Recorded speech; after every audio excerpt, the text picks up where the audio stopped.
Пошли. Все вместе. Какие ваши доказательства? They want you to comply.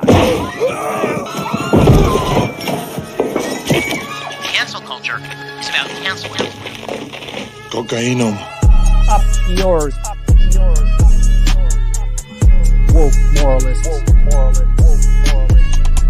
Up yours. This is systematic bullying that's happening. Woke moralists. Up yours. And they believe that they can then Woke shut us moralists. up. Up around and find out. Up yours. Woke moralists. They seem animalistic is what I mean. No, they're worse than animals. The woke mob, they ruin everything. They stop Ben Shapiro from going to events and speaking. They stop Ann Coulter from doing it. I will never surrender even a single inch of ground to a pitchfork mob. You never cave to the mob. We will never bow to the mob. Ever. No matter what. Do you see the final expression of cancel culture in terrorist groups like Up yours. We'll see who cancels who.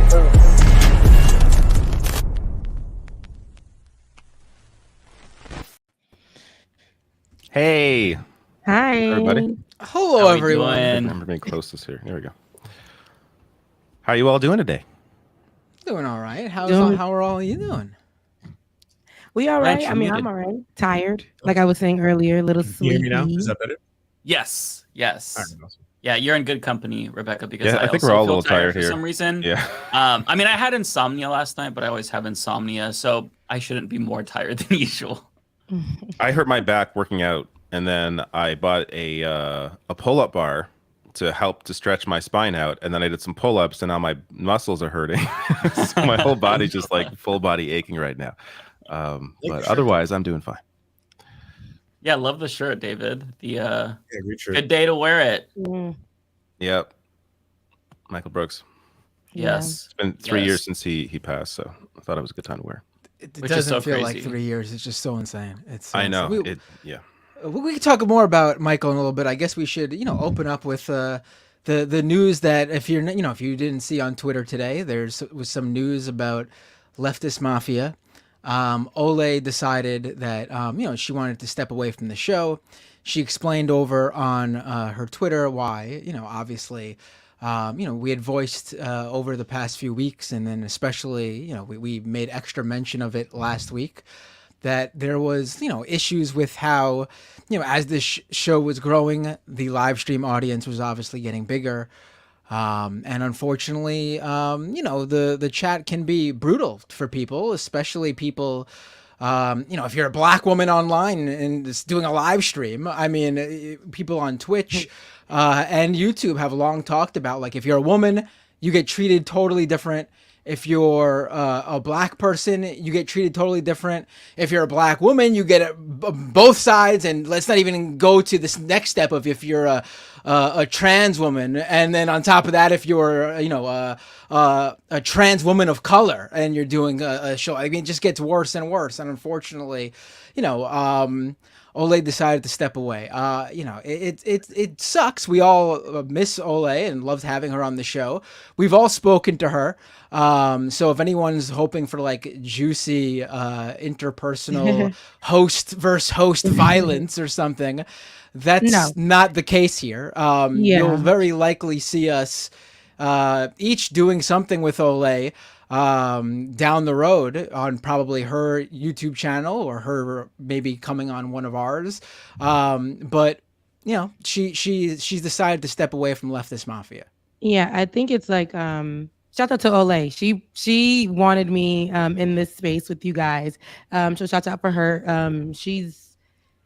We see her everywhere. She's all over. She's booked and busy all over the place. But I think that in these moments, she should be able to choose what kind of stress, or whatever that she takes. And in the comment section, they can be pretty brutal. And I don't think it's that she's so focused on it. It's just constant. And I think it has a lot to do. You don't want your mental to be on that every time you come on here or whatever the case may be. And I think that for for her, it was more of a let me protect my mental and let me step away. It wasn't that there was any hate or, towards anybody. And that's what I think, I'm glad that we are speaking about this instantly. She's not here to speak for herself.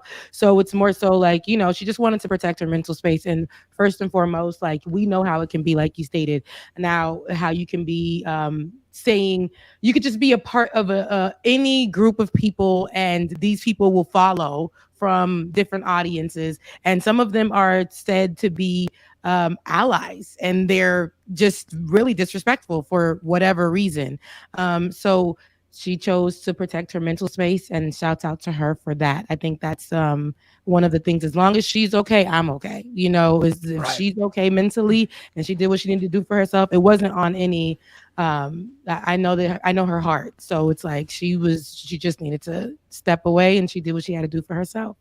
Yeah, right. And we all support Ole. Everyone should go to, first and foremost, go subscribe to Ole's YouTube channel, because she's going to still do her YouTube channel. When you're uploading pre-recorded videos, you have a much better sort of control over what gets posted in the comment section and everything. Whereas when you're doing a live show, you have to focus on the content, and you can't also at the same time, monitor the comments. We each have mods in our channels, but trolls are relentless. And then obviously it's not just trolls. There's obviously work that even people who consider themselves to be allies need to do. Like sometimes you might not even realize you're saying something in the chat. I've seen it, someone in the chat just saying some sort of like snide little critique or whatever that they might not realize is mean and nasty, but I can tell you it comes off mean and nasty when you're on the brunt of it. I mean, so just consider what you're saying. Usually I see, I don't go in the comment section, but I do see people will not only, they will take it from the comment section, go to her page. It's almost like, I remember, and they'll just like take the rage over there. She could post a picture of herself and they'll be like saying something from this episode of the show. So it's like, I guess for her to make sure that when she's in the space, she can curate a space that is at least as healthy as she can make it, then, she'll do that. And as the internet begins to just get reckless, people have more opportunity to do more than just create a fake page. Like they will just be very vicious online. So I think if you can create a space for yourself, and she has that option right now, if you can create a space for yourself where you can limit what makes you crazy or what makes you just angry or tries to take you, like, you don't need all of that. So if you can create that, which she can, she has her own show, she has all these things, so you can limit that. So do what you need to do for you. And like I said, we all know her and her heart and how she is. So if she left the show, that was because it was, to protect her mental, and it wasn't nothing else. Yeah. And I should also add that, like, Olaimi is doing all of us a favor in coming on the show. She doesn't get paid for this. She doesn't have an online career like a lot of the other people on this show do, right? Like, this is supposed to be fun and a hobby. And if it's supposed to be fun and a hobby, and you're coming back to an area where there are aspects of it where, again, like, live streaming isn't for everyone for sure, but like there's no question that like she was right in pointing out the fact that there are days when everyone just wanted to kind of police her behavior in one way or another. It's like she looks tired, she's not talking enough, or she's talking too much. Why doesn't she like stop talking? Like that kind of thing. In nowhere near the same level or volume are like the rest of the white dudes who are on the stream getting, right? So like to that point, Binder's also right. Like this is also stuff that you gotta look at your own behavior as well. It's not just a right-wing thing. It's not just a like online trolls thing. There's also this people seem sometimes overly preoccupied with policing women's, especially men doing this, policing women's behavior online. It doesn't matter if it's through a chat or through some other means or something like that, right? So like just it's something we all need to work on, I guess, is probably the best way to say it. And call ourselves up for. Yeah, and she has she doesn't get paid for this because she's working on getting her green card. We know that. Like she said that already. And so, but she has like a career, and the difference is like she's a Black woman in the space. I've seen other women in this space who are very ostentatious, if you would put it, like people who have big personalities. I have a big personality. I remember getting on, when I first got on, people are nasty. They are very, very nasty. So I've seen other people who have big personalities, but she's very well spoken. People like to limit her, just because she has a big personality. That's one of the many great things about her. I mean, she's very, very intelligent. I mean, let's not forget, like, she's very, very, very knowledgeable in law. She's an activist. Not only has she done the talk online, she's actually led. We saw what she did with Rikers. We saw what she's done in different online spaces. We saw how she went of people from going to jail. Like she's Yes, actually preventing that's people her from job. going Like to that's what she prison. does. You know? Yeah. And she's collectively taken people of color and come into white spaces as well. But she's taken people of color, brought them together, people we would never even know existed, or in these different spaces, and she's brought people together to have different conversations. So, and this is in the short time that she has been in the space. So she's done a lot of work, and she's an asset in this space. So even though she's not on the show, it's all she literally brought me here. She could, you know what I mean? So I know that she's just out here doing good work. She just does not want to be bothered, and that's okay. If you just don't want to be bothered, there's nothing wrong with that. You don't, people will have their comments and say what they have to say after this as well. But as long as you're free mentally, I like that. If you are free mentally, and we know that it's all love. So that's what I guess people are gonna take what we say now, no matter how much we say it, and no matter how much we curate a conversation around this, people are still gonna have something negative to say. Like, and that's just that. Yeah. I just want to add also that, like, I think this goes without saying for all of us. We love Olay, and her mental health is more important than this show, because she's not just an entertainer for all of us. She's not just, an attorney, a movement lawyer. Like, she's a person. And, if you are constantly bombarded with hate and it follows you, that takes its toll. And I think that her making this decision for her own mental health is really important, because, like, for me, I've been in situations where I just kind of go along to get along, or I don't want to feel like I'm disappointing people, when I have to make that decision to let it go for my own mental health. And I'm so glad that she did this, because so many people, they don't do that. They just suffer. Yeah. And I'm glad that she was not going to suffer. She was not suffering. She was not going to do that. Yeah. I mean, she, again, having, the opportunity to co-host the show with somebody like her for 7 months, when a few years down the line, she's going to have millions of subscribers, outgrow all of us. We're going to be like, hey, I was on a show with her. It's been an absolute privilege. We all love her. I think that what she brought was so incredible and unique. And I just want to say, and I think probably I speak for everyone again, that if any dumbasses come in, like I saw this on Twitter a little bit, oh, I'm glad that she's gone. I don't want you in my audience. Unsubscribe. None of us want you. Still, solidarity forever. If you come for Olay, you come for all of us. Olay is a beautiful soul, and she doesn't need the bullshit. So she is just choosing to or deserve it. And again, like, I want to make it very clear. And I think this is a failure on all of us as well, like as white content creators, because our audience doesn't know this, because I don't think we platform Black creators and marginalized creators enough. But, like, just because you are for social justice causes and whatnot, that doesn't necessarily mean that you can't inadvertently participate in misogynoir or anti-Blackness. And an example is, it's not just trolls, right? So, like, the thing about live streams is there's one person talking. Sometimes we'll talk over each other, right? But for the majority of the show, we're kind of just sitting here, right? And so, you're sitting here, and this doesn't happen in a pre-recorded, setting, right? But for a live show, you're kind of just sitting there.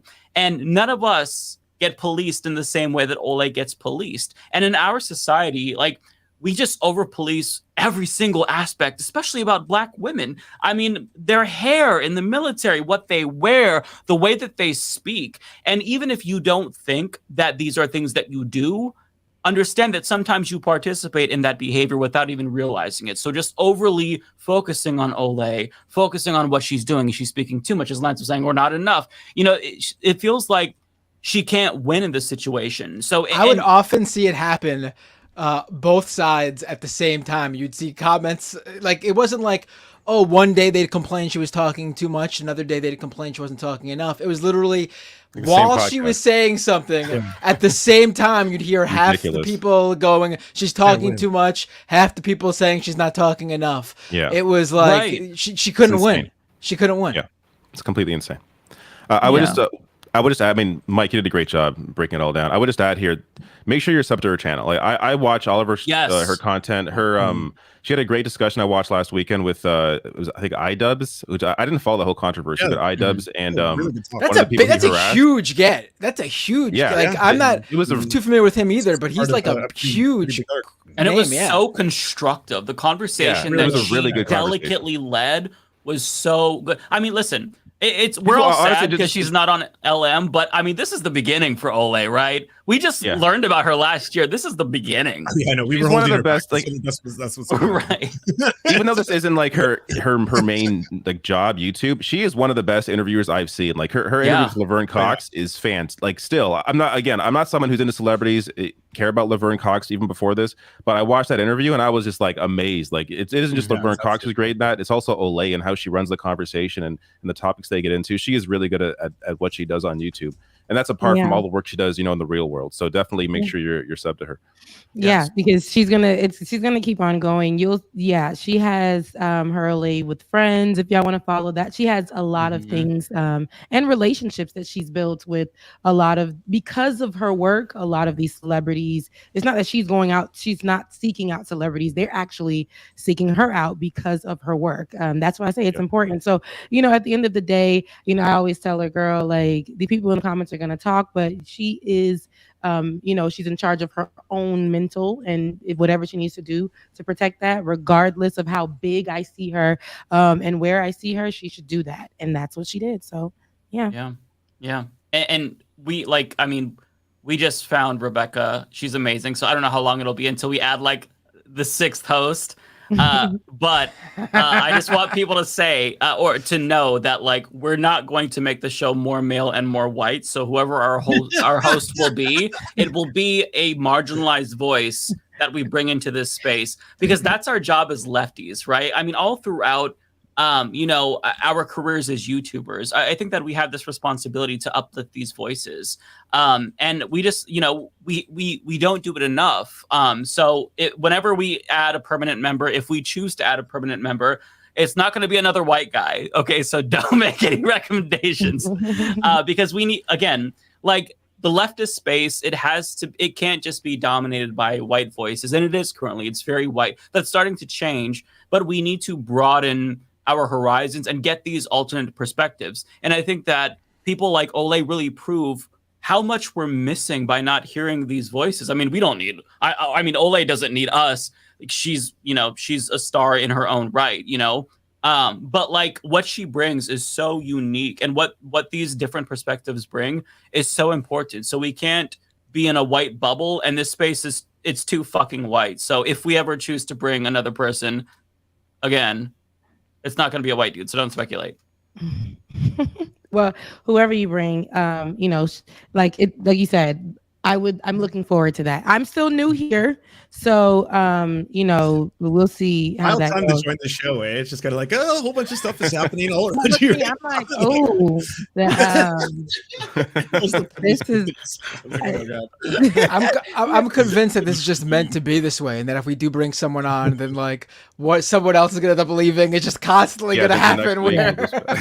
I know Ole wouldn't have brought me here if it would have been if she didn't want me here. So I know that. I love you, Ole. She's watching now. Oh, okay. Sorry, Rebecca.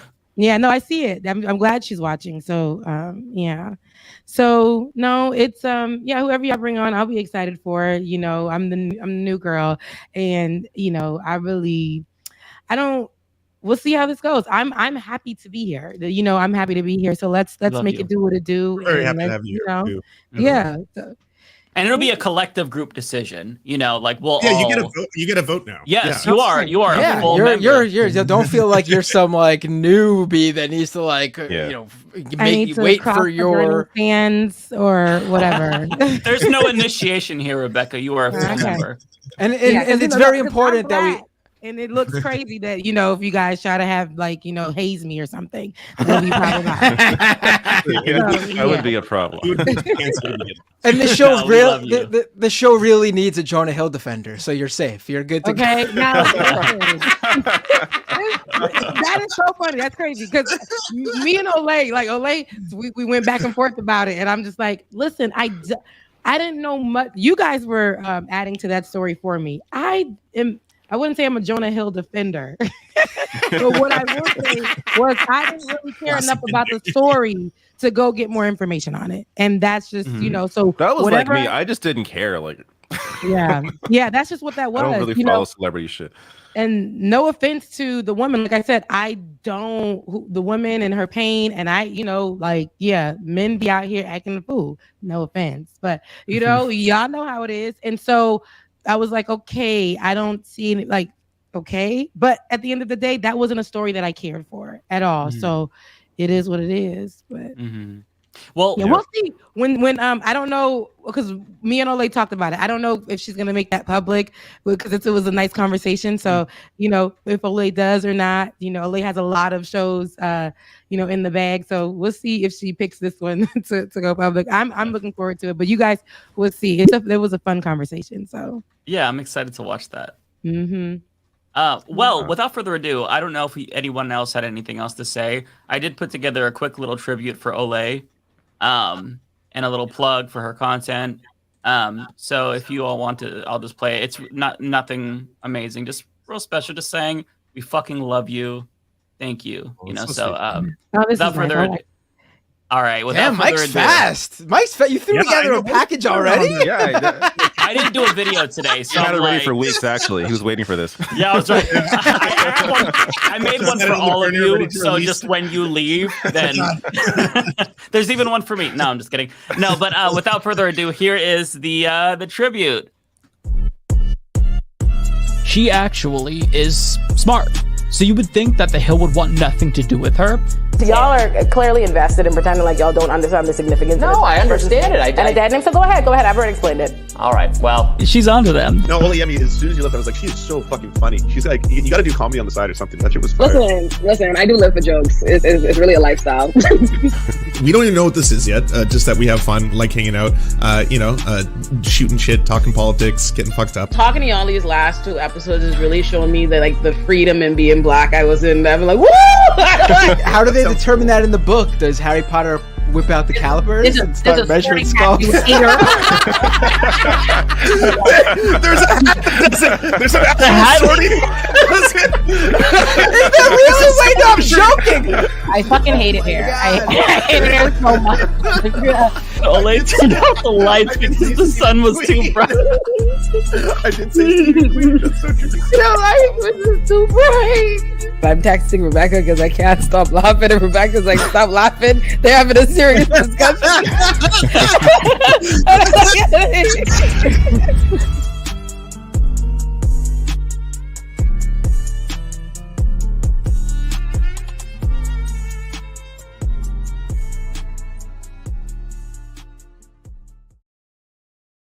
Damn, Mike.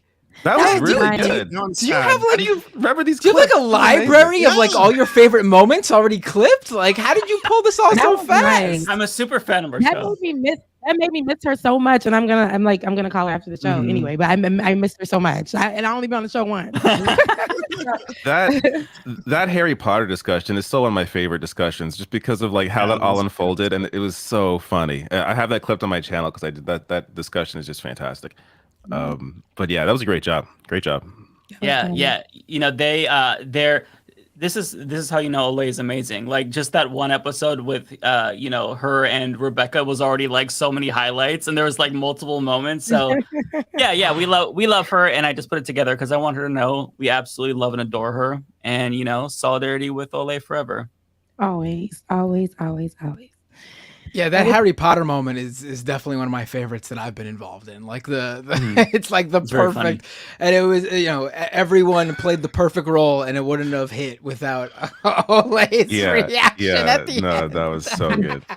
That was so good. I'm gonna go back and watch that later. Actually, Yeah, it was easy to find these clips because some of us had like them already uploaded. Like David had the Harry Potter one uploaded, and there were a couple already out there. But yeah, I mean, we could just do we want to go through and watch Binder's and David's and mine's. I'm just kidding. I didn't make the whole episode is watching old episodes. No, She's goodbye alive. videos. You gotta know. Y'all acting like my Yeah, friend she's is still gone. here. Yeah, She's here and she's popping and she's probably smoking and having a good old time right now. And like, she's fine. To be yes, I need to emphasize. She's still alive. She just left the podcast, but she's okay. Fran is just fine. Oh man. But that was a nice video. I liked it though. That was really nice. It was a nice highlight. Good. Had to do something. I like doing fun projects like that. You know, if I don't have to make a video and there's like, you know, a little bit extra time, I really like putting together like fun little side projects. I think it's so much fun. Yeah. Oh, you do? You want to do some free work for me? Yeah, I'm just thinking like when I make some of my videos, I'll take the day off today. You can make a video for me. I mean, maybe. What do you want? We'll talk. looking for an editor. Oh, I'm not gonna be a fucking editor. I even have an editor. Wait, look, what's in the news?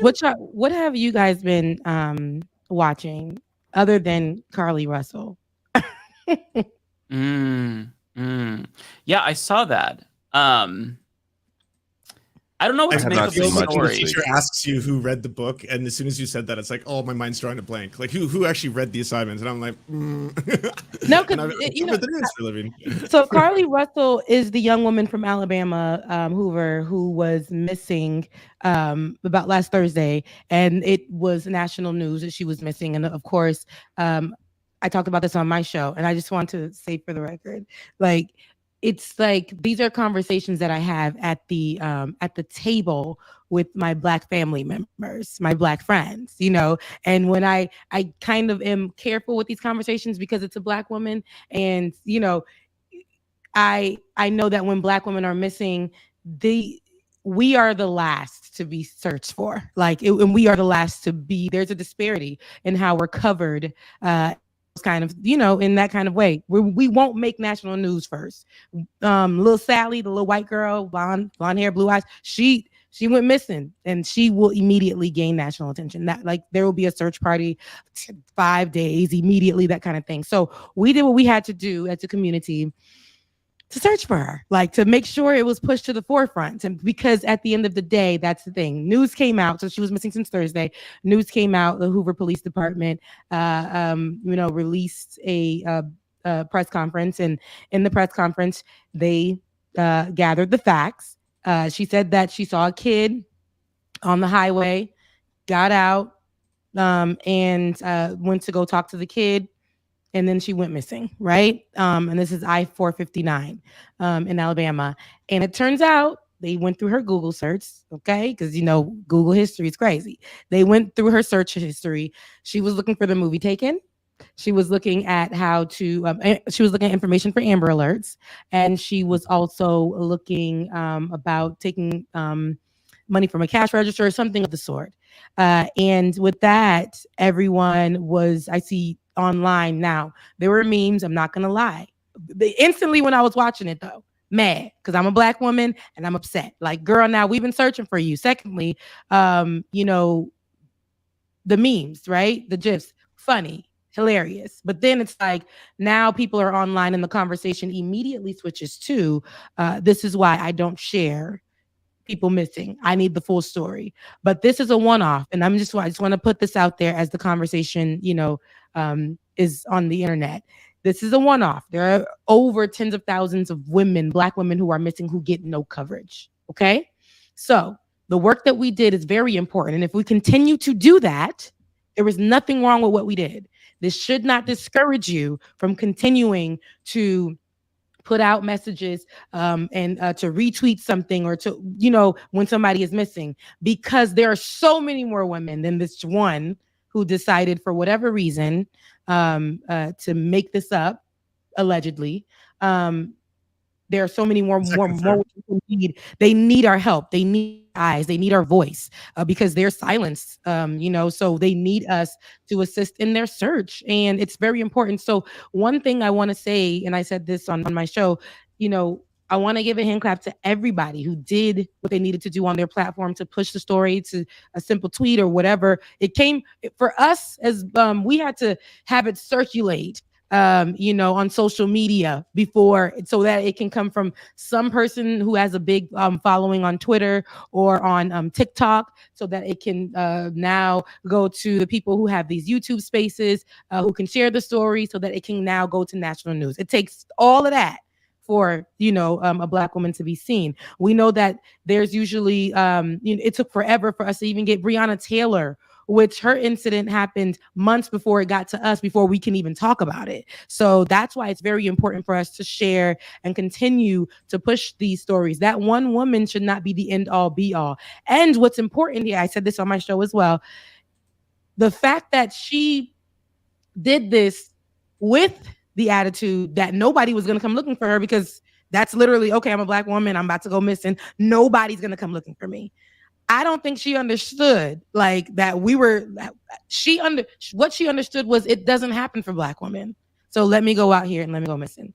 Secondly, if it has anything to do with her mental health, that does not excuse her from accountability. Let me be clear, okay? Because that was, I ain't happy about it. But if it has something to do with her mental health too, people should have knocked that as well. Clearly, she wasn't in her right mind to go ahead and do all of this. There is something also that the Hoover Police Department decided not to share that she searched for, and whatever that is, and that was sensitive. They said that it was sensitive, and they were doing that to keep the family, safe and not put that out there about what she searched for. So for whatever that is, clearly it was something that shows that she was not in her right mind, this whole thing. But I also think that she should be held accountable.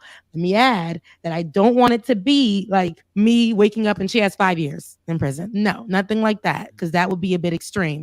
But as we continue to watch this, I want people to understand that this should not deter you from pushing stories or anything that has to do when it comes to Black women. It should not cause you to erase the idea of believing Black women anyway, because people don't believe us anyway.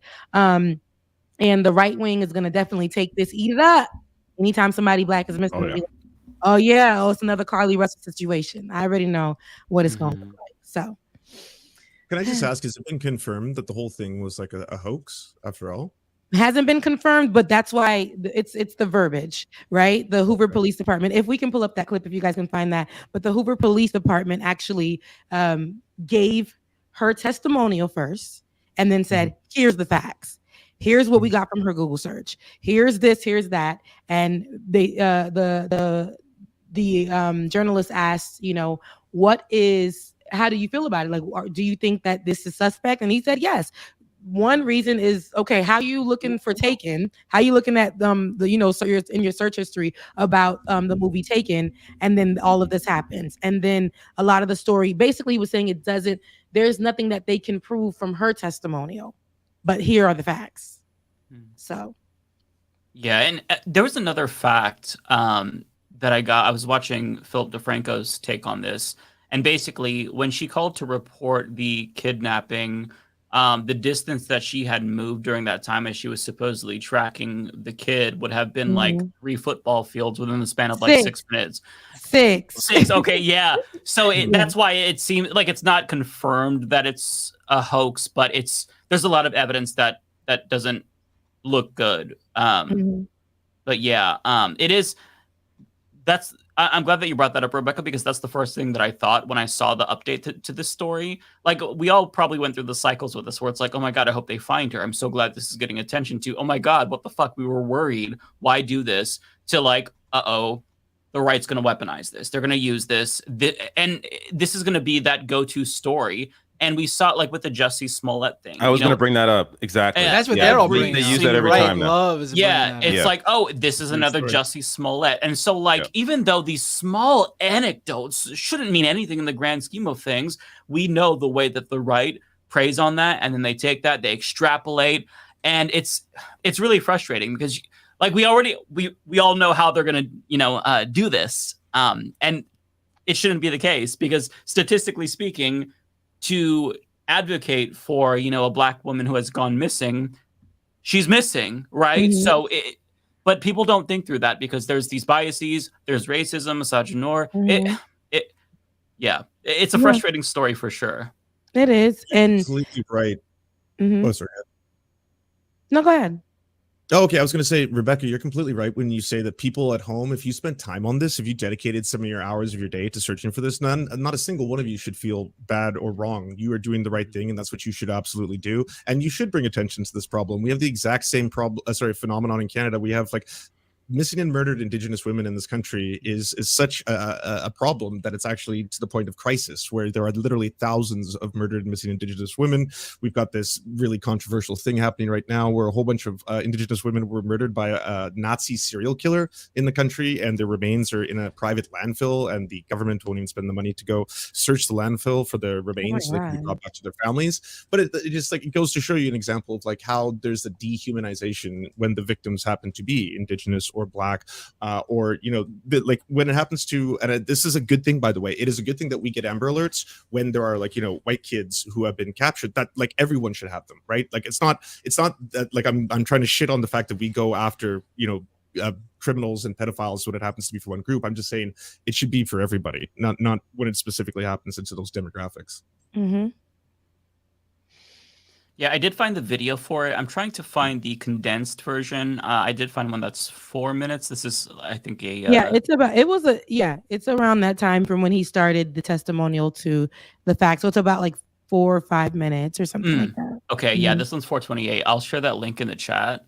And then if you want to share that, David. You could share it too, Mike. You should be. Oh, right. Okay, yeah, I have it up. Let me do that really quick. Oh, wait, I won't be able to share it. Actually, no, I can. Let me pause this because I have a. If it's easier for me to do, I could do it. Let me see. That's a big ask, David, with my tech skills. You looking at ass? Like, what are we looking at? That's a big ass.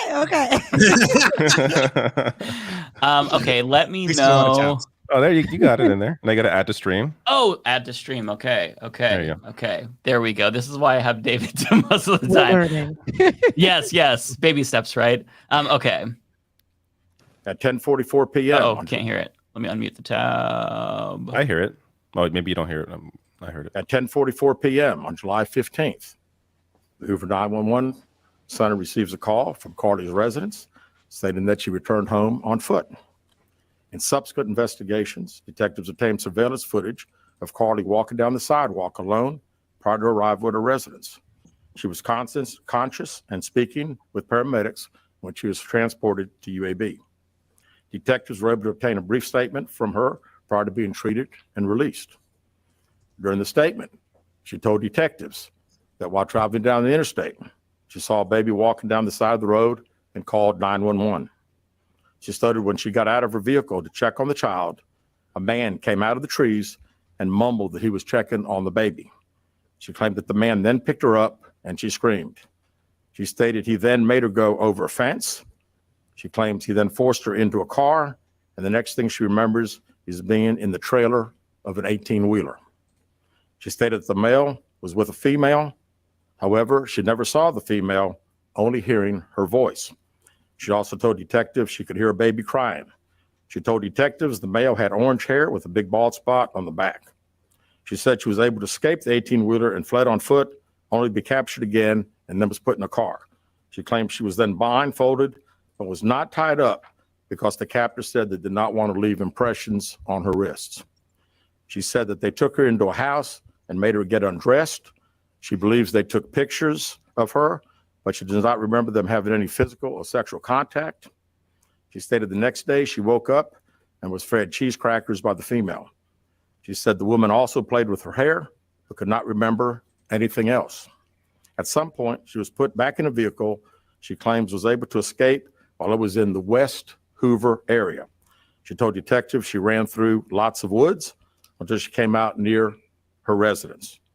During this interview, detectives noted that Carly had a small injury to her lip, and she claimed that her head was hurting. She also had a tear in her shirt. Detectives also noted that she had $107 cash in her right sock. Out of respect for Carly and her family, detectives did not press for additional information in this interview and made plans to speak with her in detail after giving her time to rest. Detectives continue analyzing data from Carly's cell phone that was left behind at the scene. We enlisted the help of the United States Secret Service in conducting this analysis. Part of what data includes several internet searches in the days leading up to her disappearance that I think are very relevant to this case. On July 11th at 7:30 a.m., the term, "Do you have to pay for an Amber Alert?" was searched. On July 13th at 1:03 a.m., the day of her disappearance, the term, "How to take money from a register without being caught," was searched. On July 13th at 2:13 a.m., the day of her disappearance, the term Birmingham bus station was searched. On July 13th, 2:35 a.m., a search for a one-way bus ticket from Birmingham to Nashville was conducted with a departure date of July 13th. On July 13th at 12:10 p.m., a search for the movie Taken, a film about abduction, was conducted. There were two searches later to Amber Alerts on a computer at Carly's place of employment, including one regarding the maximum age of an Amber Alert.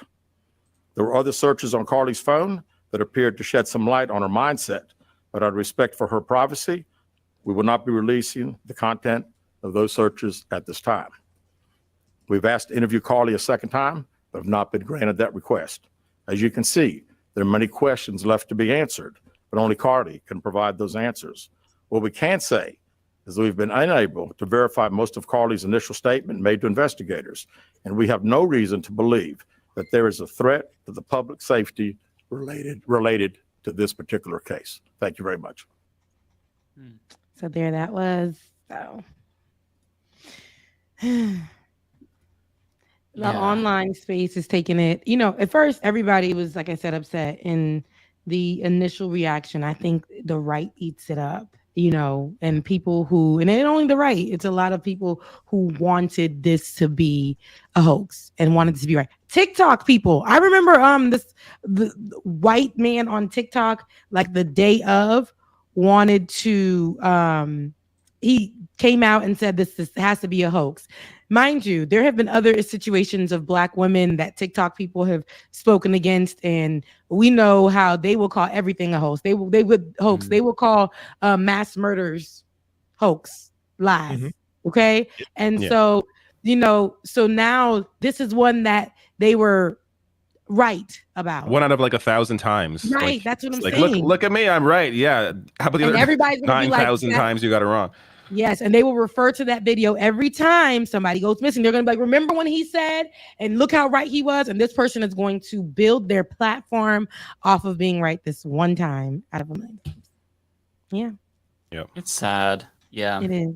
It's just really sad. I don't know if it's going to be weaponized in the same way that Jussie Smollett one was, though, because that one was one in which the right had their, like, well, just like we've been telling you, hate crimes are kind of exaggerated narrative, right? Like, that's, I think, one of the reasons they still to this day love bringing it up, because they think it somehow disproves that hate crimes are real, because they have one example of someone having done that.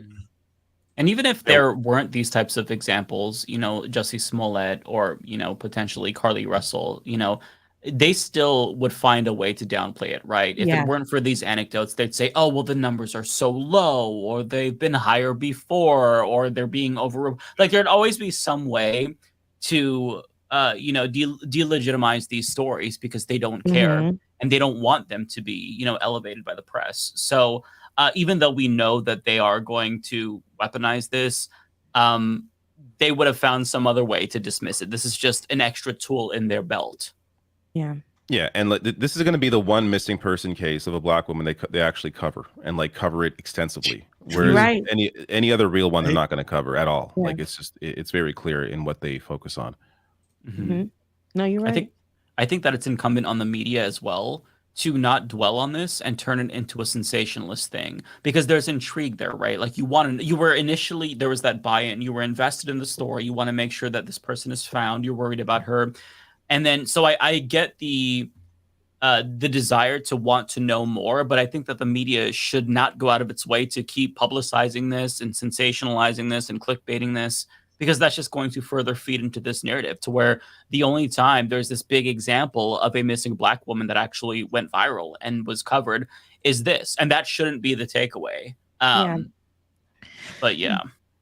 We'll see how this goes, because it shouldn't be the takeaway. And that goes for, and I'm speaking to my Black community as well. Y'all, we can't let that deter us as well. We have to continue to stick together, because look what we did as we continue to stick together to push the story out there in different spaces and different communities, and wherever we could, we made sure that, hey, this Black woman is missing. We know that every minute matters, every hour matters. If we don't continue to push this, we don't know what could happen. We know that there are too many of our Black women missing who are nameless, who do not get any of this attention, whose stories haven't reached any of our pages at any point in time. So this Black woman has come across our page. This Black woman has, if we can go ahead and continue to push it, let's do that. Look how powerful we are when we work together. So if we can continue to do that, and, it's okay, guys. You didn't do nothing wrong. That's like, there's nothing that you did wrong.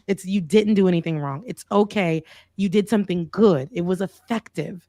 You are not responsible for that person's actions. We did what we know we need to do when somebody's missing, and a Black woman at that. So, yeah.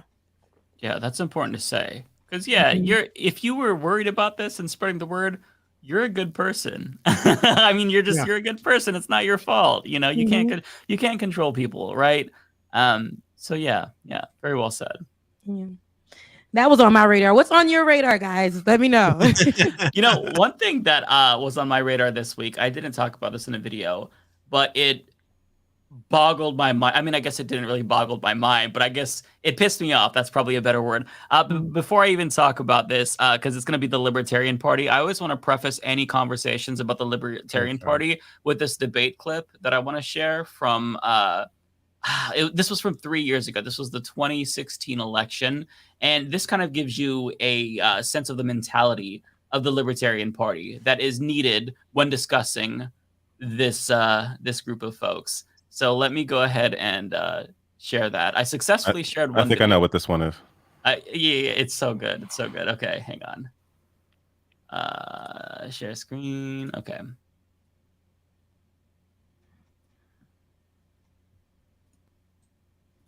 Okay, people are going to know automatically by seeing. Yeah. Oh. Issued license to drive a car. Hang on, let me go back because you got to hear the question. Mr. And to give you the setup, this is at a Libertarian debate. Mr. Peterson, I have a feeling I know how this answer is going to be. Should someone have to have a government-issued license to drive a car? Hell no.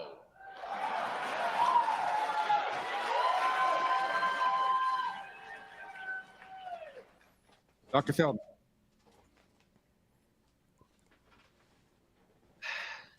A car is like a gun or anything else. As long as you're using it right and not using it to hurt other people, you should have a right to use it. A license and a permit is just another way to get some money and inconvenience to people. Mr. McAfee.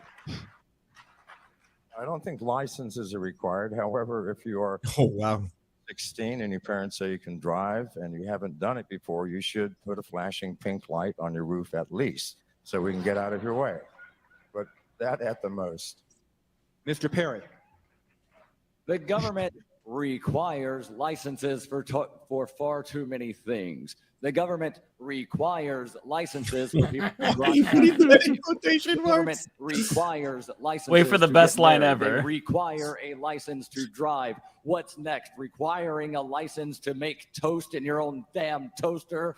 Absolutely not. Killing it. people are psychotic. But wait for the sensible reaction. I think government has a basic responsibility to protect us against individuals, groups, corporations, foreign governments that would do us harm. In that context, a license to drive, I'd like to see some competency exhibited by people before they drive.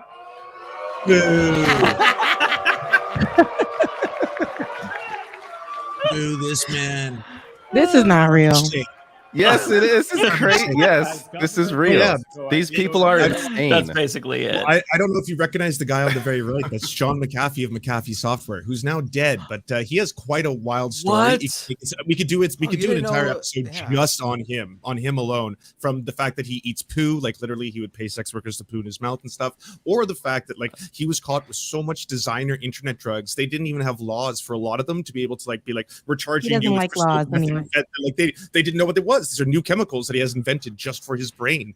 And he actually got taken down because he didn't follow COVID protocol. He put a pair of panties on his face instead of a mask. That's what he got arrested for. That's what took him down. Was he was wearing panties instead of a COVID mask? Like, yeah, the guy. Like, I mean, these are all real stories. Nothing I'm saying is made up. Completely. Well, the government was after him because he was a tax cheat, so he was escaping and may have killed his neighbor. And may have killed his neighbor in Belize, right? Yes. What? And what?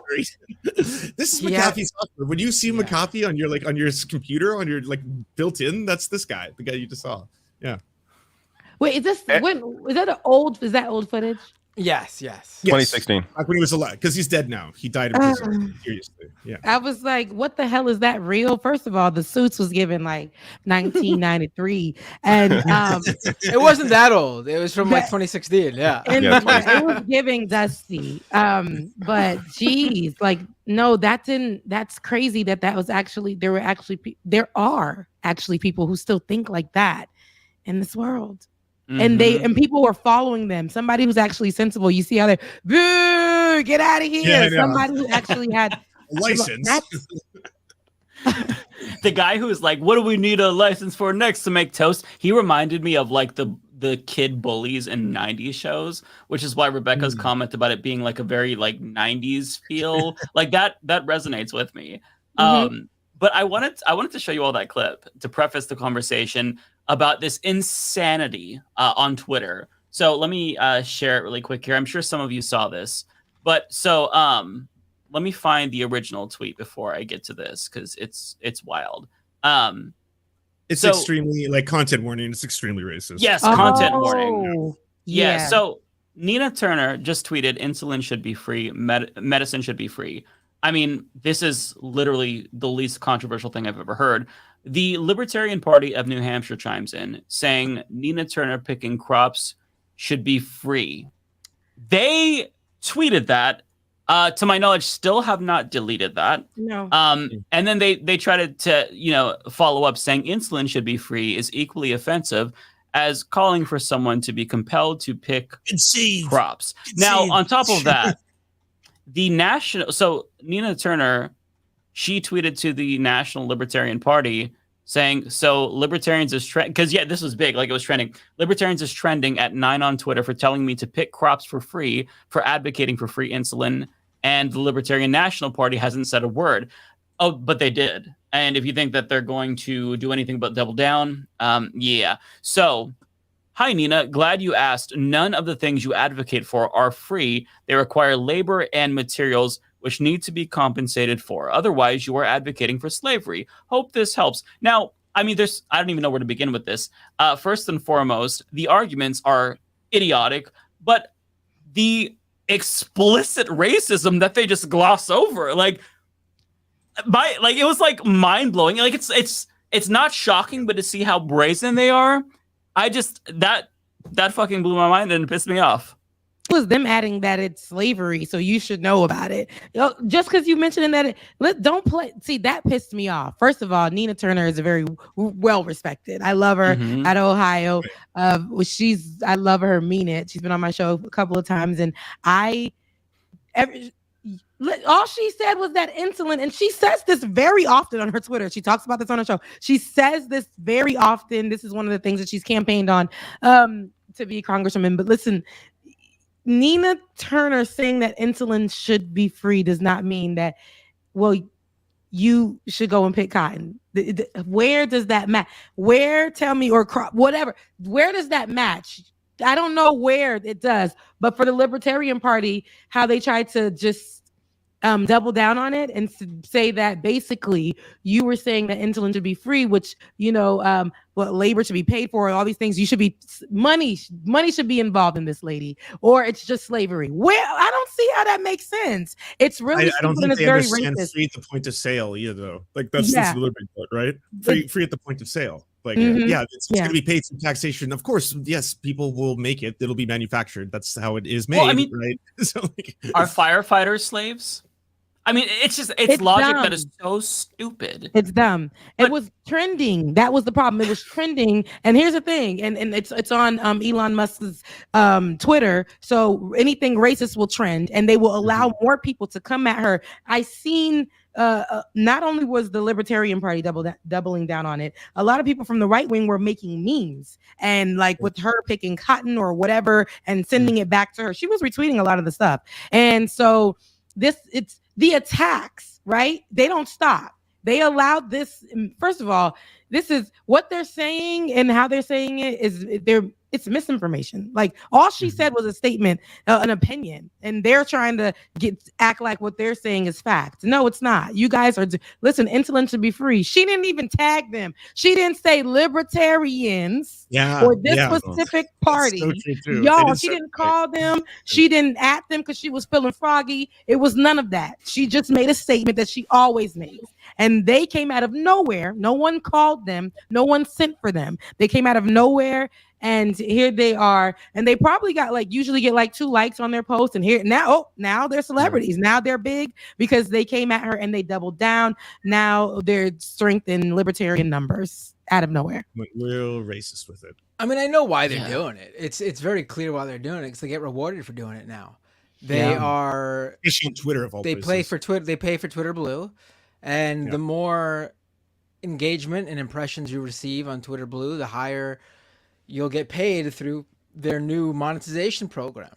I mean, it's nonstop. Wait, I thought only 10 people got that or something. Oh no, but they're promising. They're telling people. They're telling people that they're going to obviously broaden it out, admit new people into the program in the coming weeks and months. And so everyone saw. I mean, that's the whole marketing plan here. They gave really high payouts to the chosen few. Everyone sees that and is now wooed by the idea that, if they just get tons of hate to their tweets and cause controversy, everyone's going to share it. Everyone's going to comment and reply. Impressions going to go way up. And then when it's their turn to join the program, they're going to be rolling in cash. I mean, that's exactly what's going on here. They've instilled on Twitter a reward for this sort of behavior. Which is why you should block the blue and always take screenshots instead of quote tweeting people now. Don't give them the engagement they're trying to farm. Definitely do not. Just by the bait they're always throwing out now. I'm going to say one of the most racist things possible and see what everyone else says. There's a reason for that, right? It's crazy. Yeah. Isn't it but isn't the party, from my understanding, don't they want equal rights for everybody or something like that, or whatever the case may be? I mean, that party, isn't that what they stand for? Yeah, that's what they. But how y'all online telling folks it doesn't make sense. That does not. I'm not getting the solution here. The math again. Turns out they were just racist at the end of the day. That's it. You're racist. Yeah, you're just racist. That's all there was. They want complete. They want a complete. Basically, what they want is corporate rule. They'll say it's for full blown freedom. Everyone can just do whatever they want. They're never ask a libertarian what they think the age of consent laws should be, because they'll tell you they should not be. Please don't piss me off. A lot of that's the thing there. Yeah, but when you ask them for actual solutions, it's always money based.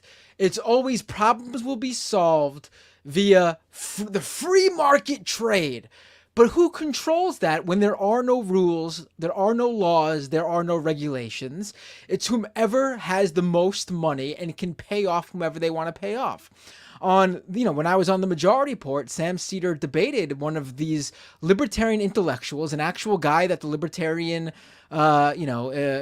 intellectuals look up to, this Professor Walter Block, and his legitimate idea would be that we would get rid of the courts. There would be no, the government would not be involved in the justice system.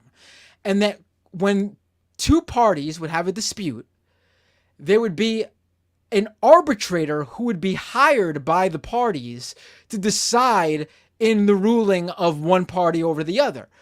Where does this arbitrator come from? Well, the parties hire this arbitrator, this judge.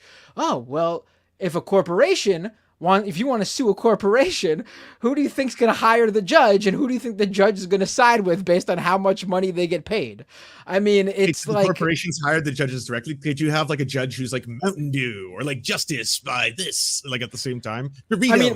I guess you could have two dueling arbitrators. Like you could bring your judge, they bring their judge, and then it ends in a stalemate, and there's no solution. Yeah, I love. People are confused by me saying when I was at the Majority Report. I tend to talk about the Majority Report in the past tense when I'm talking about when I was there full time. I'm obviously still there doing the weekly show, but when Sam debated Walter Block, I was there full time. So that's why I phrased it in that way. Some people thought I was breaking news about leaving in the comments. Everyone's leaving podcast today. Yeah, I know. It's all going down. Well, on that note, I have some news. No, I'm just kidding. Yeah, leave me to turn her alone, y'all. I feel like I don't like it's crazy. Absolutely. Like another thing, leave Brittany alone. No, leave me to turn her alone.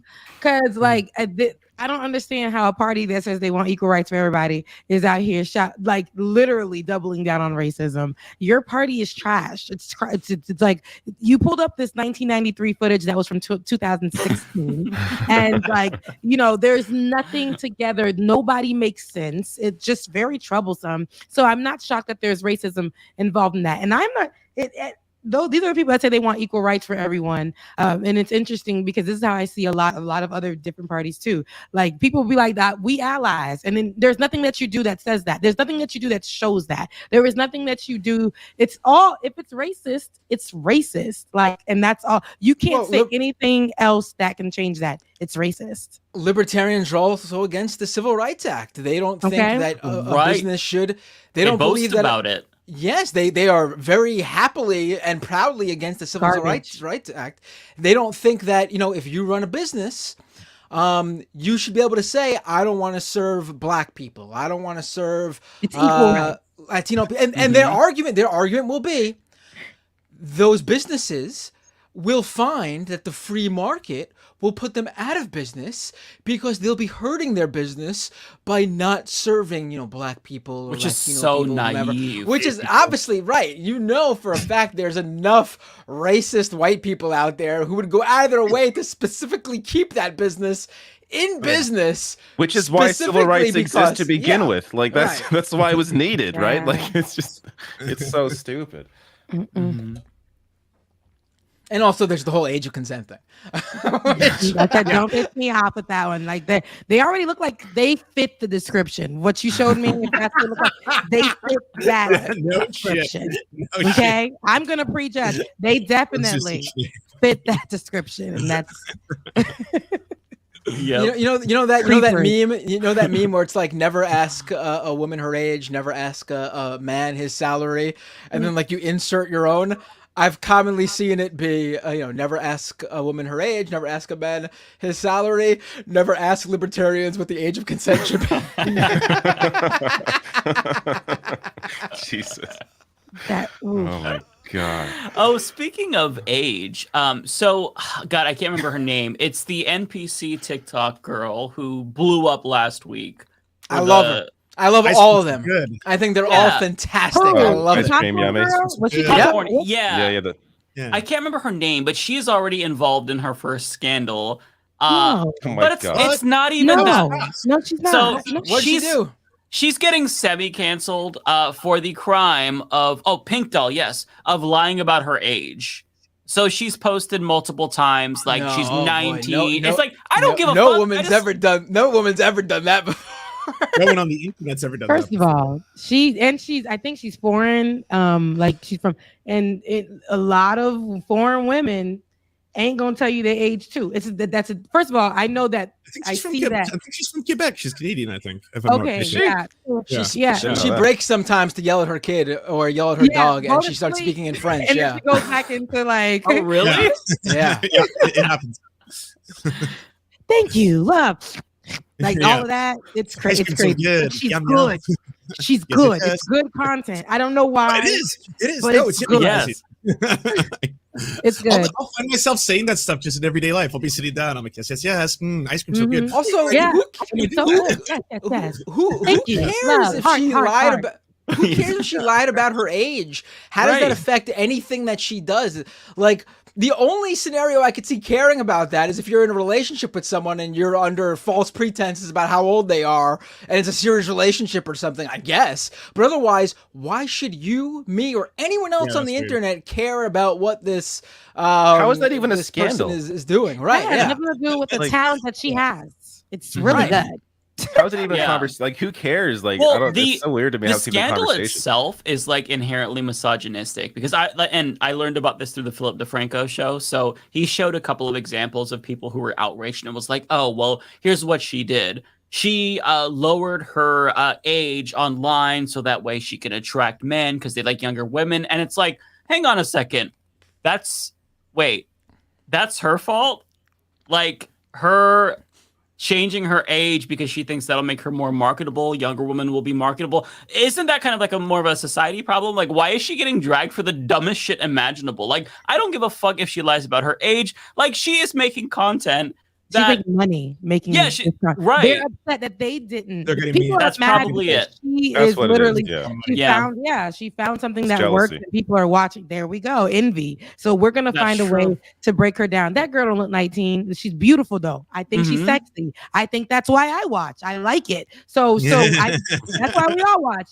I mean, and how she hits it every single time. Each emoji, each what it's Yes. good. It's good how she can break out of character, tell her son to get back in the room, and then come back in and get back to the character. You see what I'm saying? It's good content, and people are mad that their get ready with me's are not getting the numbers that they need. So Right. that's the problem. That's Hey. fair. I saw someone else who's doing that for a living, and she was saying, or maybe there was an article about her. She's like, people are making fun of me for doing this kind of like NPC TikTok stuff, and she's like, I've never had another job that pays me like $300 to $400 an hour. So you can make fun of me all you want, but like I'm laughing right now, you know. So there you Yeah. go. Listen, I love. I'm changing careers. What the hell? Yeah, I love doing the humanist Sounds report. amazing. But if This is I nice. come across some dumb shit like that, that's easy. I'm quitting the humanist report. I'm doing that instead. Yeah. That will be less like mentally draining, I think. Yeah. 100%. She has a good time doing it. She's very focused. No, that's a skill, y'all. That is a It skill. is. It really She is a invented skill. a genre. She invented an entire Yeah. genre of Mhm. I don't even know. Yeah.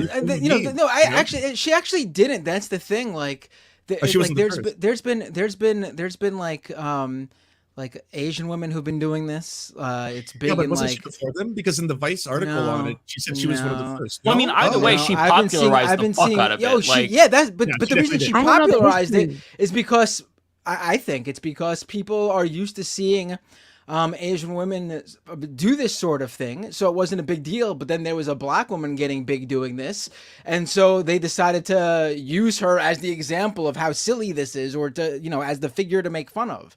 I mean, this is I've seen white e-girls like with the anime looks, like they make their eyes really big and they wear like the elf ears. I've seen them do it. This is like I've seen this before, but she made 4K in 3 hours. What 4K in 3 hours? Whoa. I'm in the wrong job. I'm sorry. I'm going on TikTok. I got enough followers to do this. All right, I got it. I'm ready. Ice cream, yum yum. Yeah, so good. Yes. But can you do the balloon pop? That's No. tough. No, it's the execution. That's why she's so good. She's good. You can kind of do it, I Rebecca. can't. I Not can't like do shit. ice cream. Yum. Thank you. Heart. That was pretty good. That was good. Not bad. It's not bad. Get over Listen, these you emotes. pay me. Where my money at? Listen, we're not doing it for free. Yeah, for anyone who's confused, by the way, the reason this is a phenomenon is that on TikTok Live, people can gift you little like emotes, like an animated ice cream or a banana, and then you can trade those things in for their currency. It's like a proprietary currency of TikTok, which you can then turn into real money. So you can get paid through this process by getting all these bananas and all this other stuff pop up, and so that's why they're doing the NPC thing to it. Yeah, it's really interesting. I think it's super entertaining. She very clearly has talent, and without her, we wouldn't And she's see any fine. of this. She's She's fine. gorgeous. I think that helps for sure. Yeah, it does. And she's a mama, and it's all of these elements. There's a lot of elements here that people are like, I can relate because I too am a mom, so I'm just gonna watch it. Or I can relate because I too am a sexy, right? It's a lot, and then she's popping popcorn, which makes I don't know why, but it's just another element that's just there with a flat iron. She's just popping popcorn with the flat iron. Where did she get that from? Why is she doing it? I don't know. But I'm here for this Black woman getting her coin doing this, and she's good at it. Good on her. I defend her. She is not getting canceled on Arrowwatch. Fuck the haters. Just in case Right. you haven't seen her, this is who we're talking about. In case anyone doesn't know. Like, listen, obviously, is there like probably some sort of weird, creepy sexual aspect to it for the people paying her? For some of them, there probably is. But that's on them, man. She's not doing anything but reacting to emojis. That applies to anything. Yeah. Yeah. This is not like explicitly sexual, in my opinion, at least. It's just a thing of people. I mean, what it honestly also mostly is that same sort of parasocial relationship a lot of people have with people they watch online. And this is like the ultimate, because the whole point of this stream that these NPC streamers do is that they are literally reacting to something you have sent them. Like that is the ultimate. It's like you're playing a video game with a real life and the real life person's the character. I mean, that's what they call it, NPC streaming. I mean, that's sort of the whole appeal to it. Obviously there's the sexual aspect, but the main appeal, in my opinion, is that whole, it's a control thing. You get to control. I mean, of course that's a sexual thing too, but it's, you're getting to control an actual person via sending them this emoticon or whatever.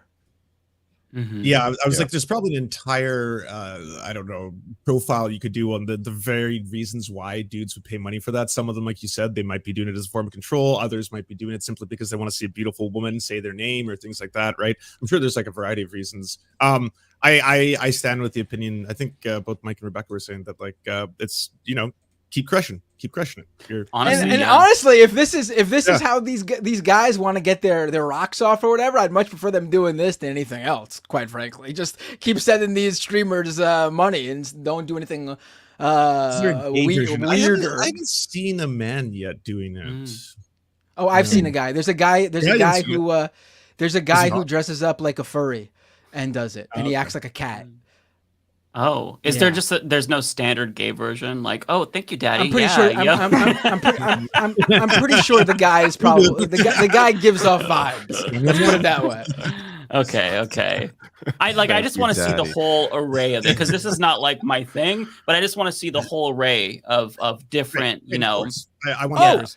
Yes. And big streamers are doing it now. I Show Speed, I saw he did it, and he made like a couple $1,000 in an hour because he's already a big he's already a big streamer. Yeah. Oh, okay. But like, Also, Trisha he was Paytas, probably they just did doing it it as for- well. What was that? Trisha Paytas did it as well. Yeah, I mean it's They're kind of a it's jack of all obviously- trades. They do a lot, but Kev on stage did a parody. I thought that was funny, from a black church, and it was hilarious.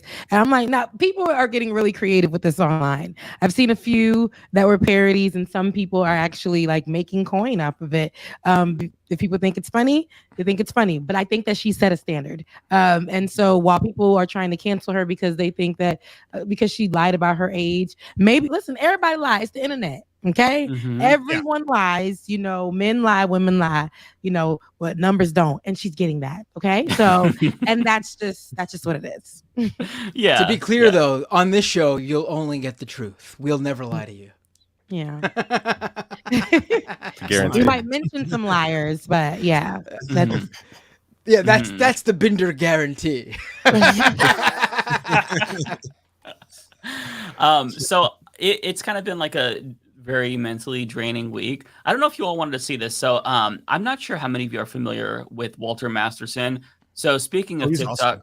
Walter Masterson blew up on TikTok, basically just going to right-wing rallies and just asking them questions and trolling them. It's like all gas, no brakes, but wholesome, and he's not a predator. So yes, that's I look for that in content creators myself. A rarity these days with YouTubers, you know. But yes, so he just released his Pride coverage. So he trolled anti-gay protesters at Pride. I haven't seen it yet. I don't know if you wanted to check out some of it. Yeah, but it's good. have you seen it? Okay, yeah. He usually just for those of you who aren't familiar with Walter Masterson, so he has gotten anti-vaxxers to explain their beliefs into corn dogs. So he's talking, giving them the microphone, switches it to a corn dog. They're going off. Talking about how they're experts. Like he gets them to do and say stupid things without even trying. There was one where he was at a Trump rally and he was talking about how his uncle is being canceled by the left or something. It's like, yeah, and they won't let him see his wife because she's underage. And then there's this, and like it just goes past them. Like he said something outrageous and crazy, and then the way they react is, oh yeah, this is the left. They're canceling anyone. Like I'm not doing it justice, but I watched a lot of his content on like my Twitch streams, and they're very, very good. So I do have the video if you all wanted to see some of it. Let's check it out. Okay. I should have pre-shared it so that way I have it ready. Okay. Now okay. We're not watching you. You'll get the speed down eventually. We don't make it weird for you. Just it's like, okay, let's watch it, and then there's like 15 seconds of okay, what the fuck do I do? Calm the anxiety down. It's like when you say bye to someone and then you both walk in the same direction. It's that's perfect. I'm literally that. Like I'm that kind of person. Well, I'll walk in the same direction. The waitress will tell me, "Enjoy your meal." I'll say, "You too." I'm that kind of fucking person. That's me too. Like happy birthday. I respond, "Merry Christmas." It gets crazy. I haven't heard that one before. That was awesome. I love that. Okay. Hopefully you all. Hopefully the volume's okay. There's people protesting the Pride Parade, so I'm going to go undercover and infiltrate them. I think I'm going to fit in. Wait, who's playing this video? Are you playing it off of original He's Nintendo? skipping a little bit. What's going on? The frame rate's like 2 frames a second. Is it? Yeah, it's really bad. I can't take my kid to Is it still bad? We can't watch it like this. Yeah. No, we can't. Okay. Yeah. Why don't you play it, David? Let's send it to David. Yeah. Share it with me. I'll play it. Mike is streaming off of an Atari, apparently. I do have my cheaper Mac, and I'm already playing a YouTube video behind me, which is very distracting, by the way. I need to change that. Oh, but, well, there you go. All that bandwidth. It's like 4K, and it's 12 hours long, so maybe that's part of the problem. But I have to Mike's running his whole stream off the original Macintosh computer. An Apple II. All right, he made that Olay tribute video on a floppy disk. Good time. They have those in like a museum, and they just make you feel so old because like I know they're in museums now, like CDs with like skip resistant or something. They're I saw that. It's like a CD player with like skip. Yeah. That's in a museum behind like in a glass box. Like I had one of those. They're doing too they're doing too much now. Like now I ain't even. Come on now. Yeah, it's like to play a joke on us to make us feel really old. There's no way that belongs in a museum. Yeah. Mike was playing that video off of his phone, but he didn't tell us that he was using his rotary phone. parade, so I'm going to go undercover and infiltrate them. I think I'm going to fit in. What does the world come to? I can't take my kid to Hooters anymore. I'm with you. Yeah, no, wait. Don't teach kids about gender. Let us teach your kids It's still skipping. It's still going really slow. Is it? Yeah. That's weird. Okay, it's fine Bender, for me. let's hear you drag David for his old computer. Are you sure? I think it's on just the stream. I'm seeing it on the stream. It is. I'm seeing it. Yeah, in the everyone stream, in the and it's fine chat. for me. Everyone in the chat. It is a little bit choppy still. Yeah. about gender. I don't Maybe want it's their anyone frame rate then. protesting Should we give out Bud Light at Children's Library? Drop it down from 1080. Drop it down from 1080. BYOB. Let's go 140. BYOB, everyone. Did you know There that we go. attendance That's at much Drag better. Story Hour is mandatory? Did you know that attendance at Drag Story Hour is mandatory? Hey, pal. Go away. They're not really falling for him though, at least not right now. Hey, officer, can you get this guy away from me, please?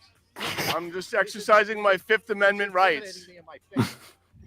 I'm being intimidating. I mean, come on. I'm grooming him right Isn't now. this why you guys are here, to stop confrontation? The cop just said I'm in a public space. Wow. No, you're So right. where are we? You got a good point. Wait, you taking my picture? I can't be on Facebook. Oh no. Don't put me on Facebook. He's gonna put me on the internet. I've been outed. They're gonna out me. Oh my God, not Facebook. Wait, that guy didn't want to be on video.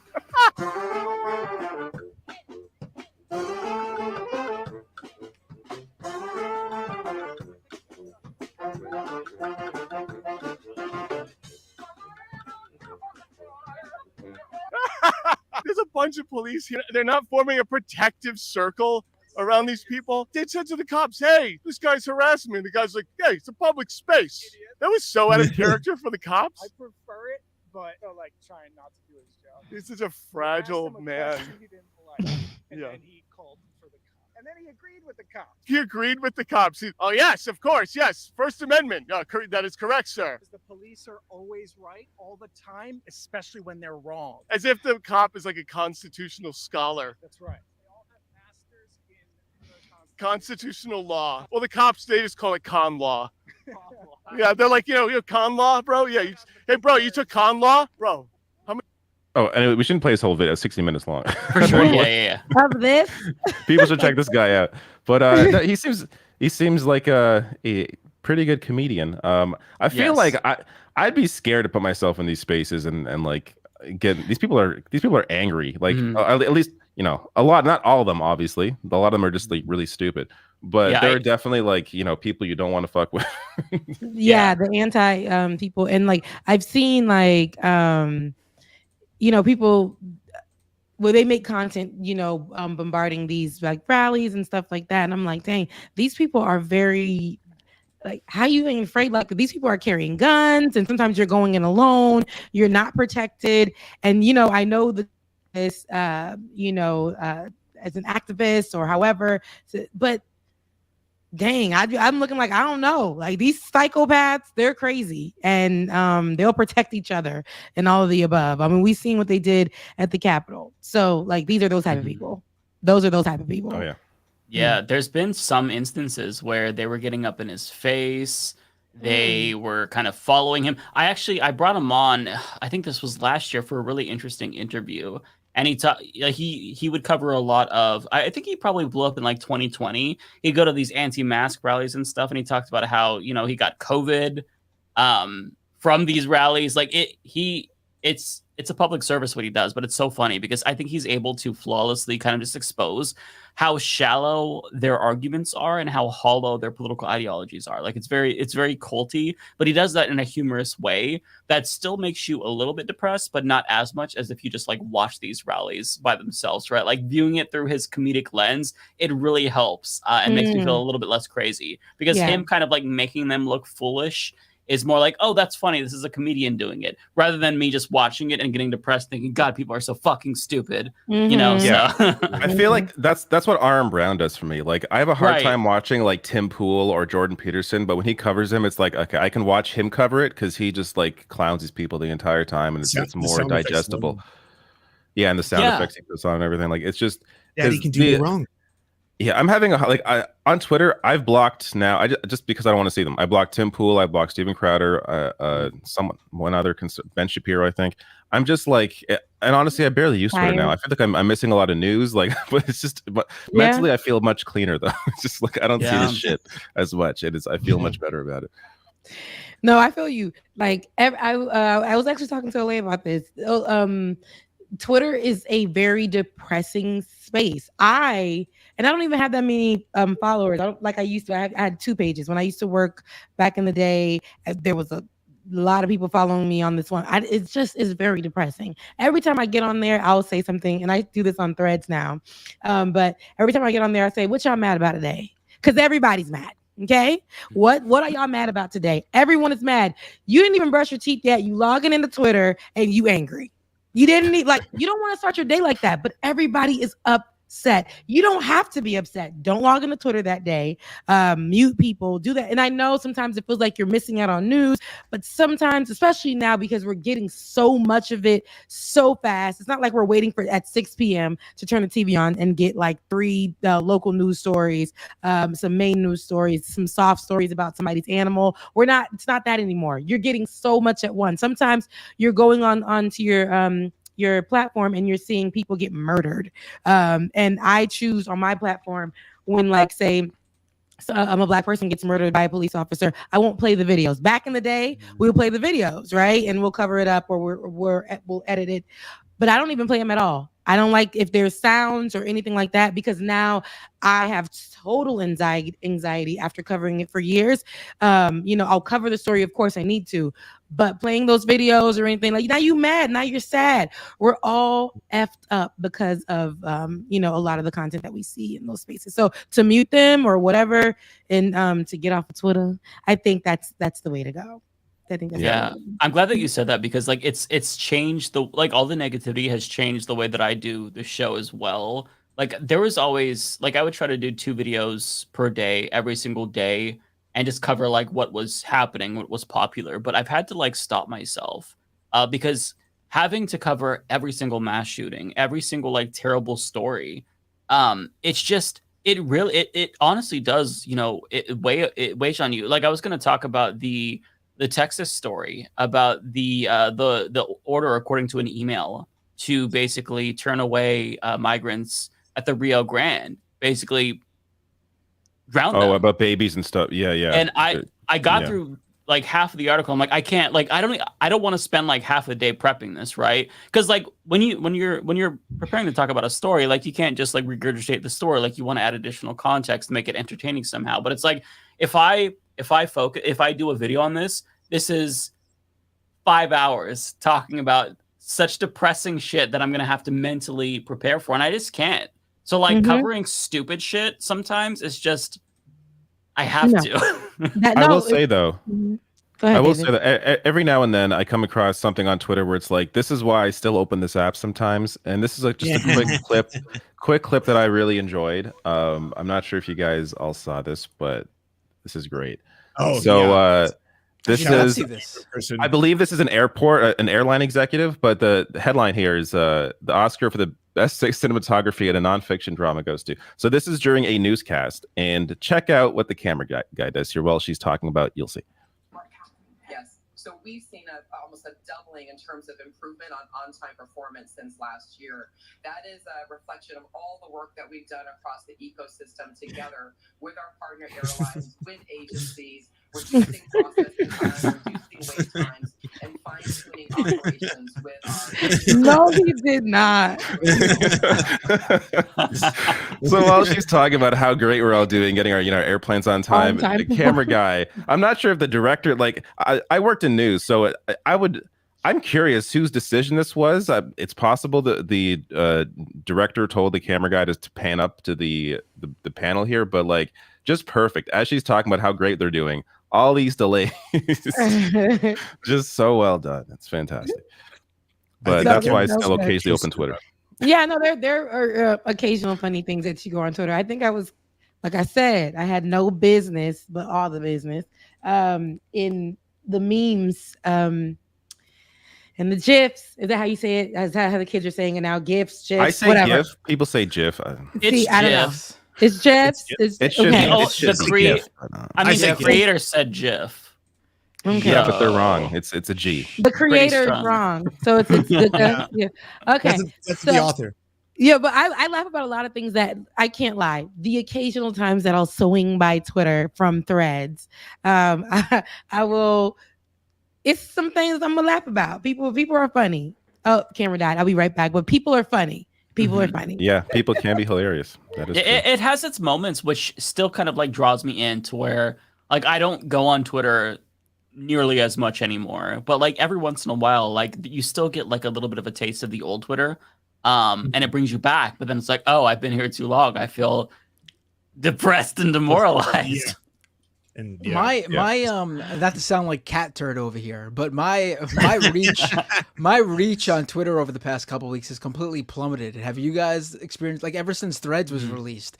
And I think it might be, I don't know, maybe my specific follower base is just not using Twitter as much, or Twitter's doing something to my account. But Yeah, who I knows? haven't tweeted enough to really notice anything. I'm using it less for sure. Yeah. I look at it like once a day for the show just to see if there's anything, like if, I don't know, fucking Tim Pool said something that I should cover or something, make a video about, or if there's any news that's popping off on Twitter that hasn't like trickled into the rest of the online ecosystem. I'll check it out, but I don't stay anymore. I gotta play up the shadow ban stuff. I've been shadow banned. Ladies and gentlemen, I've been shadow banned. Listen, that's a real thing. You playing, but that's a real thing. Like literally, that's if you tweet a keyword and all of a sudden you usually get a lot of poll on your tweets or something. If you tweet a keyword, boom. Next thing you know, you get on there, ain't nobody liking your stuff, nobody sees your stuff. It's a real thing being shadow banned. And I know a lot of people say that, but it's a real thing. But no, it is.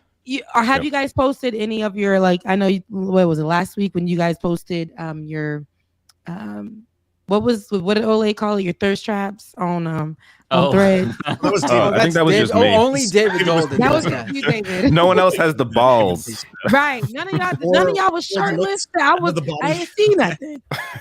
I didn't see nothing. You all can do it.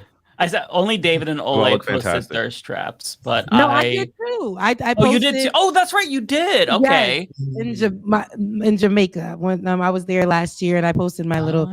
I was real cute. I posted a little thirst trap for the people. Right. I didn't see that. I may check that out later. Yeah. Well, you gotta scroll a little bit because I've been threading. I don't know what they call it. What are the kids calling it? I've been threading. Is it threading? Maybe it's threading. Yeah, I don't know.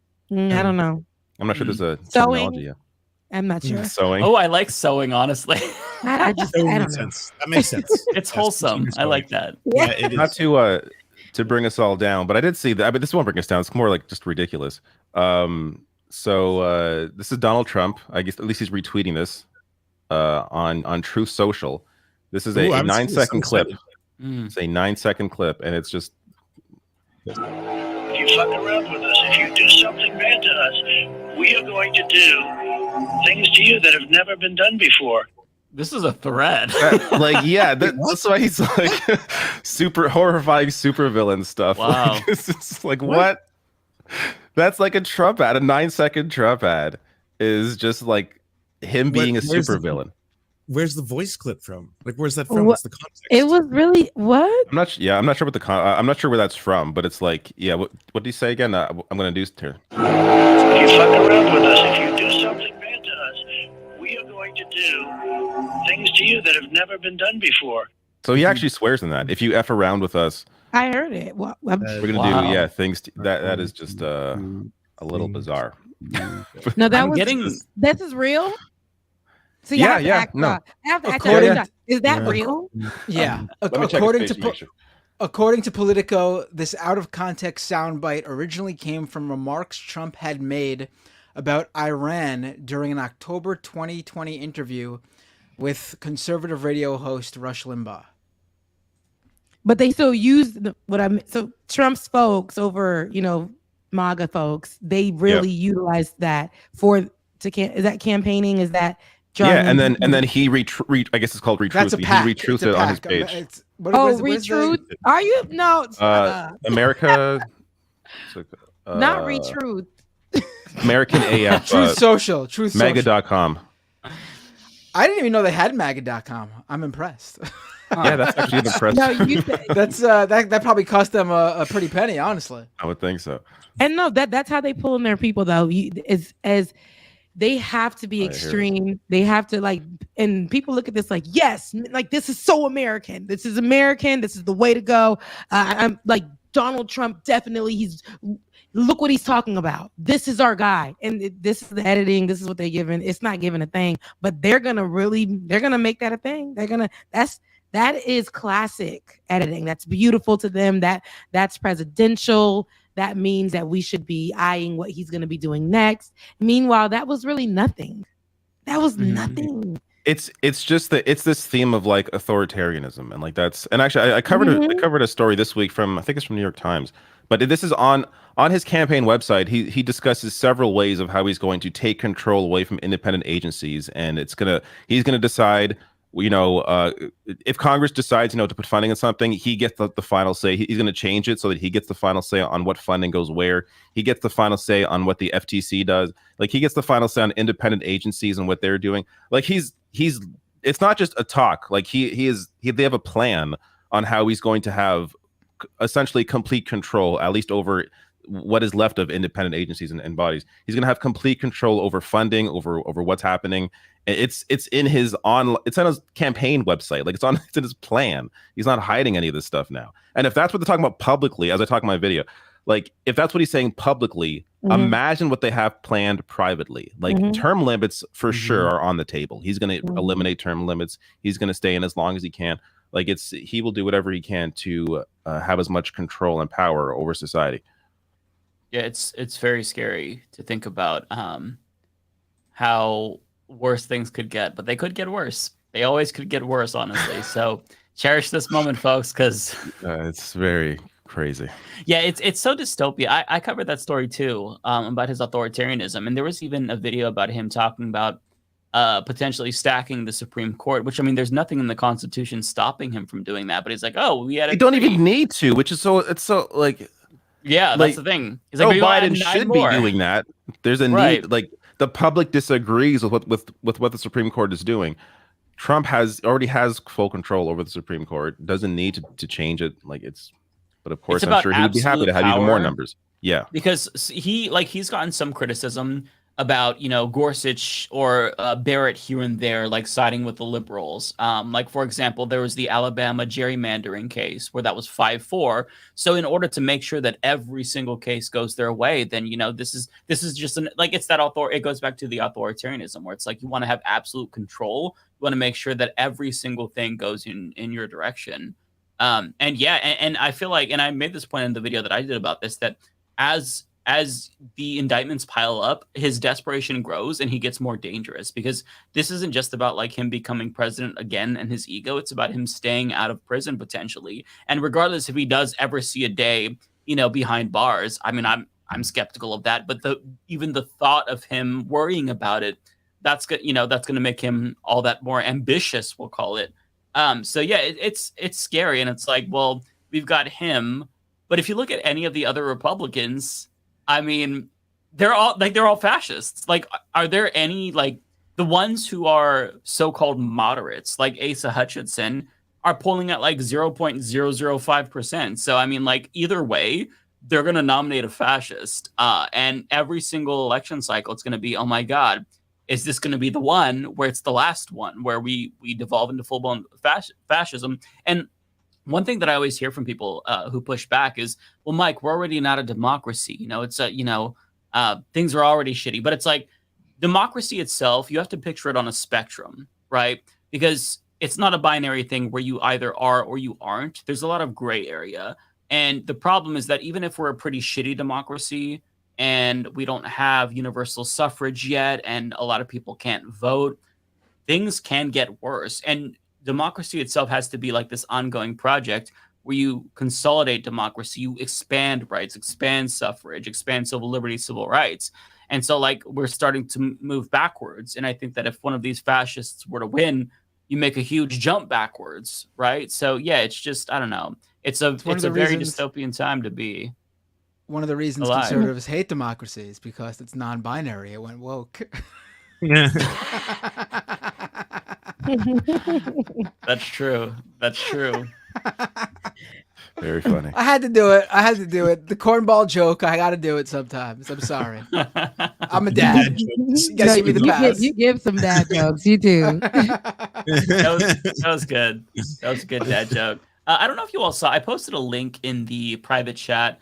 So this just dropped. I didn't get the chance to read it before we went live, but apparently there is about to be some drama with Steven Crowder, or I should say more drama Oh, with there's Steven not about Crowder. to be. I'm actually making a big tweet about it.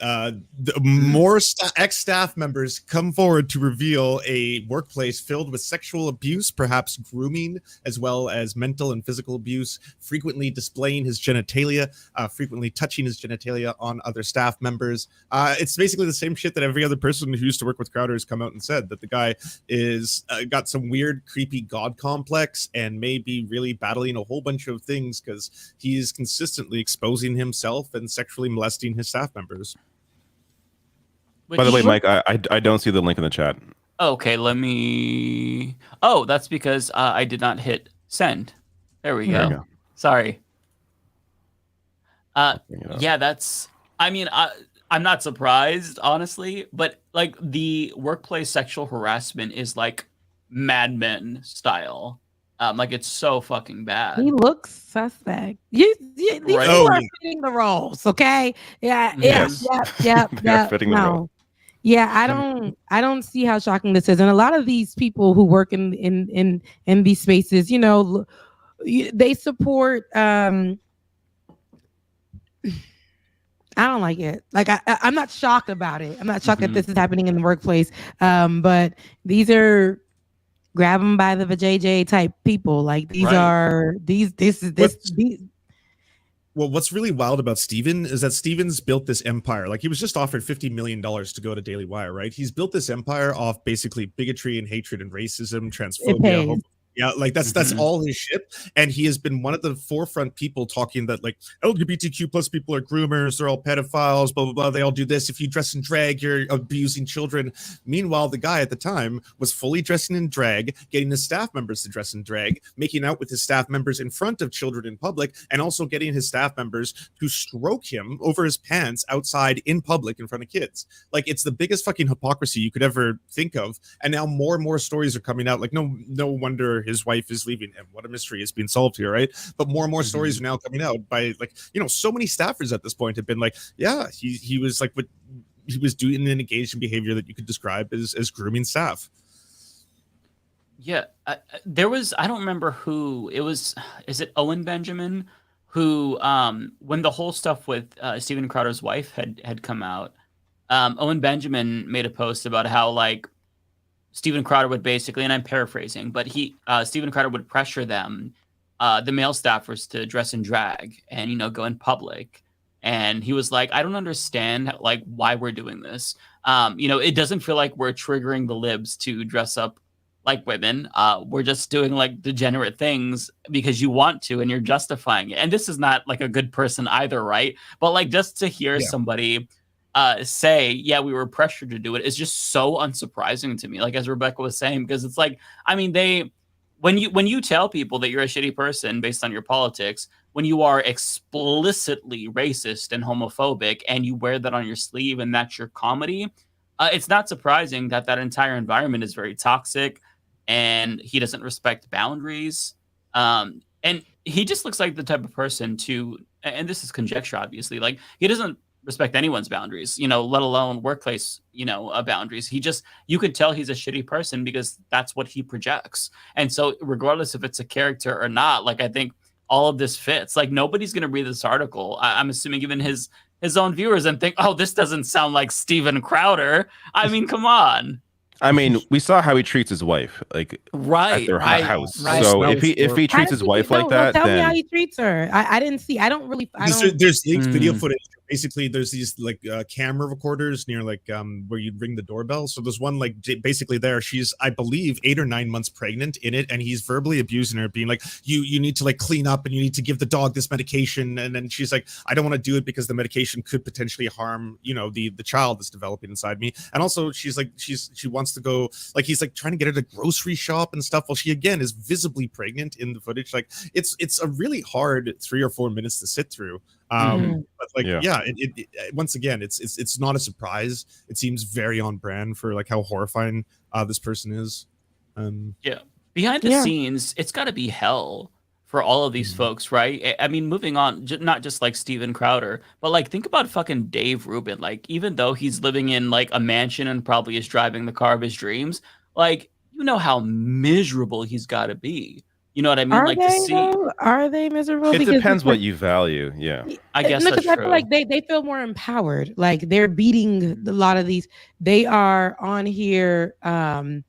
They make money to be in these spaces. Nothing like the literally big brands allow them to have these spaces and curate these conversations and be these sick people, and they're just like, I can be this evil and make money from doing this. And I feel like they almost feel very empowered. I used to feel like these people have to be miserable, but it's sad to see like some of them are like, I'm a misogynist. I might be a rapist. You never know. If you just, I might say racist things, but it pays. And I haven't gone to jail for it yet. So, or I'm now going to be seated, as a congressman, or I'm going to be the next lawyer, or I'm going to be the next state representative. Like this is what we're seeing. They're almost getting rewarded for a lot of the BS that they do, and that's what I hate to see. That's a good point, because I guess I'm projecting like my own feelings onto them. Because like if I had to, I mean, you could put me in a mansion, get me all the video games, but like going to bed at night, if I knew that I was like throwing my own community under the bus and like saying really terrible things, like I wouldn't be able to live with myself. But I mean, the fact that they've maintained this for so You have a long, it good shows heart. that they have. They're terrible. They're soulless. Right. Yeah. I mean, Kyle Kalinske talked with Dave Rubin, but this is long before Dave Rubin made his clear shift. And Rubin's first question to Kyle, he's talked about this, is what's your aim with all this? Like, what's your goal? Where do you want to be? And Kyle's like, what are you talking about? Like, I cover politics. That's what I want to do. Because Dave Rubin's thinking like career-wise, like money, like that's his drive. So he just assumed everybody else is like want to be on MSNBC, want to be on CNN, want to be on Fox. Like that's his where his mindset is, right? Kyle's like, I want to do YouTube. Like I don't know what you're talking about, but that's it shows you like they operate. You have on that a different clip? level. I haven't seen that like, actually. Yeah, I've never seen that either. No, I don't think it's a public discussion, but he talked about it like privately, like when I think when he interviewed Dave Rubin before their interview, he brought this up. But yeah, they have a different value set, right? So I guess they're fine doing what they're doing. Otherwise, they wouldn't be doing it anymore, right? So if they're going to value their house, their car more than what they're putting out in the world, then they're going to keep doing what they're doing. I mean, he would have quit by now if he wanted to, right? Because he has a family now. Like, it's not just him and his husband. Like, he has kids. So to keep them in that environment, if you're okay with that, when they're all looking at you as a groomer or calling you a groomer, I mean, he would have quit already. So yeah, it's sad because, I mean, we all want to make sure that we have money. We want to live comfortably and stuff like that. But I mean, how do you, I just don't understand how you don't feel guilty. And it's because, like, as Rebecca said, these people are just like, they're monsters. Like they're just demons. They don't give a shit. They're not thinking about the impact that they have on the world. They're thinking about their wallets, and this kind of brings it, because I've been thinking a lot lately, for obvious reasons, why so many people on the left end up grifting to the right. And it's because the ceiling on the left is so much lower, right? I mean, like, where do we go? Like, once you have a successful YouTube channel, what's next? If you're a right winger, then you start getting invited on Fox News. Then maybe you become a national. They get paid to be nasty. Like, it pays to be on the right. I ain't gonna lie. Like, and especially if you're somebody who has come from, we see what happened with Candace Owens, and like, we see what can happen for a lot of people who flip, and you will get paid, like, just to be somebody to comment. You will get paid to just turn your camera on and start speaking against everything, I guess, left or whatever. They'll pay you. It definitely pays to be in the space and be on the right. It does. Especially if you used to be on the left, or people thought you were on the left. If you make that switch,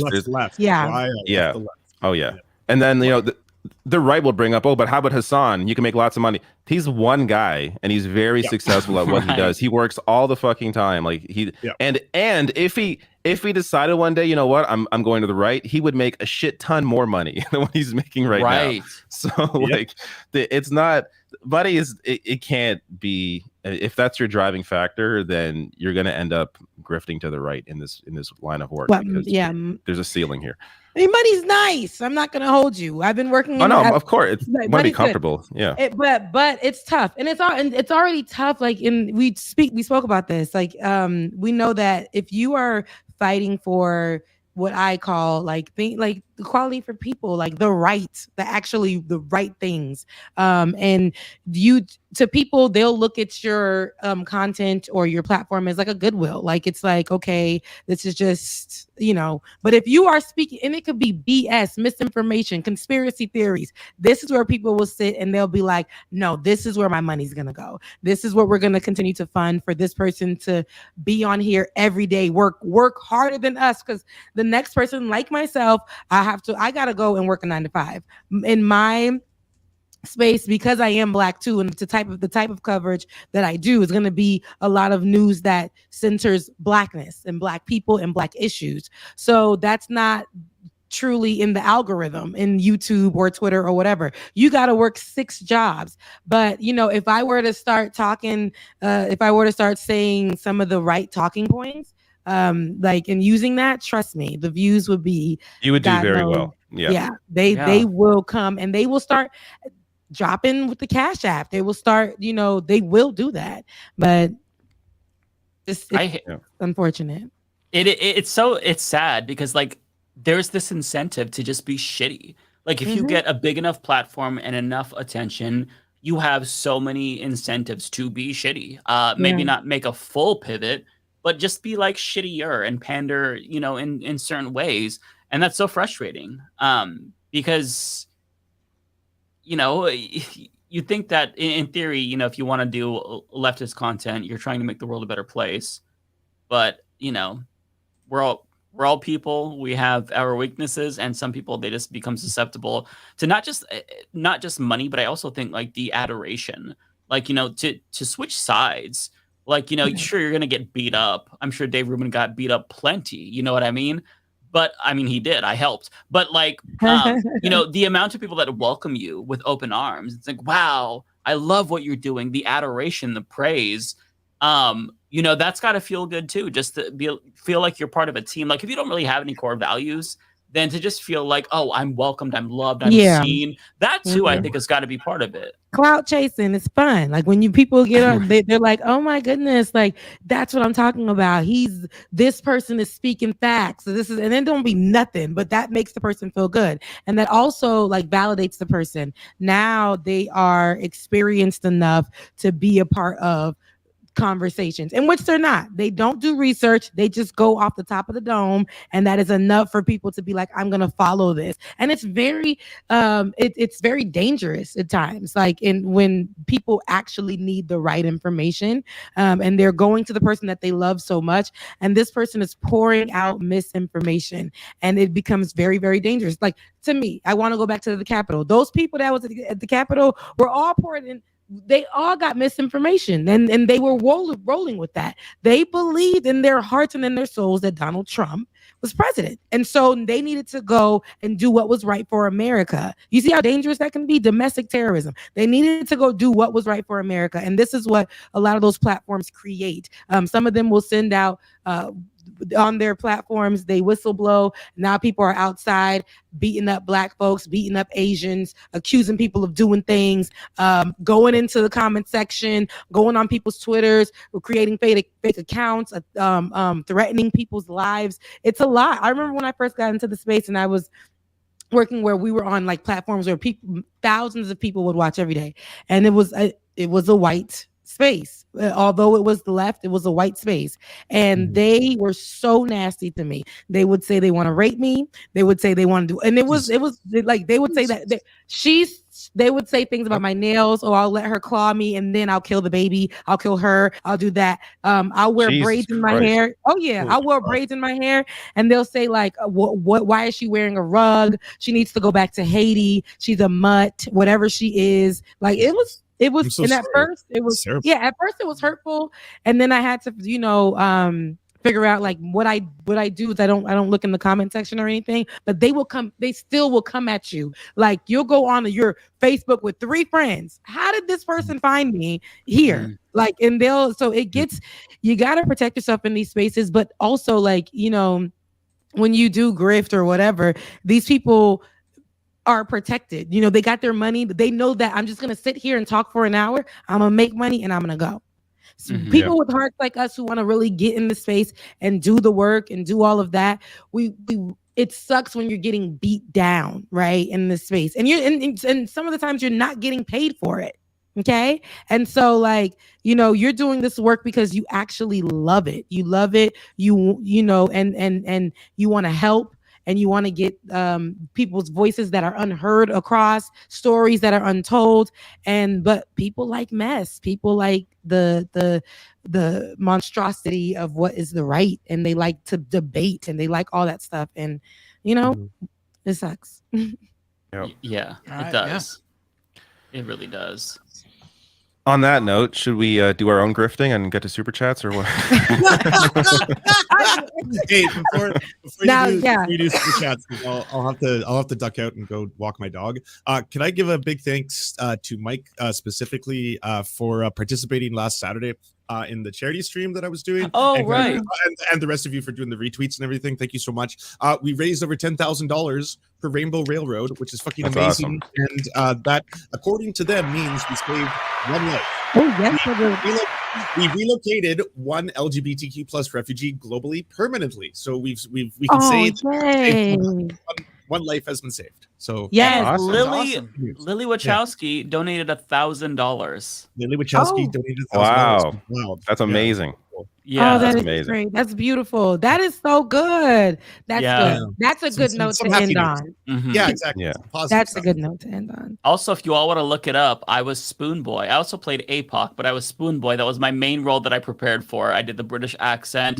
They say I killed it. I haven't Damn. watched it back yet because it's probably cringe if I were to see myself. You got to drop a clip later.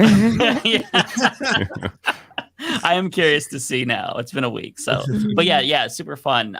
Thank you for doing that, Lance, because that's the kind of shit that is using your platform in like a really good way, right? Like that's making a real difference. So yeah, that was awesome. Amazing. Appreciate all of you for being there. That's awesome. Thanks. Absolutely. You going? I suppose I'll say bye before. No, it's like you're getting the fuck out of here. You're moving along. I'll explain why people. Yeah, I know. People always like. It's always an awkward moment. I'm like, I stream like 4 or 5 days a week. A lot of these people this is like their big stream when they stream it, so that's why there's usually a lot of people all at once like dropping gifts and stuff in there. So I also don't use YouTube, so it's a different system. But like, I love you all. I'll see you next Thursday. I had a ton. Bless. I loved our conversation. It was fun. Awesome. Always fun. Always great. Take care, I'll See you next week. I'll rate into one of you. Who did I rate into last time? Was it you, Matt? Should I give it to Mike or Rebecca? Are you streaming? I don't know if I've never rated into you. Are you streaming? What? No, so that's the thing. Next time we get on, we'll stream to my page. I haven't streamed yet, so you guys remind me because your girl works. Like I said, I get straight from work and I come straight on here. So remind We're asking me. for your Cash App too. Let us know your Oh, Cash right. App. Let's drop the. Yeah. Michael put up that thing. Becca's Voice, BECCASVOICE. That's Becca's Voice is on Cash App. Yeah, and we'll stream straight to my page. I don't utilize it, but we will utilize it now. And we'll go ahead and stream straight to my page. It's Rebecca Azor on. Let me just comment in the comment section so y'all see it. So, but remind drop the me link in there though. so everyone could subscribe. Yeah, Yeah. Let me go ahead and do that. But remind me to do that on next week so that we get that. Yep. Problem. For sure. Hey, bye everybody. Take care, Lance. See you, I'm Lance. gonna run to the bathroom really quick. Lance, peace. All right. Well, Mike's just running out. No, I'm if running you're- out too. Yeah, listen. She's Send sleepy. send Yeah, Rebecca. no, Send I Rebecca totally your- understand. Send wish I could- Rebecca I the wanna go Cash bed. Apps in case you want her Yes, to read something. still, Now's the time. still support Rebecca. She's heading on, out in a minute. Cash App. Yeah, she's heading out right now. Even Last when chance to she's get gone, them though, in. still, even when she's gone, though, still. But I'm still saying last chance to get it in for her to comment on stream. Oh, You yeah, got to do yeah. it right now. This very moment, you're losing her. You're losing me. You're losing. I feel like I'm a QVC host right now. And now's your chance, folks. The deal is going. It is late though. 10:30 already. Damn. Y'all listen, y'all young folks. You guys are young children. Y'all out here. Y'all young and nice. And, Not as young as I look. There's no way you are older than me, Rebecca. Give me a break. Yeah, I agree with that. There's no way you're. I'm 33. I'm an old lady. We are both old. I'm a Me and Matt grown Binder woman. are both older than you. I'm 36. 36? Yep. Want to guess my age? Guess my age. How older today? Well, you said you're older, so I'm gonna say 34. I am 37. What? You're older than Matt? Oh my goodness. What about I'm the you, oldest. Mike? I'm the oldest one on this show. Really? I'm curious. Try to guess my age, Rebecca. Are you older than 33? Yes. So you're 34. Look, I'm just gonna because y'all don't look like you're 34. No, you're I old. am. I'm 46. You're lying. I'm just kidding. No, I just turned 36 actually. Oh, okay. So yeah, okay. So everybody is like mid 30s. Over the hill mafia. How old are you, Rebecca? I'm curious if you want to I share. just turned 33. I just turned Okay. 33.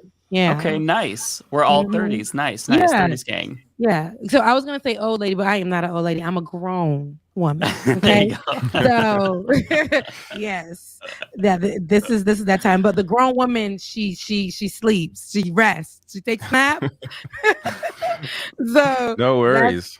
that's the have thing. a great sleep and enjoy work tomorrow. And people, make sure check out Rebecca's show on the weekend and during the week you stream on. Was it Tuesday or Wednesday? Tuesdays and then Tuesdays. Saturdays. So I was on. I was actually on this morning just to talk about the Carly Russell situation. But we do stream on Tuesdays at 9:30. You gonna see me come on a little bit 9:30 ish. Okay, I'm coming straight from a workout. I gotta get myself together every time. But we're 9:30, and then on Saturdays we are on the 10:30 around 10:30 a.m. So we have a good time. If you guys know Benjamin Dixon, it's on his network, but I like to make it clear it's my show, Like It or Not with Rebecca Azor. And Ben's usually there on Saturdays if you guys want to look for him on video. If you guys been looking for him, you can find him on Saturdays, but you guys can find us. We have a good time. We start the show, we talk about some Black issues or some trending stuff in politics, but we always make sure we end it with some cute things, okay? So we might have something funny on there. We might have, it's just great. I have a DJ on there, and he starts off with some music and with some dad jokes, Matt. So it's like, Gotta be. Yeah. So shout out to Like It or Not. If you guys aren't, make sure you're following it. And yeah. Mm-hmm. It's such a good show, by the way. Everybody go subscribe. It's one of those shows where it's like, even if you're talking about like very serious subjects, the chemistry that you all have on screen makes it so much more like easily digestible. And the way that you break it down, it's like, the back and forth like really helps, and the relationship that you all have, it makes it so much easier to watch. So that way it's not just, oh, what's the bad news? You know, it's like you're getting like a discussion. So I really like it a lot. Even in serious things, we have to really be like, hey, don't laugh. Like we'll start laughing, and we have to get it back together. But we actually have me and Ben, because we worked on the original Like It or Not back in 2017, and we were in the studio at the time. We had this big studio that we used to work in, and that's how we built our. Ben hated me in the beginning. I was in my mid-20s, so I think I was like 25 or something, like 26. Whatever the age, 26, and I had just turned 27 with knowing Ben. But Ben came in and he's like, because Ben was very like politics, and I was just like, yeah. So, anyways, I would be in there singing in the office. Like it was just, I'll be like, hey, how was your day? Is everybody good? Who's hungry? Like I'll be pulling up I had a red Mazda at the time, playing my music. It would be like ratchet music, and then then I get in the office and I'm work mode, but I have like soft music playing in the background or some R&B. He used to be like, can you just turn that off? Like, and then but then we connected, and it was good, because then it was like, he's like, Rebecca, I can definitely walk you through politics, because like I said, the people were being so mean and things. He's like, I can walk you through politics, and I said, okay, I can lighten you up. So we definitely put that together. That's a good match. And it became great, and that's how we created magic. So that was good. So shout out to Ben though, for real. Shout out to Ben. I love Ben. Yeah, he stuck with me when he could have just been like, girl, you ain't gonna get it. But no, he was like, he helped me definitely maneuver through this space. So shout out to Ben for that. Awesome. Love him. All right, y'all. I'll talk y'all to death, but I'm not going to. I gotta go. Mwah. Love you. Well, you take Have a good care. night. Great. Thank you so See ya. much, Rebecca. Have a great night. She left already. No, I think today went great. I mean, obviously, not having Ole on for the first episode, which is officially, gone, was going to be a different dynamic. But Rebecca, I really enjoyed tonight's conversations. Absolutely. Yeah, love Rebecca. Let's start with the chat. Oh, of course, drop Y'all them gotta follow super along, chats. Let's since you will drop. not know. Let's let people know now. Drop the super chats. You go to my channel, or my channel, or my channel, and drop those super chats. YouTube.com/TheRationalNational. None of this Matt Binder foolishness this week. Also, like I've said last time, I just opened up the YouTube memberships on my channel, so you'll get a shout out if you drop a YouTube membership as well. Let's do this. Let's get started. All right. Here's the first one. I'm not sure who it's for. There you go. This is Not for Matt. It's for me. Oh wait, I gotta open up so I could follow along. But I'll read this one first. Ignar Husky with a super chat. Betrayed Mike's chat to be in Matt's chat. How dare you? Sorry, Mike. Matt's my punk buddy now. LOL. Ignar, I will never forgive you. Come back right now. I think you made the right move, Ignar. Who's next? Mike Thompson. Oh, that's me as well. Mike Thompson with a super chat that just Look at says this Binder money. love. Money. I know. People love me. What can I say? People love me. Oh, I think that's also for me. Crewhurks with a super chat. Ole is great and her absence will be felt. Nobody should have to endure the racism she dealt with from randoms and from Kasperian simps, also racists. I mean, listen, I would say it was a little bit of everything. Let's be clear. Like, obviously, it definitely got worse as the show progressed because the show has definitely got on people's radar because it's just blown up much bigger than I think any of us thought it would at this point, at least. So it definitely progressed, but she experienced it very early on. So clearly there's trolls, but there's also people on the left who I would hope at the very least don't realize when they're saying something inappropriate or problematic or racist, because ignorance can be fixed. But it's certainly not just that. So we're going to continue to work hard on the show to continue to make it a good place for people of all backgrounds to be able to interact and just have a good time. Yeah, that's our job, and we will absolutely do that. I believe this one is for me, Taylor, with $5. Thank you so much. Should make sure to post her Cash App for as a farewell from Mafia. Yeah, that's a great idea. So it's on the screen right now. But yeah, send her a lot of love on Cash App. Also Rebecca and Lance too. But yeah, send Ole some love. Let her know how much you appreciate her. Because yeah, there's a lot of hate, but there's also a lot of love too. So we don't want to like have that be overshadowed. But yeah, shower her with love. But always do that, right? Like, she's around, she's making videos. Always make sure, I try to get in the habit of this too, to like videos and comment, just because it really does help. It makes people feel good. Yeah, at the very least, sub to her channel, watch her videos. She does great work. Right. Oh, you should definitely, you should definitely follow Ole. Like, let's be clear, like Ole, again, we all spoken with her. There's no beef between the hosts. This is clearly, just straight up like the dynamic of the live streaming, platform just is different than the dynamic of just uploading videos. And, yeah. And live streaming is just not a good space for anyone really, but especially for people of color, trans people, women. I mean, like I said, like just start at the baseline. It's automatically harder to be a women streamer, and then just continue to add additional attributes that make it even harder. If you're a black woman, then it's even extra harder. And then if you're a black trans woman, it's even another step harder. Like, you could just keep going. Like, she just didn't want to deal with the live streaming dynamic. And I would love to find a way, and I think in the future we'll do nothing planned right now, but we're gonna do stuff with on Ole's channel like separately or whatever. But I would love to do stuff with Ole. But the show is a live stream, and I think that's sort of what we do Thursday nights. There's an audience that likes interacting with us to discuss the news, and I just think and she didn't want to do that, so. Yeah. This is just the best case scenario for her, and we support that completely. Yeah, I didn't do any live streams for like 5 years myself, just because it is intimidating, and I'm a cis white dude. It's yeah. It takes a while to get used to all those comments.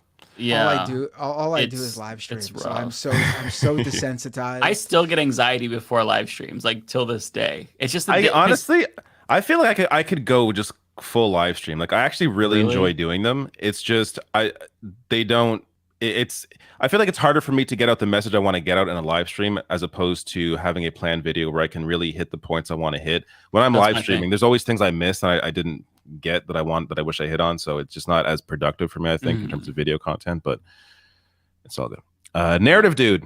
1999, very supportive, fantastic super chat from Narrative Dude. Says, so sorry about Ole, 5 decades of life, and I still don't get the trollverse. More power to her and taking her own mental health seriously. 100%. Yeah, that's really important. I hope people take that seriously too. It's easy to kind of brush aside your mental health and your needs and your desires. Don't do that. You're not like a bad person for trying to prioritize your mental health. You're a human. So I really hope that people take that as a lesson. It's very, very important. I've done that myself. I remember I was doing a panel show years ago, the Dystopian Times. It turned into 1 season, and I was going to bring it back. I'm like, it's very stressful. It's very stressful. I remember those. Those were causing some drama every now and then. I remember the first episode. Yeah, there was drama with that. Yeah, I remember that. I remember the first episode I was on. One of your guests immediately called me out because they thought because they didn't think I agreed with them on there was the Force the Vote march or something, right? Shit! No, See, the I don't even Medicare for remember all. that. Oh my god! The Medicare for all march. That was and very automatically low tier drama in my mind. I hated that Well, show that was- 2 episodes in. That was the first episode you invited me on, I think, and that was already. Yeah. And I was just like, I'm just sitting here, and I'm just like, I have nothing against. I've even said on my show, if you want to do that march, power to you. I'm not gonna knock you for it. That's But Turns out you were right, though. I'm just gonna say. I knew I was right in the very moment. I mean, part of it I know is. it was.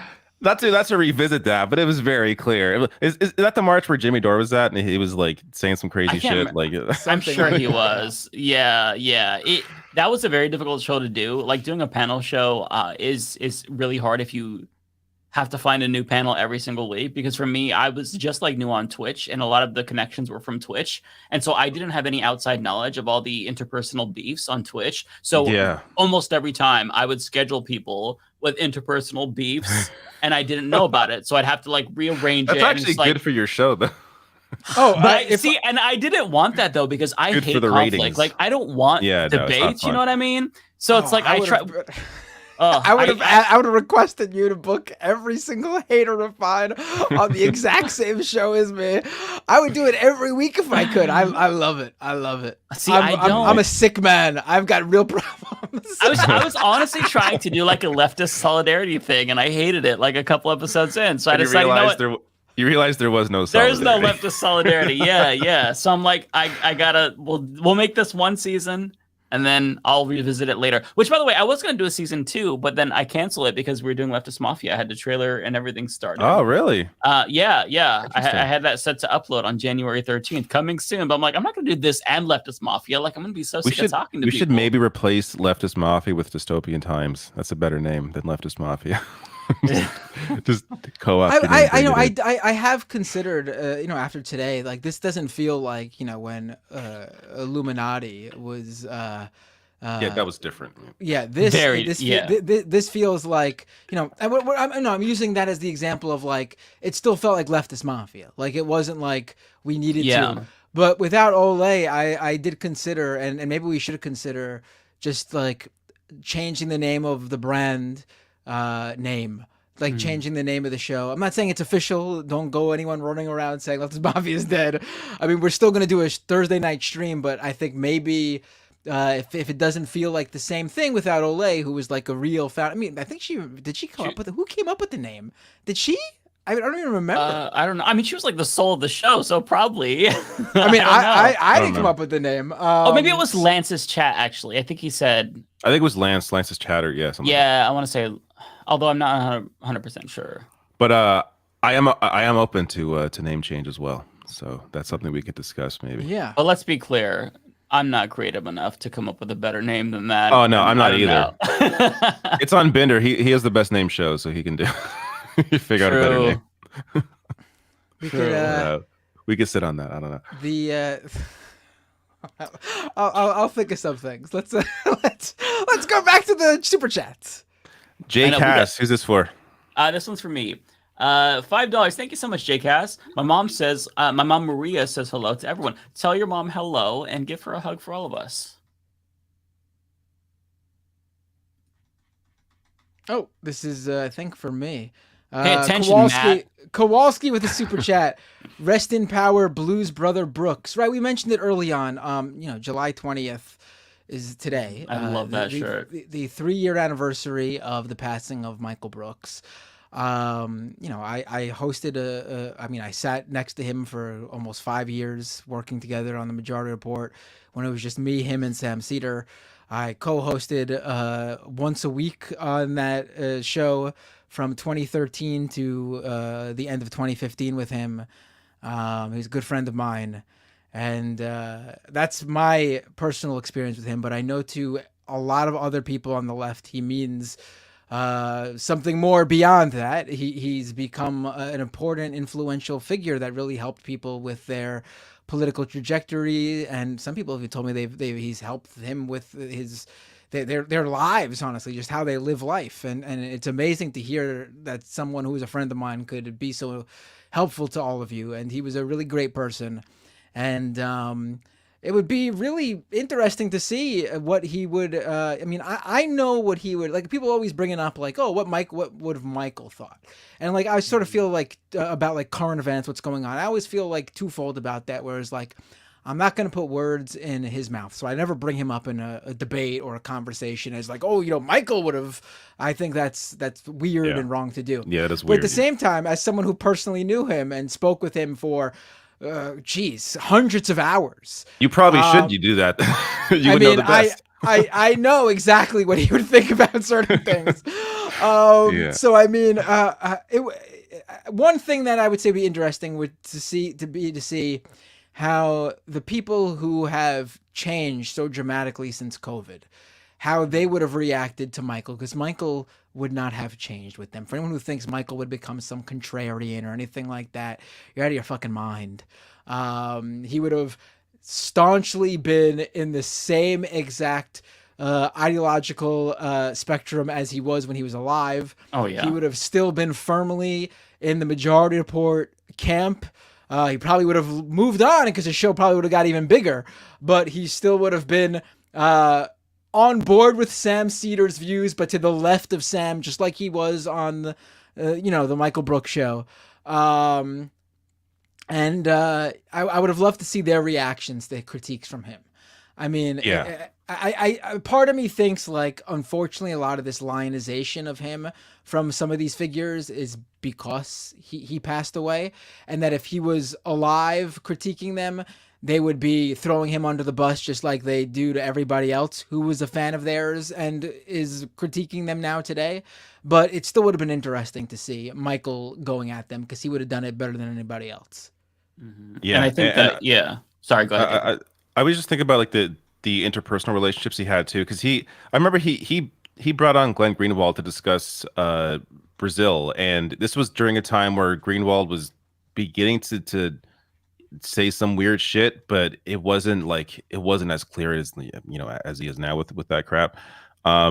So he was still able to manage that relationship in a way where they discussed the issues he wanted to discuss, while not yet he wasn't yet getting into the weirder side of Greenwald. So I do think about sometimes like, how would he manage these relationships that he's had with these people that are now saying crazy ass shit, and like how, because you could point to maybe like someone like Jimmy Dore, but I don't think he was really close with Jimmy before Jimmy went all fucking crazy. So it's just like I don't know. Like I know he would be, of course, his politics wouldn't change, but I would be curious to see how he would manage the public aspect of it in discussing some of this stuff. Yeah, I think about, like, for me, it's been since 2020. I mean, that was just in general like a terrible year. Like, my dad passed away, and I was done with that. And then a couple months later, Michael Brooks passed away, and so like I was just hollow and went into this very like doomer phase. And like and it's not just me. Like, that's my personal reasons, but everyone's kind of in this like doomer mentality because climate change. I would like to to hear his insight. You know, with I feel like things are getting worse each year. Just like what to do next. Like, he was he was a guiding star. Yeah, He helped very develop, much guiding light. like, he yeah. helped shift me away from like just being a sock dem to being an actual socialist. And I don't know that anyone else would have like explained it in a way that made it just like click like that, you know, than him. So I mean, it just I also think about like, you know, what would he say about this? How would he respond to this moment and like the cynicism? Like, how would he be able to snap me out of the cynicism? You know, what would he say? So yeah. He's a legend. There were often times where I didn't quite know how to feel about a certain thing, and then I would want to see what Michael Brooks was saying about it, and that would give me a really clear-headed view of it. And I can't even think of a time where I would like disagree with him, because everything he said was always well reasoned. Even if there was a disagreement on something, I would understand where he came from, but he was always a very clear voice, and as you said, like a guiding light in terms of where we should go, what we should focus on. And of course, when it came to the issues he touched on, no one touched them. No one discussed that stuff, like the international politics, the way that he was able to discuss it. So in depth. And like I would find myself often lost in some of his podcasts because I had no basis for any of it, but it would lead me to then look into it more. And then so I could better understand the next time I watched one of his episodes. And I made a few appearances on different shows over the years that I got to say, when it came to, I was on his show once. I was probably the most nervous to be on the Michael Brooks show because I knew I was way out of my element. Like, this guy is just he probably knows more about what I'm going to talk about than I do. And so it was like almost intimidating in a way where it's like, I don't want to sound like a moron being on Michael Brooks show, because this is the space where people go to really get deep and learn a lot. So I made sure Also, I was like really read up before I was on the show. Let's be clear. He was easily hands down the funniest motherfucker. Yeah. I think that's like a real thing that, like, to me, like, everyone brings up, obviously, you know, how smart he was, and obviously he was super smart. But like, to me, the real talent he had was the ability to use that knowledge to be funny and be really funny. And I think, like, if he didn't pass when he did, he would have easily made a crossover. Like, he could have easily been a really big, well-respected individual in comedy, covering politics in a way that, like, I don't think we'll ever see. Like, he just had the total package of talent. And it's a real shame what happened. It's a real shame that you know, because I think he was about to really take off. Like, once the COVID stuff was coming, I mean, he was already doing you know, tours, live show tours. The show was growing. He was helping the Jacobin launch their own weekend show, which he was co-hosting with Anna Kasparian at the time. I mean, I think we were on the cusp of him getting really big, and I think we missed it. Yeah, it's not just like the talent, but it's just like his presence. Like, I feel like he was all of our big brother. Like, it didn't matter how long you knew him. Like, as soon as him and I like connected, like I felt like, hey, that's Big Brother. You know, what does Big Brother have to say? Like, and he made you feel seen and looked out for you and stuff. And it sucks.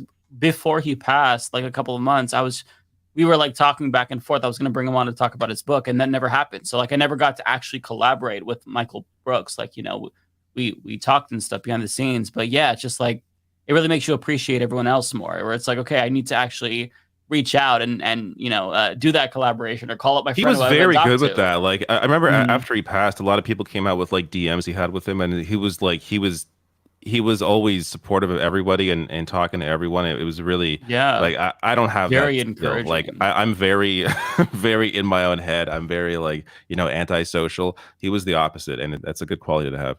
Let's put it this way Yeah. too. Like Joe Rogan on his show had to mention how fucking hilarious Michael Brooks was, even though he Mhm. forgot what Michael Brooks' name was. Yeah, called him Michael Roberts, I think. Yeah, something like that. But even Joe Rogan, as much as I mean, it's pretty clear that when Tim Pool talks about Sam Cedar being blacklisted, it's pretty clear exactly which show he's talking about.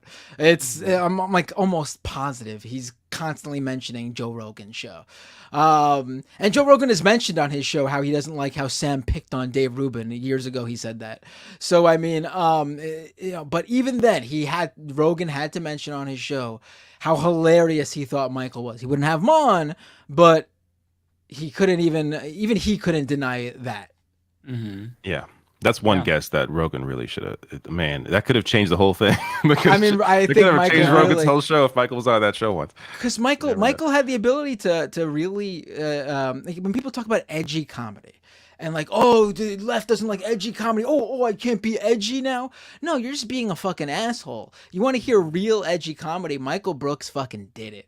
Michael Brooks was a fucking white guy doing a Nelson Mandela impression as if Nelson Mandela was a right winger. He did a libertarian Martin Luther King Jr. impression. He did a Nation of Islam Barack Obama impression, and nobody ever he never ran into any problems with any of those because the content of his edgy comedy was the correct politics. It was pushing the right punchlines. It was pushing the right message. And that's why no one had a problem with it. He got as edgy as he fucking wanted. And because of him being super smart and being able to get his message across, no one ever called him out for it. There was nothing to call him out for. Yeah. Yeah.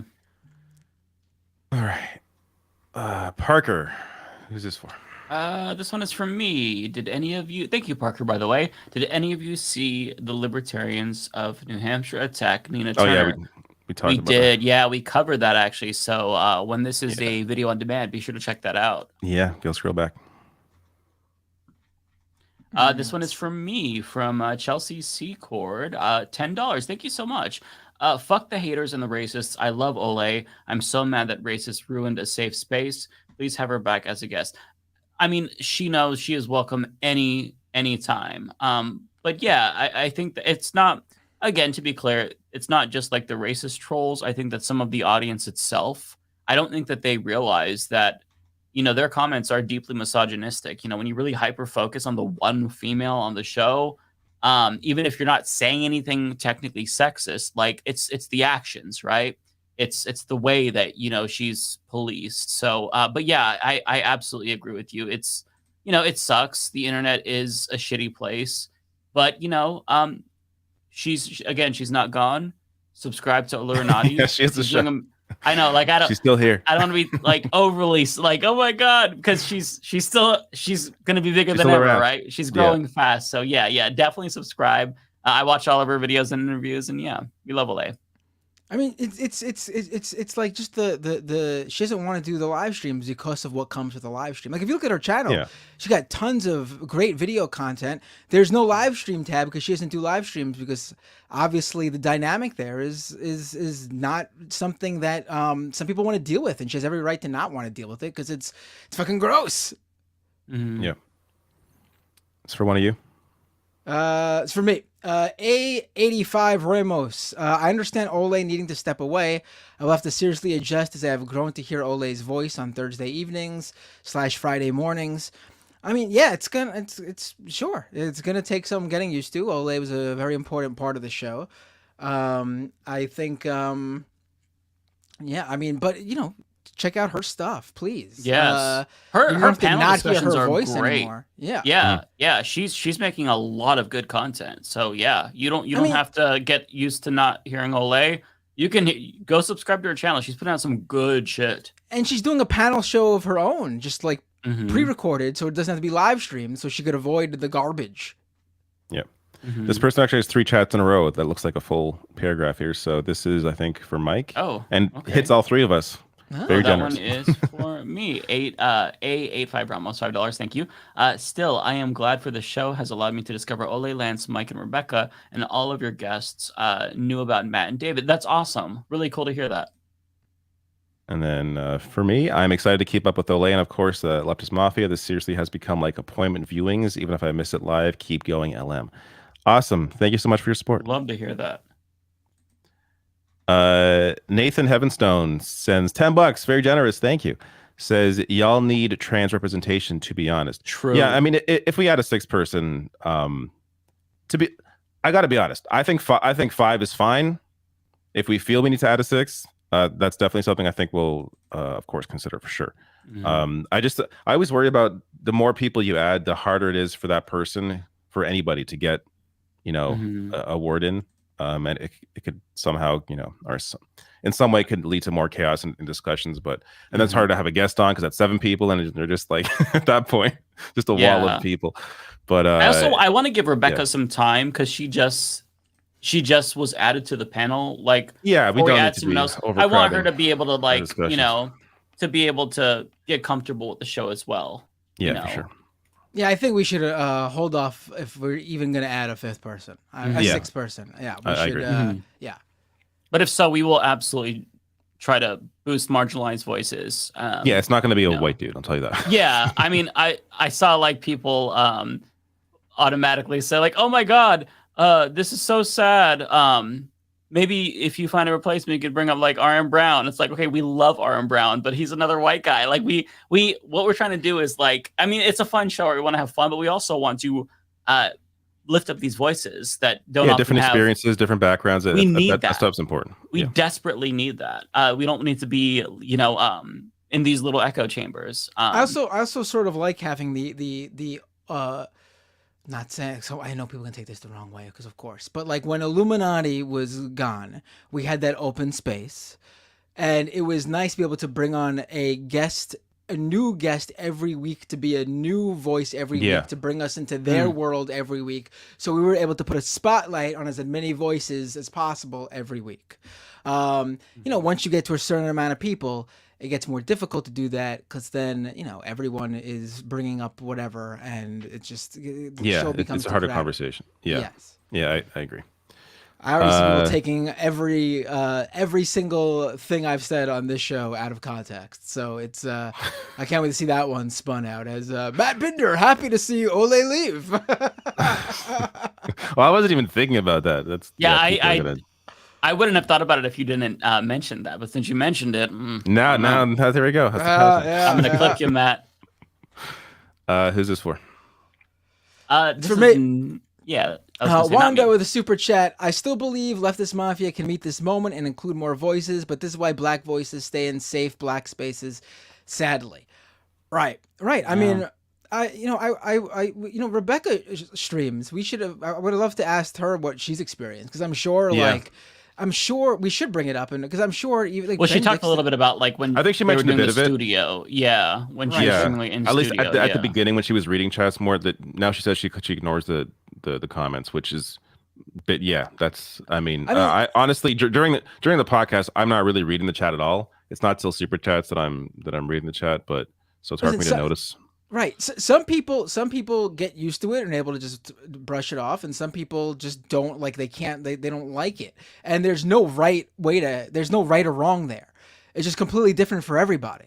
And there's no one should feel that they have a prerogative to deal with it, because they shouldn't need to deal with it. Mm-hmm. Yeah.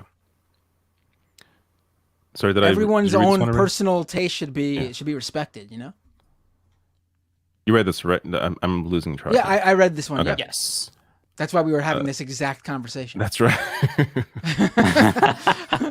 Foresto with a super chat. Did you guys see Anna disingenuously going after Lance on Twitter yesterday for being too pro-abortion? Posting this early, so my bad if you do mention it. We didn't mention it. I don't want to become the show that just comments to on everything TYT. Anna Kasparian Yeah, says. I'm over it. I saw it. You know, I think mean, that Matt or Lance did a stream about this today too, where he tried to watch the full and I only saw like a few seconds of a stream. I didn't get to watch it all, but he watched like the full clip in context to explain why he had issues with the framing in that clip. Yeah, I just I don't want to comment on everything that happens, you know, on I didn't on see Twitter. it. I'm barely on Twitter at this point. But I so will comment on this. whatever. I'm not going to spend long on it, but I will comment on this because it really was disingenuous, as Forresto put it. She's buying into Tim Pool's framing of, you even think abortion should be allowed at 9 months? And she was going after him for that. And any sort of pro-choice activist would immediately disagree with that framing of it because it's a disingenuous one. It's specifically made to rile you up.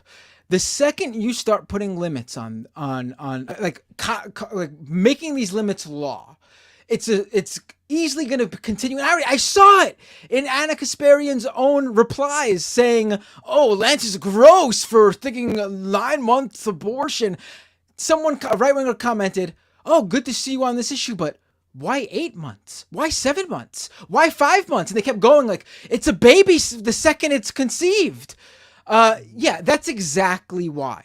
There is nobody having just off the cuff, just for funsies, abortions at 9 months. No one's carrying a baby to 9 months. I mean, at that point, you're still giving birth. Yes. Like, yeah. And on top of that, so why would you?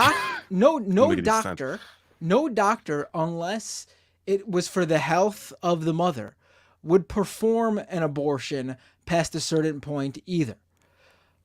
So the reason you keep it open like that is so people don't chip away at abortion rights, and also the whole idea that we do not have the right to control other people's bodies. But then on top of that, your concerns are protected by the fact that the medical world a woman needs to still consult with her doctor to do these things, and that doctors would decide what is best for everyone involved, which doesn't require politicians being in the room, to be quite clear. It's the same argument. When Bernie Sanders talked about how prisoners should have the right to vote, and then the right's like, you want the Unabomber to vote? Right. Like, you know, they go to like this ridiculous example that doesn't represent like the whole, like the actual argument and what it would mean to chip away voting rights. Like when you allow certain caveats in voting rights or certain cutouts, then they utilize that to their advantage. When it comes to abortion, it's a medical procedure. It should be between, you know, the doctor and the woman, and like that's what it should be about. And the same thing with trans healthcare. Like we don't need to be instituting laws against things that should be medical procedures between a doctor and, you know, the person, their family. It's just it's overboard. And these limitations are always used to traumatize and harm women. Especially women who actually, I mean, you constantly see stories, because this is usually who gets caught up in these limitations. Women who wanted a child, something went wrong during the pregnancy. I'll be right back. And then they're forced to give birth to a stillborn child and deal with the health issues that come from that pregnancy, possibly, but also the emotional and mental trauma too that comes from that as well. Yeah. All right. If this is not for you, then it's from Mike. Oh, I lost it. It is not for me. Good time leaving. Yeah, what timing? I guess you could just read it. I'll just go to the next one. I can. Oh wait, this one's next one's not for me. I thought it was, but is this for you? No, that's not for me. Two Mikes in a row. How about this one? That one is for me. Okay. Keep it I'll real. have to remember to go back. Keep it real with a super chat. Ain't nothing wrong with focusing on mental and emotional health at any cost. You do you, boo boo. Absolutely. Of course. No one on this show should feel under any obligation to do it. Exactly. It's just this isn't like a job. This is something totally for your that you want to do. There's nothing wrong with wanting to do other types of content. They're just not wanting to do anything at all. Yeah, you got to enjoy it. Prairie Fire.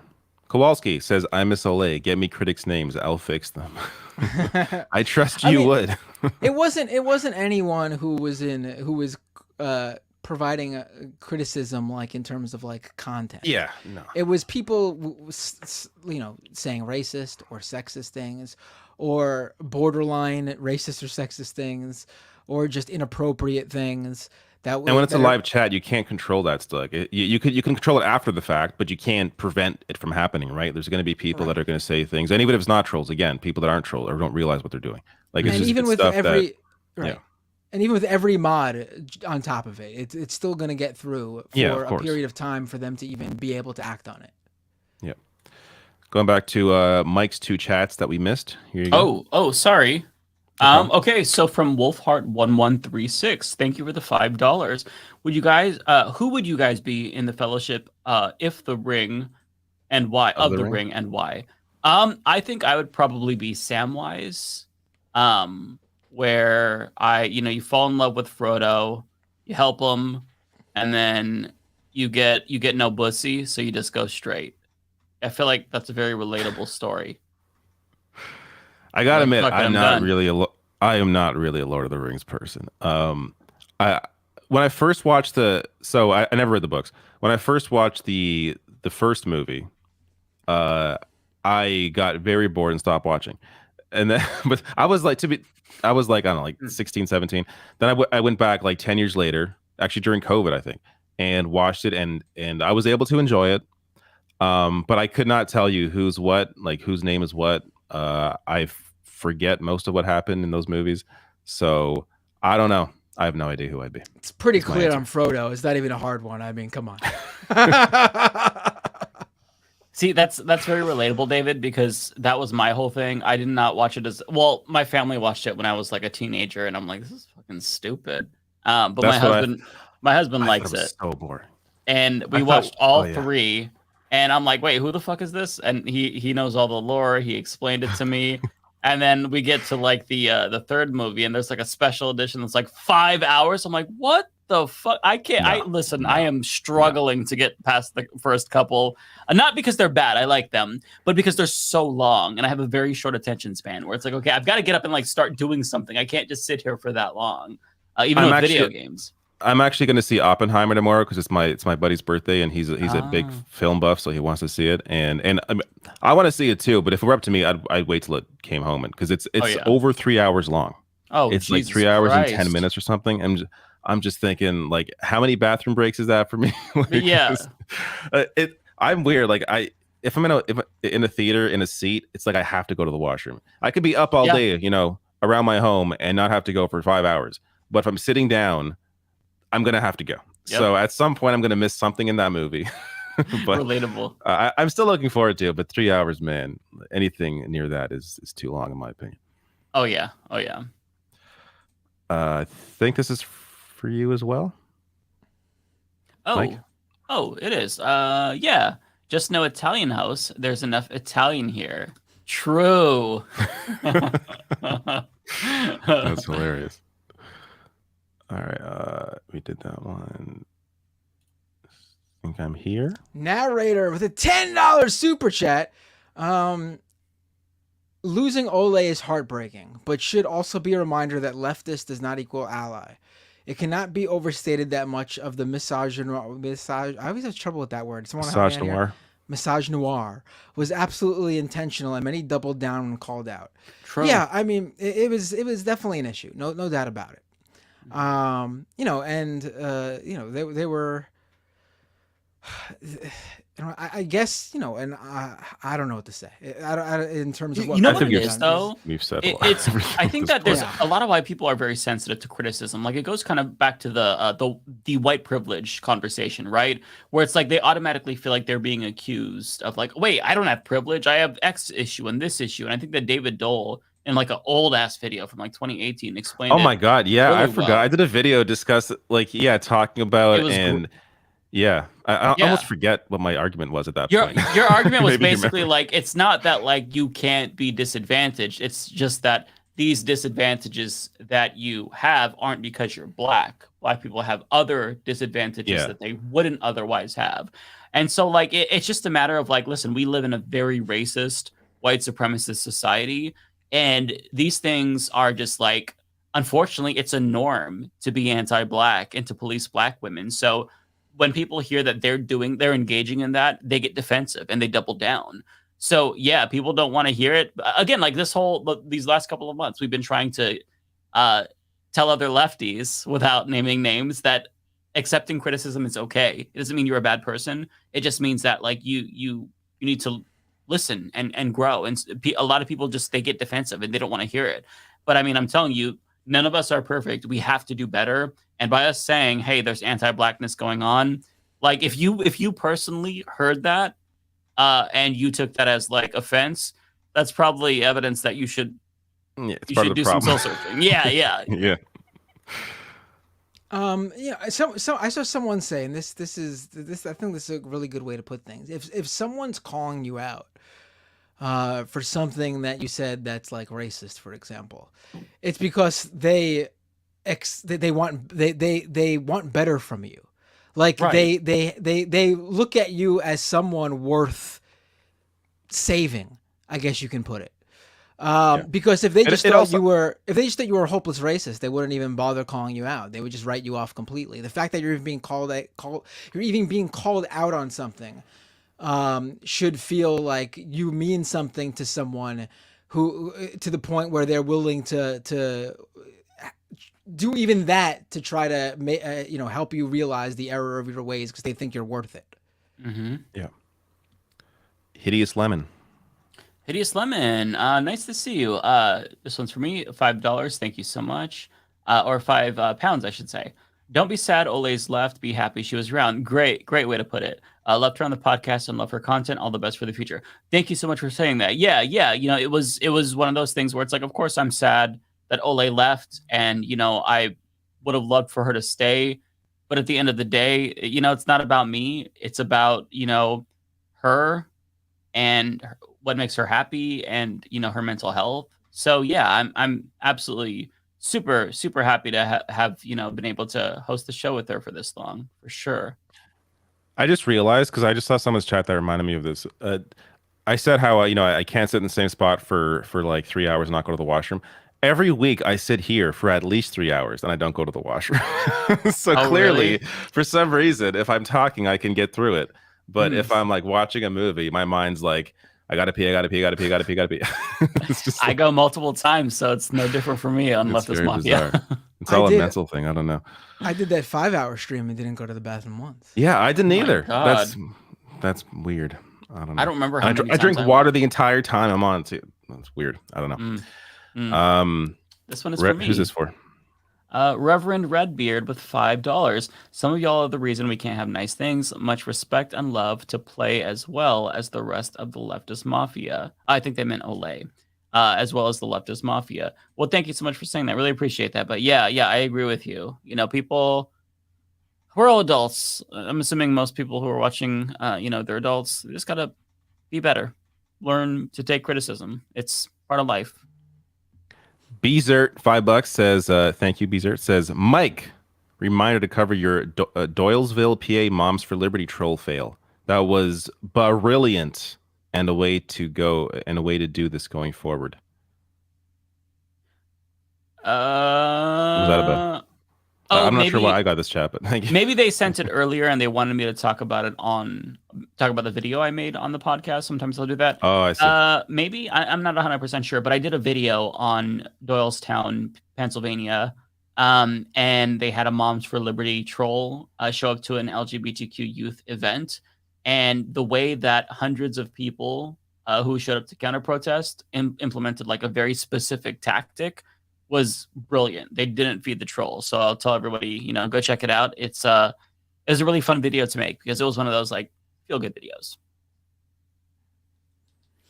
Bay Photo says, guarantee 2/3 of that room of libertarians have pulled the sovereign citizen excuse during a traffic stop. Yes. Oh God. Of course. I'm sure they have. That's cringe, but true.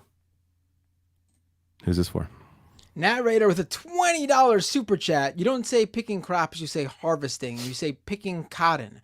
Libertarians are just people smart enough to know that conservative and neoliberal ideologies are terrible, but not smart enough to understand why. I mean, frankly, they hold a lot of those same ideologies. They're just smart enough to realize that nobody likes either of those groups. Problem is, they're not smart enough to realize nobody likes libertarians either. 100%.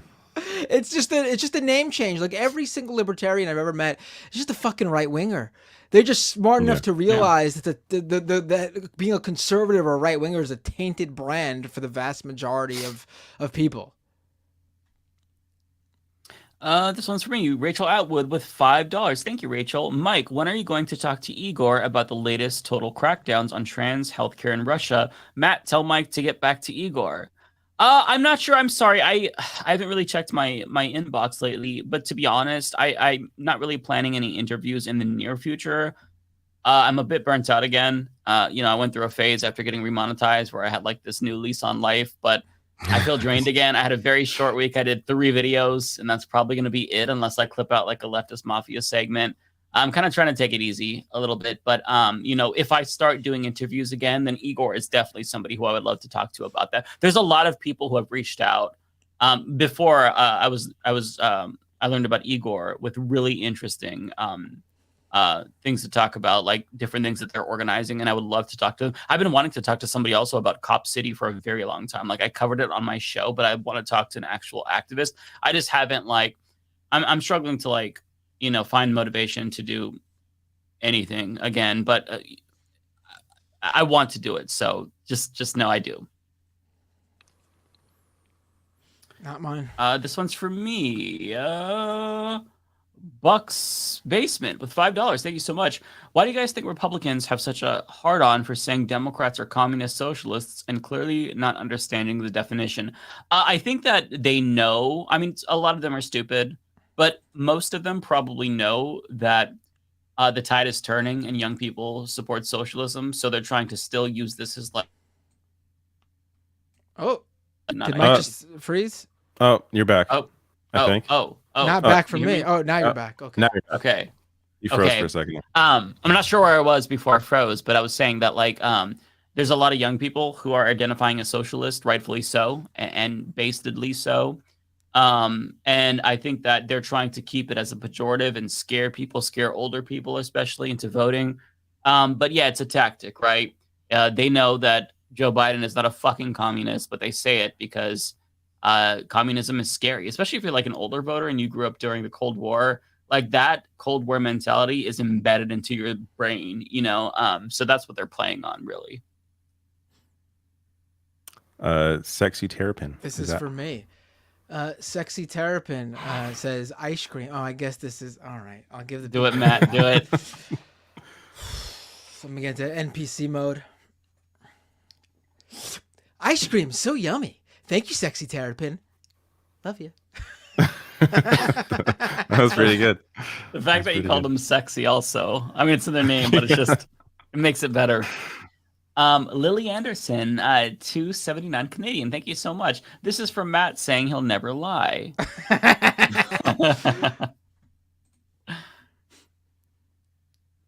This one is also for me. Leah Brene Klein with $2. Love you guys. Love you too, Leah. Thank you so much. It's for me. Kowalski. Not all heroes wear capes. Some wear Bud Light. Oh, that was with William. Yeah. True. Oh yeah, that guy.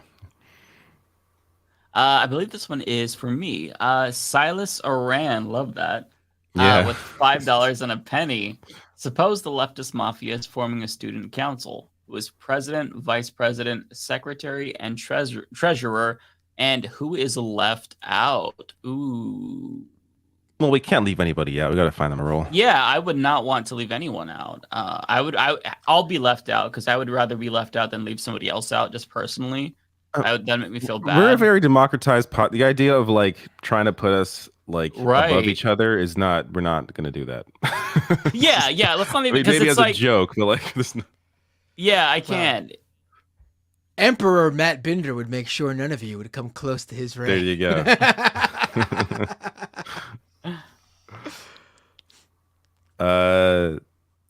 Sahil, and I really don't want to screw up your last name. Makhijani, hopefully I got that close, says, this is my first time watching Leftist Mafia live, and it's right after Olay. First of all, thank you very much for the very generous 20 bucks. Is the applause working? Did that work? Did that work? It did work, yeah. That did, yep. Okay, sweet. Thank you, Sahil. So this is my first time watching Leftist Mafia live, and it's right after Olay leaves. I'm seriously going to miss her presence in this group, but I'm also glad we got someone as intelligent and well-spoken as Rebecca to fill her seat. Yeah, Rebecca's fantastic. Yeah. So it is good to have her as part of our show for sure. Nathan Winter with a super chat. My is that Zadie, I think, right? Isn't that what Zadie? My Zadie passed away today, and really appreciate having Leftist Mafia to take my mind off it for a bit. What is I'm first of all, I don't remember what that means. Yeah, I think it's Yiddish for grandfather, right? I knew it was I couldn't remember if it was grandfather or grandmother. I'm so sorry, Nathan. I'm really sorry, Nathan. Condolences. Your loss. And I'm glad that we can be here to even offer you a temporary escape. Yeah. Resto? That's for me. For Resto, let's sow chaos together on Threads. I like that. They should run with that.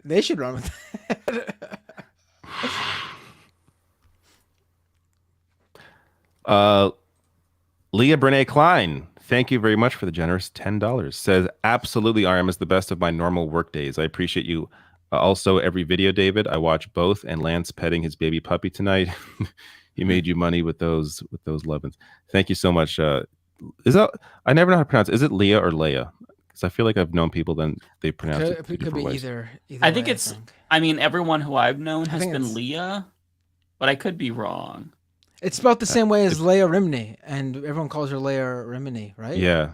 Oh, I thought people call her Leah. Or is it Leah? I don't remember now. Now I'm confused. I don't know. No, I don't remember. Maybe we'll get that clarified later. Who's this for? Matt. Yeah, it is. Radio Friendly Box with a super chat. Trump, they send one of yours to the hospital, you send two of theirs to the morgue. real mafioso, right? Like, they send one of yours to the hospital, you send two of theirs to the morgue. That's his campaign slogan. Oh my God.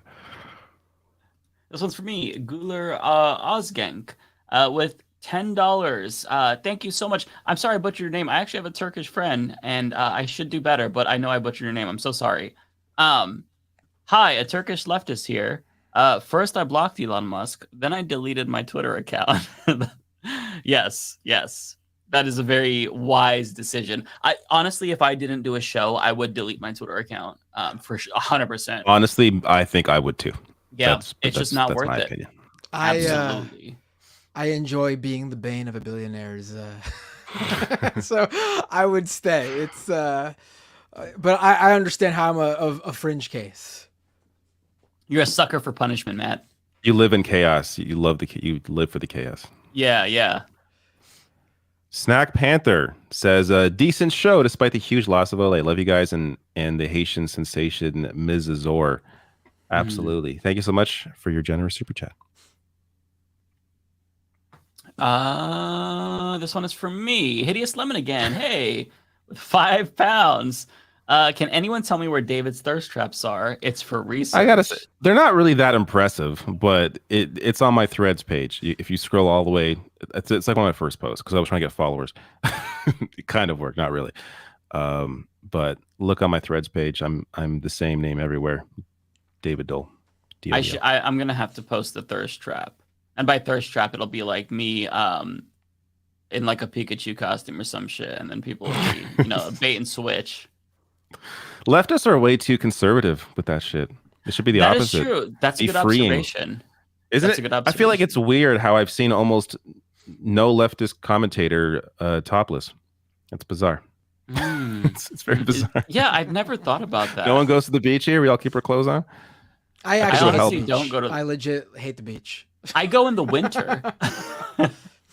I like the beach when I'm like on vacation. I don't live near a proper beach. I'm in like the middle of the fucking country. Like, I can go to a lake. It's not the same thing. But if I'm like in an ocean or on vacation somewhere, Gulf of Mexico, beautiful. Yeah. But apart See, from that, yeah.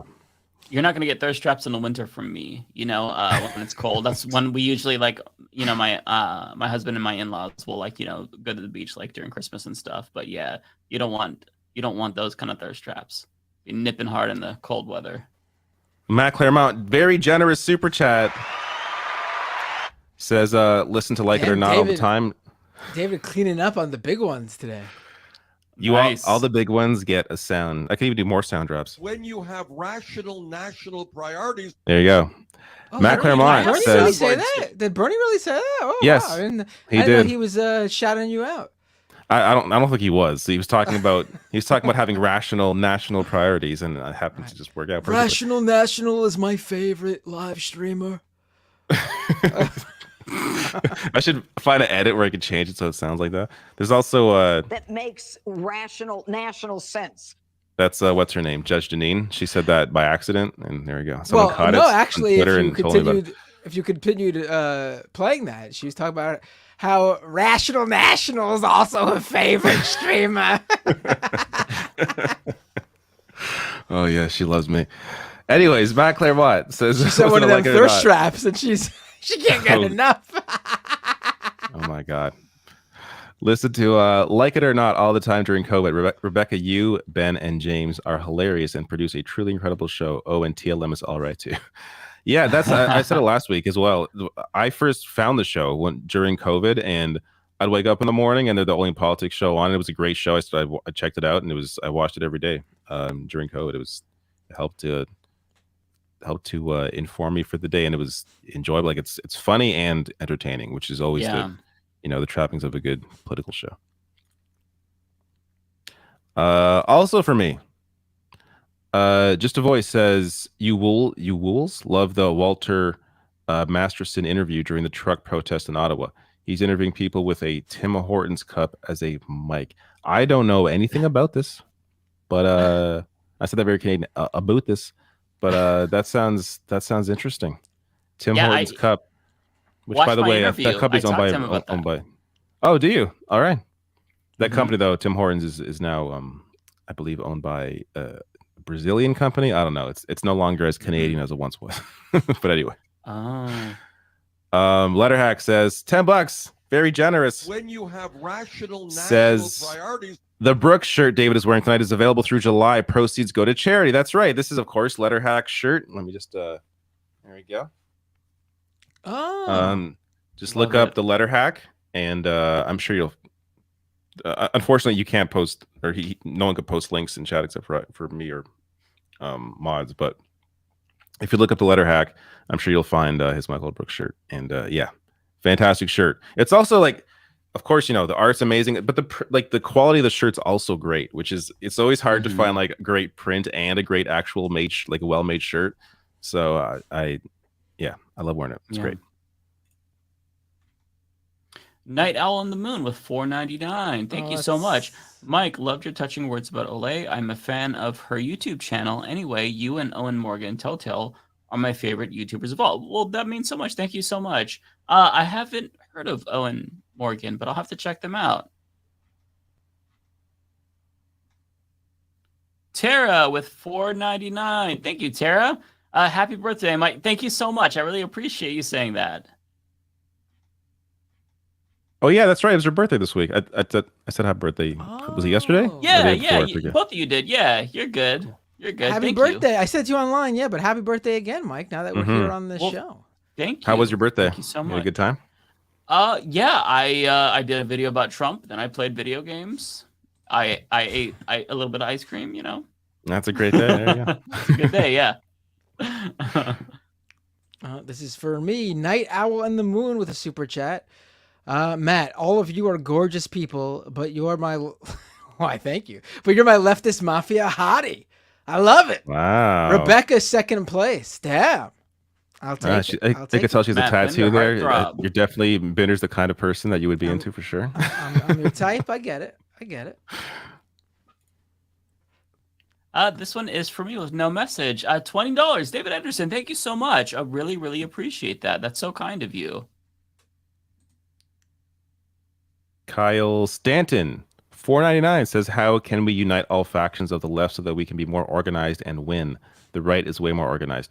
This is so where it's impossible for the left to be quote unquote organized, at least in the same way that the right is, because the right is controlled by billionaire money. They're always going to have the same narrative. They get the same talking points. They're very specific. Whereas the left, there is honest disagreements about things, like about policy, about topics, about strategy. Like it's never going to be as unified the same way because there isn't a unifying funding mechanism the way there is on the right. So it depends what you mean by the left and what you mean by organized. I think ultimately the power comes from people, comes from unions, and you can't simply rely on the electoral politics because that's always going to be, at least for the foreseeable future, it's always going to be more of a incremental thing or more of a defense mechanism really against fascism. But when it comes to progress, it has to come from the working class. Yeah, and I also want to add, you don't view like YouTube leftist content creators as movement leaders because we are not. Yeah. And some of us try to portray ourselves that way or, imply that that's the case. But we are just here to convey information to you. This is not movement leading. This is not praxis. So, if the YouTube left hates each other, at the end of the day, that doesn't matter. What matters is what's happening on the ground. What the unions are doing, that right there, that matters right now. There's a graph that I saw that showed that if UPS workers strike, then this is the most on-strike workers in a very long time, like simultaneously. So, yeah, don't overthink the online left, right? Like I think that we're important and we have our role, but none of us are movement leaders. The Matt Mercy with a super chat. Lance, Adam of N Stitch Pod tweeted criticizing leftists for being anti-military because it employs working class. Is he that dumb or just being obtuse? Lance isn't here. I didn't see it. What Adam of, but I think it's I mean, who knows what the intentions are. You could be dumb. you could be anti-military, but pro the people, like the people who join the military due to sheer finding that that's the only thing they can do, or the only out, that they want to go to school and the military pays for it. Being anti-military does not mean throw the working people who are forced into it or just have no other choice under the bus. Kowalski with is this high five or prayer hands? I never know, but I use it for both. It's technically prayer, but I use it as high five. Prayer. So prayer, clouds with rain, I think. Is that Although rain? now that I never even considered that it could be high fives. Now whenever I think it is high five. I think it's high five. I think it's prayer, but now whenever I see Christians use it, it's gonna be really. You funny have to see search for prayer to find it. Thoughts and high fives. You have to search for prayer to find it. Okay. Yeah, so yeah. Unfortunately. I guess high fives is this one. There's like that one's high fives. It Anyways, doesn't look like a high five. Rain, exhausted face, or prayer, rain, exhausted face, or farming, angry, knife, blood, tractor, fire. So it's like he was very much hoping that it was going to be clear, but it wasn't. It was rainy, it was shitty, but then again, it's giving me a choice here, this or that. Yeah, well, I would avoid the knife and the blood, so I'm gonna go with prayer hands, rainy day, and exhausted or sad face. See, I think because I'm a very good Kowalski interpreter, I think that what he's saying is, he was really, really praying for a nice day, so that way it'd be a good, a farm day. But if it wasn't, then he'd be farming, which it's going to be frustrating. He's going to hurt himself. There's going to be fires, tractors. So it's like you're damned if you do, damned if you don't. So that's the underlying philosophy, I think. Kowalski can let me know if I'm correct, but I feel like I've got a good read on his emoji game. I will be right back, but I will post this one here. It's for one of you. Oh, okay. Let's see. That's you. Oh, for me. Oh, I missed it. Sorry. you're Foresto good. with a super chat. Leftist Mafia just started 1,000,000 QAnon conspiracies with their excessive youthfulness. I mean, it is. I'm not the only person to make this observation, and I don't know if it's just when you're younger, everyone looks older. Like when you're a kid, like when you're in 8, 9, 10, whatever. But I feel like people look younger now. I don't know. I remember when seeing like someone in their 30s and they looked like a grown. Oh, first of all, thank you $27 for the raid. Hello, $27 dollars Hey. raiders over on Twitch. It's me, Mike Figueredo, and David Dole. We're doing the post Leftist Mafia show super chats right now. Feel free to join the conversation. These conversations go anyway. Who knows what people are going to ask us? But right now we're talking about how great we look. What a conversation to join, right? We're always congratulating ourselves for something. So today it's our looks. But I mean, I feel like people used to like someone who was in their 30s. They looked like a grizzled old man when I was a kid, and now it's like 30-year-old. We're almost 40, and look at us. I mean, I don't get it. I don't get it, man. But then you also see pictures, and you see pictures of someone who was like 30 years old in like 1942, and you look at them, and they're like, they got like. They're like their faces all like that's because they were like in the mines. Skin and yeah, they were in the mines or out in the sun all day and just No, I agree. I feel like people look younger now at older ages. I don't know. Perception is everything, but I will admit it's not about perception. I mean, if we're being honest, I mean, I'll admit it. Like, I am definitely harvesting adrenochrome. I fucked up adrenochrome. That's how you can't even tell I'm 36. Wait, what did you say? I'm harvesting adrenochrome. I fucked it up. Yeah. Right. I will say it's impressive to me that we're all in our 30s and none of us really have like visible gray hair yet. Whereas a lot of people in their 30s are far into their gray hair. I got a few gray. Well, there's some people in there who I know people who hit like 21 and they lost all their hair. There's also that, yeah. And look at us, three of us. I mean, all got lucky. A pretty good head of hair on our heads. Yeah. Let me find this next one. There we go. I think this one's me. No, it's not me. Binder, gotta be I'm behind. I'm sorry. Omega with a super chat. Anyone read about the cast of Orange is the New Black? What? Huh? What happened? I did not. I did. Oh, I don't know if this is what you're referring to, but it's with regard to the actor strike, where some of them were barely making any money when they were on a hit show. I cannot remember the actresses' names, but it was just really stunning what they had to say. If I'm thinking of the correct story. This one is me. Independence News. Walter with $2. Thank you so much. Been watching Mike and David since 2016. Love you guys. Wow, that is wild. That's 26. Wow. Yeah. No. That's crazy. I think I began in 2015, so that is early on. Yeah, we both started the same year. Yeah. Yeah, that's crazy. Damn. Man, we're approaching that 10-year mark pretty soon. That's scary. That is bizarre to me. Yeah. I've been doing this for 10 years. Jesus Christ. not to come in. I started working for the Majority Report in 2011, so it's been more than 10 years. I'm oh my God. I'm a grizzled vet. But unfortunately, I didn't think to launch my own thing concurrently, so I'm behind you guys.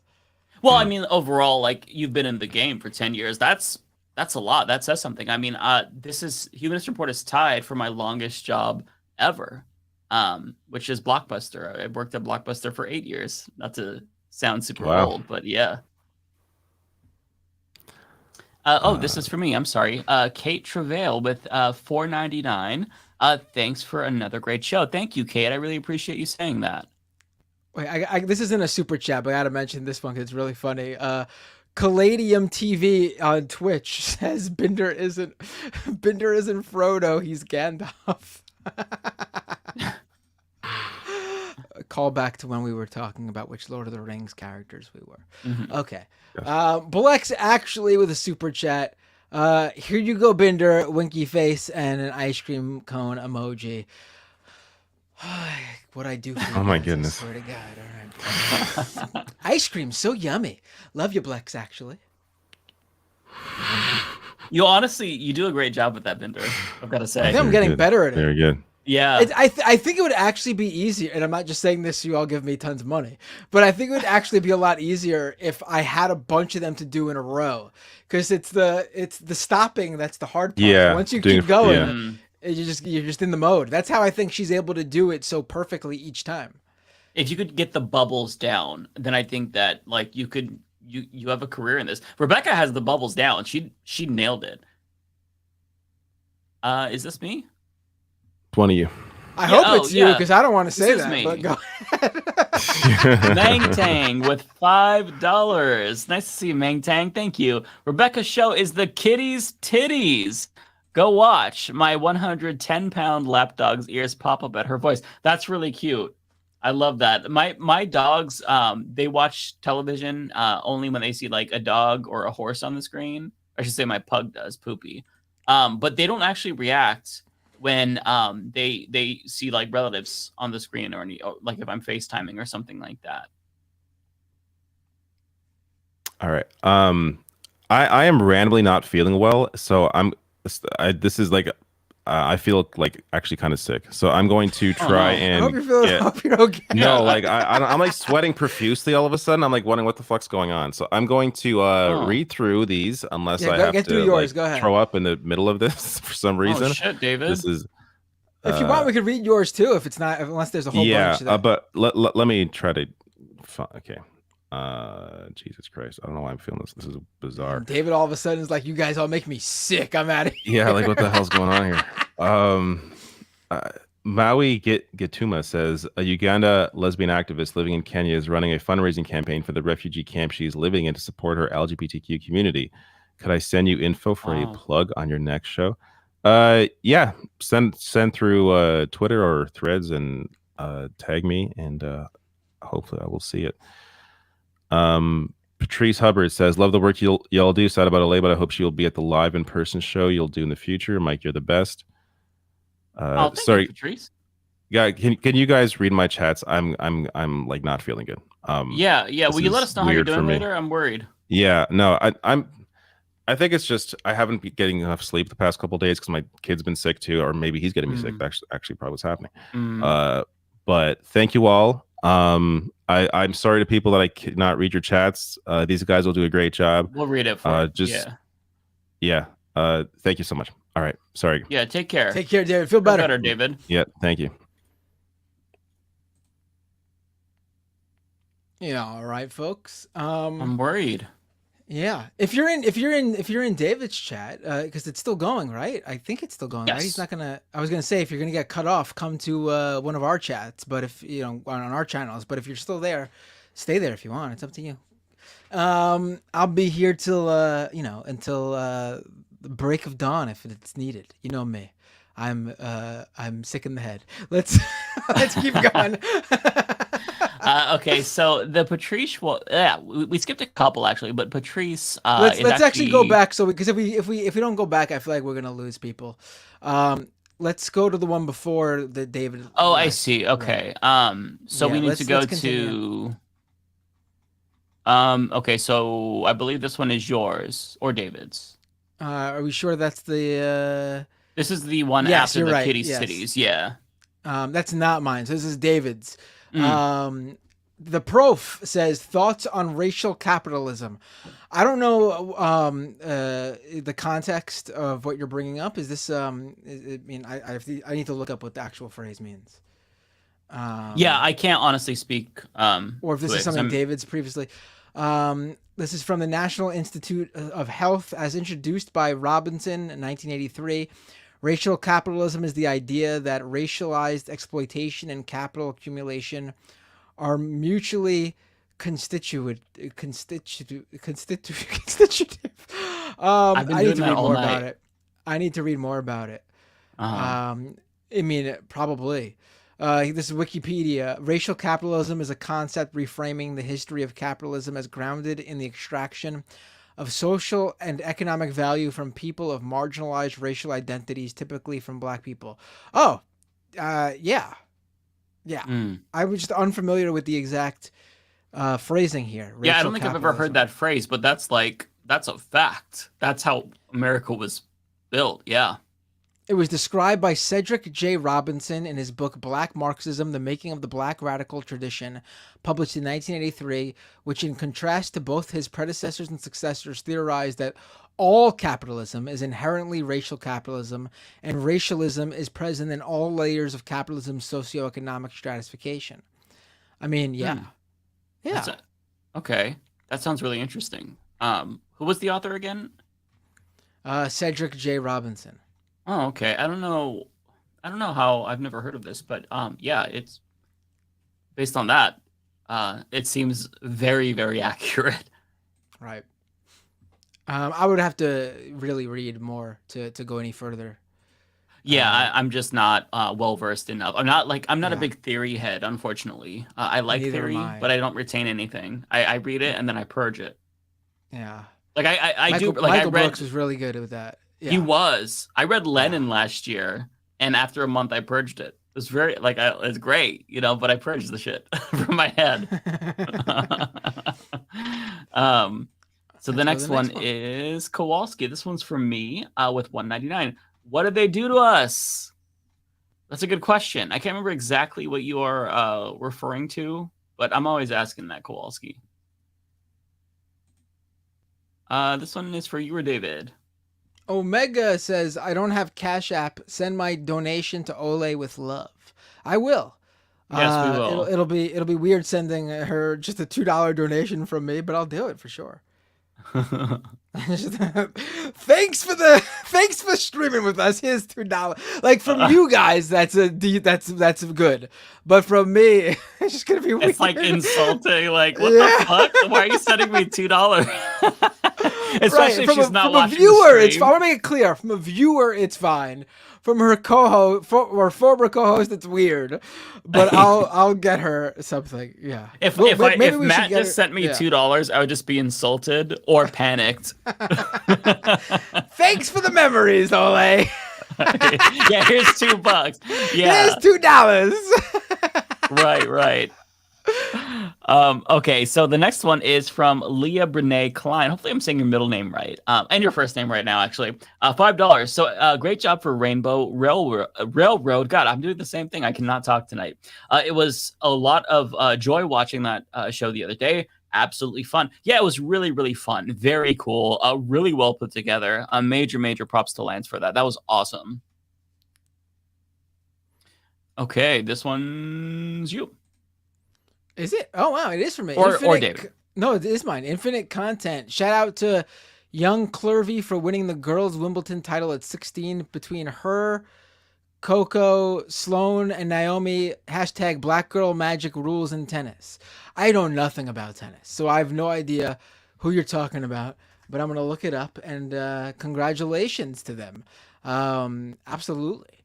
Wow, 16. Good for her.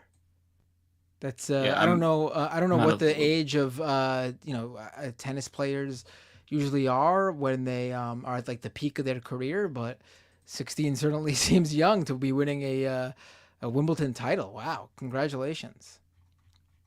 Wow. Okay. And she turned 17 yesterday. So happy birthday to her too. Oh, we almost share the same birthday. Okay, so now we are back to Patrice Hubbard's. So we're caught up.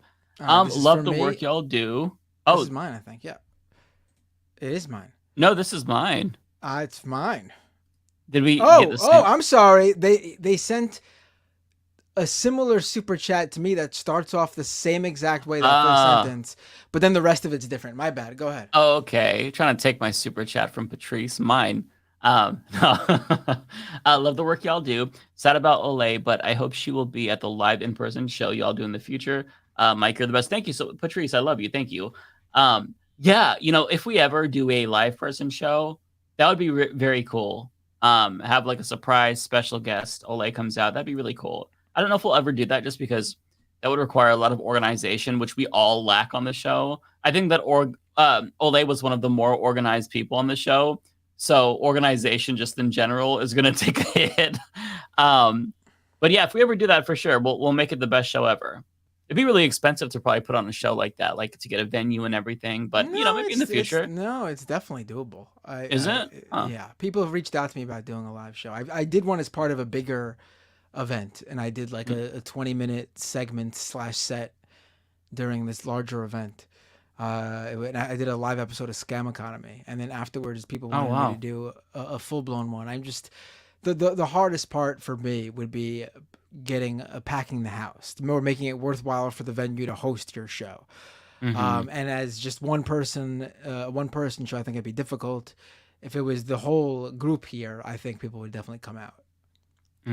Interesting. Okay. I mean, Majority Report did live shows, and I did live shows with them as a guest in those live shows, and they packed pretty decent sized venue in Brooklyn. So I mean, okay. Seth Wade with $10. I'm a child's mental. Wait, this is mine. Okay. I'm a child's mental health worker in rural Missouri, and the reporting that you all provide is incredible. Thank you. Oh, I appreciate you saying that. Thank you so much, Seth. If you could interview or debate anyone on your own channels, who would you have on? I haven't thought about this. That's a good question.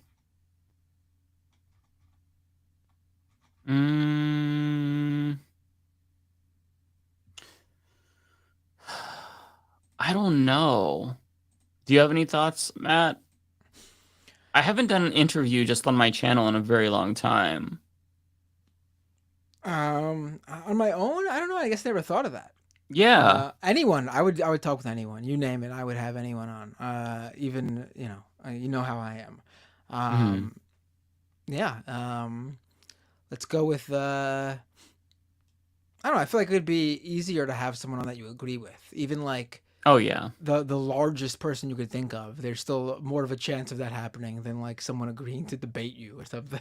So, I mean, I guess I don't know. Like, let's throw out who's the biggest conservative figure today.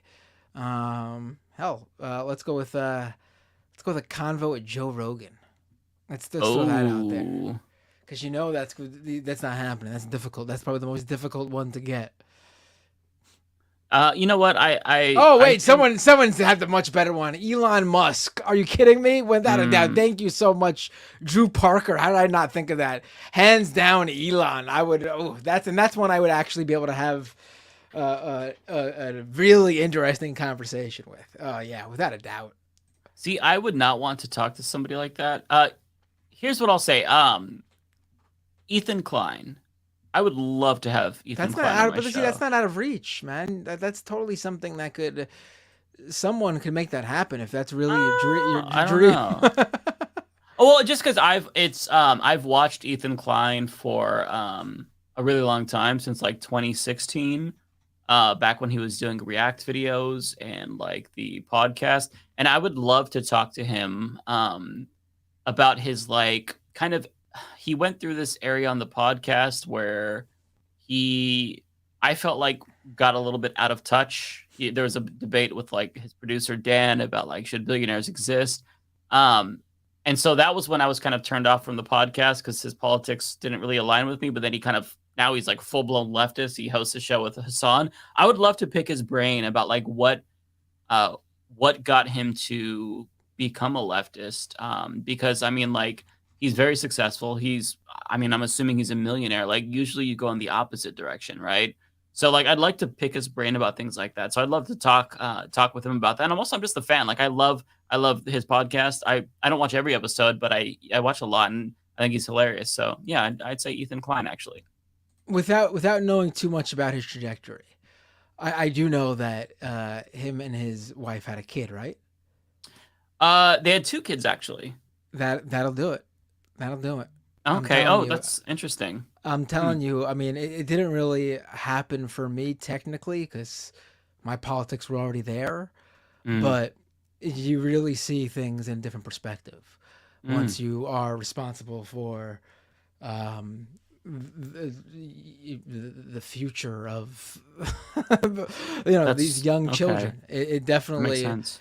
definitely is probably a factor. I can't speak for any of them specifically, but I do know they had kids, and that certainly plays a role without a doubt. I would love to get Ethan Klein. That'd probably be my number one choice. I think he would be really fun to talk to. Okay, so now this one is yours.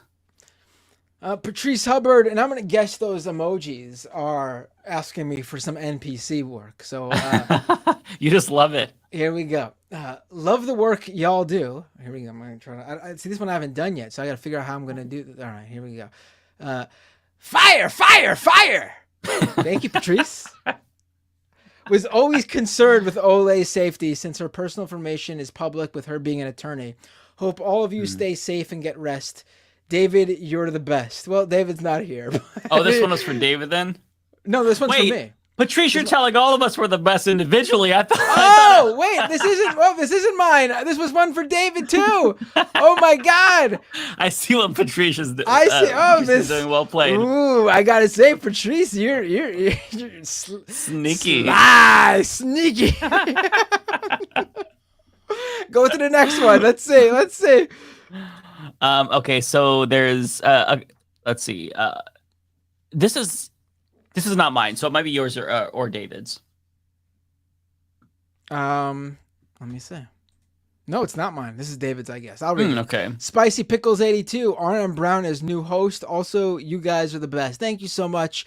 Arnon Brown will definitely be on the show regularly as a great regular sort of a guest. But like we were talking about, we're gonna stick with how it is right now. See how it feels. I mean, we're even talking about potentially changing the name of the show, just like out of respect to Ole being such a big part of the Leftist Mafia. So I mean, right. We're not even thinking about adding a new full regular every episode person yet, and that's even if we do.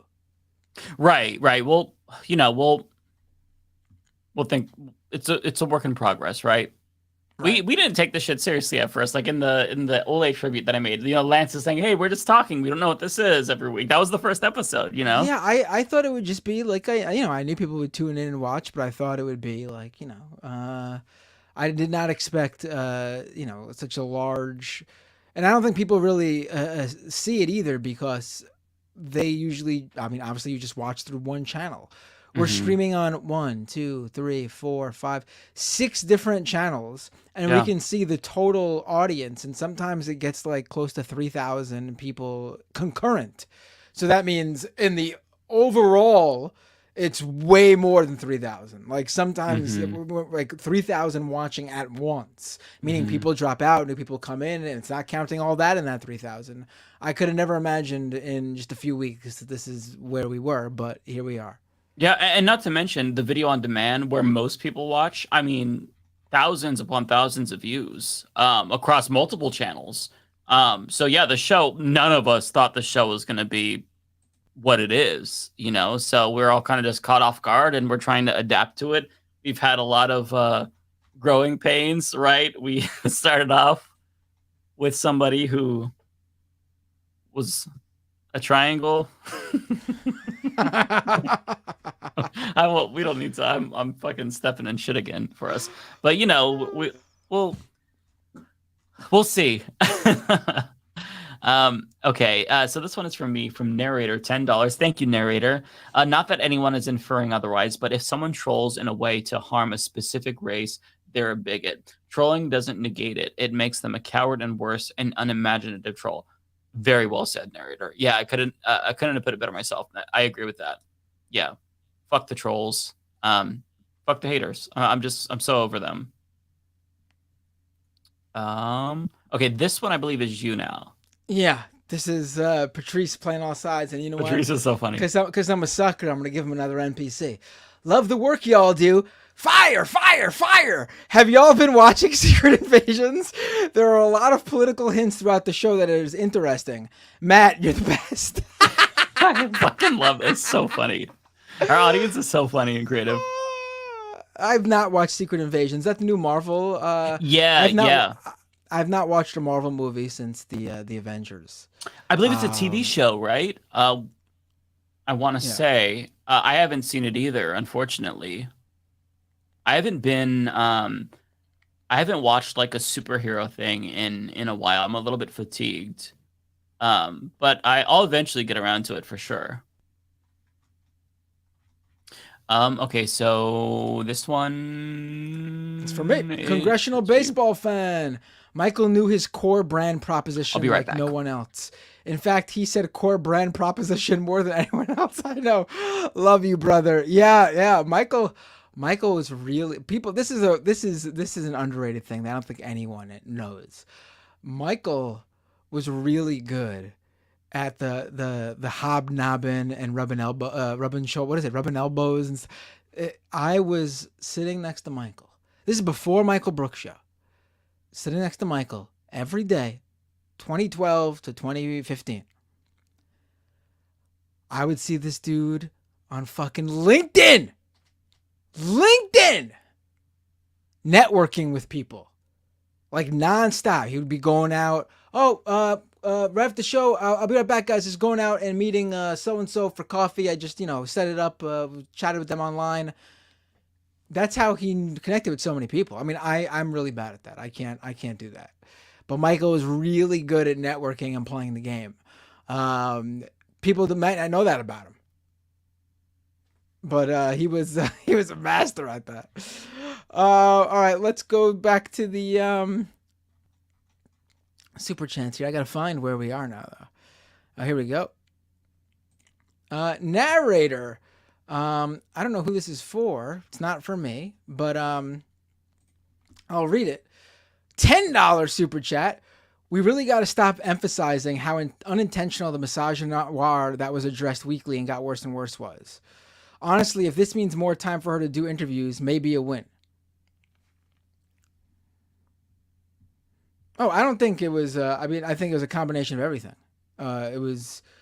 I think genuinely people, frankly, doing it to be assholes and to be dicks, and then also a combination of people who,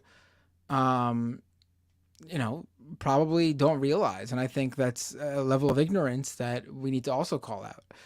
I don't know if that narrator one was for you, Mike, but I addressed it already. Okay. Here's a big one. Here's a big one. Don't know who this was for. Is it yours? No, I think this is David. Damn, David's not even here for his $50 super chatters. Unbelievable. But don't We'll worry, have to hype Jamie. it up. I'll take care of you, Jamie. I'll do it up for you. Here we go. Jamie Andreessen with the $50 super chat. Leftist Mafia has been a comfort for me and gives me a sense of community every Thursday. I've been troubled by the rise in divisiveness in the online left. To build bridges, would you consider having Demon Mama, Keffels, Shark30, or Vosh as a guest on the show? I'm not too familiar with Demon Mama, and I'm a little bit more familiar with Shark30, but not super familiar with him. Keffels, I've been on Keffels' show, and I've spoken with Keffels numerous times. I've been on Vosh's streams. He's watched my videos on his streams before. I have no problem with any four of them. I know that there are people who do. Yeah, I already have collaborated with all of them, with the exception of Keffels, but we're mutuals. I'm down. And listen, I know there's probably good critiques of all four of them. Like there's probably good critiques of me and Mike on this show too. Nothing I've seen though of any of these four is like a uninteractable, cancelable event. Yeah, I mean, and I don't partake in some of the more I know some people had a problem with me calling it this, but sometimes this is what it is. This sort of YouTube drama, like bread tube drama, that type of stuff. That's gonna get me in a lot of trouble. Yeah. Let's. I watch Demon Mama and Shark all the time. Yeah. Let's go to back to Katie. Oh, this one's for me. Here we go. Katie Sheppy getting dolled up for Barbenheimer, and you guys are excellent company. Oh, nails in a band. Oh, how do I do that one? Is that Slay and Pow? I guess I go. I think so. Oh boy, here we go. The things I do for all of you. Do I gotta go? Do I do my nails up too like this? Like, Slay, pow pow, or Slay, pow pow. Oh wait, no, that's what she does, right? She does. I can't do you the got popping. it. No, you did it. There we go. That's it. Slay. There you go. You're unstoppable now. Rest in peace, Michael Brooks. Left is best. Oh my God, I'm debasing myself. Let's go. Not to say the people who do it really good are. I just feel like I'm not there yet. I feel like if you're good, if you do it really good, it's fine. But if you're not like hitting it perfectly, you look like an idiot. Taylor W. Is this for you or me? I don't even know anymore. Maybe I should just fucking read them all. I guess I don't know if anyone even cares anymore who's reading them. That's not mine. Taylor W. $5.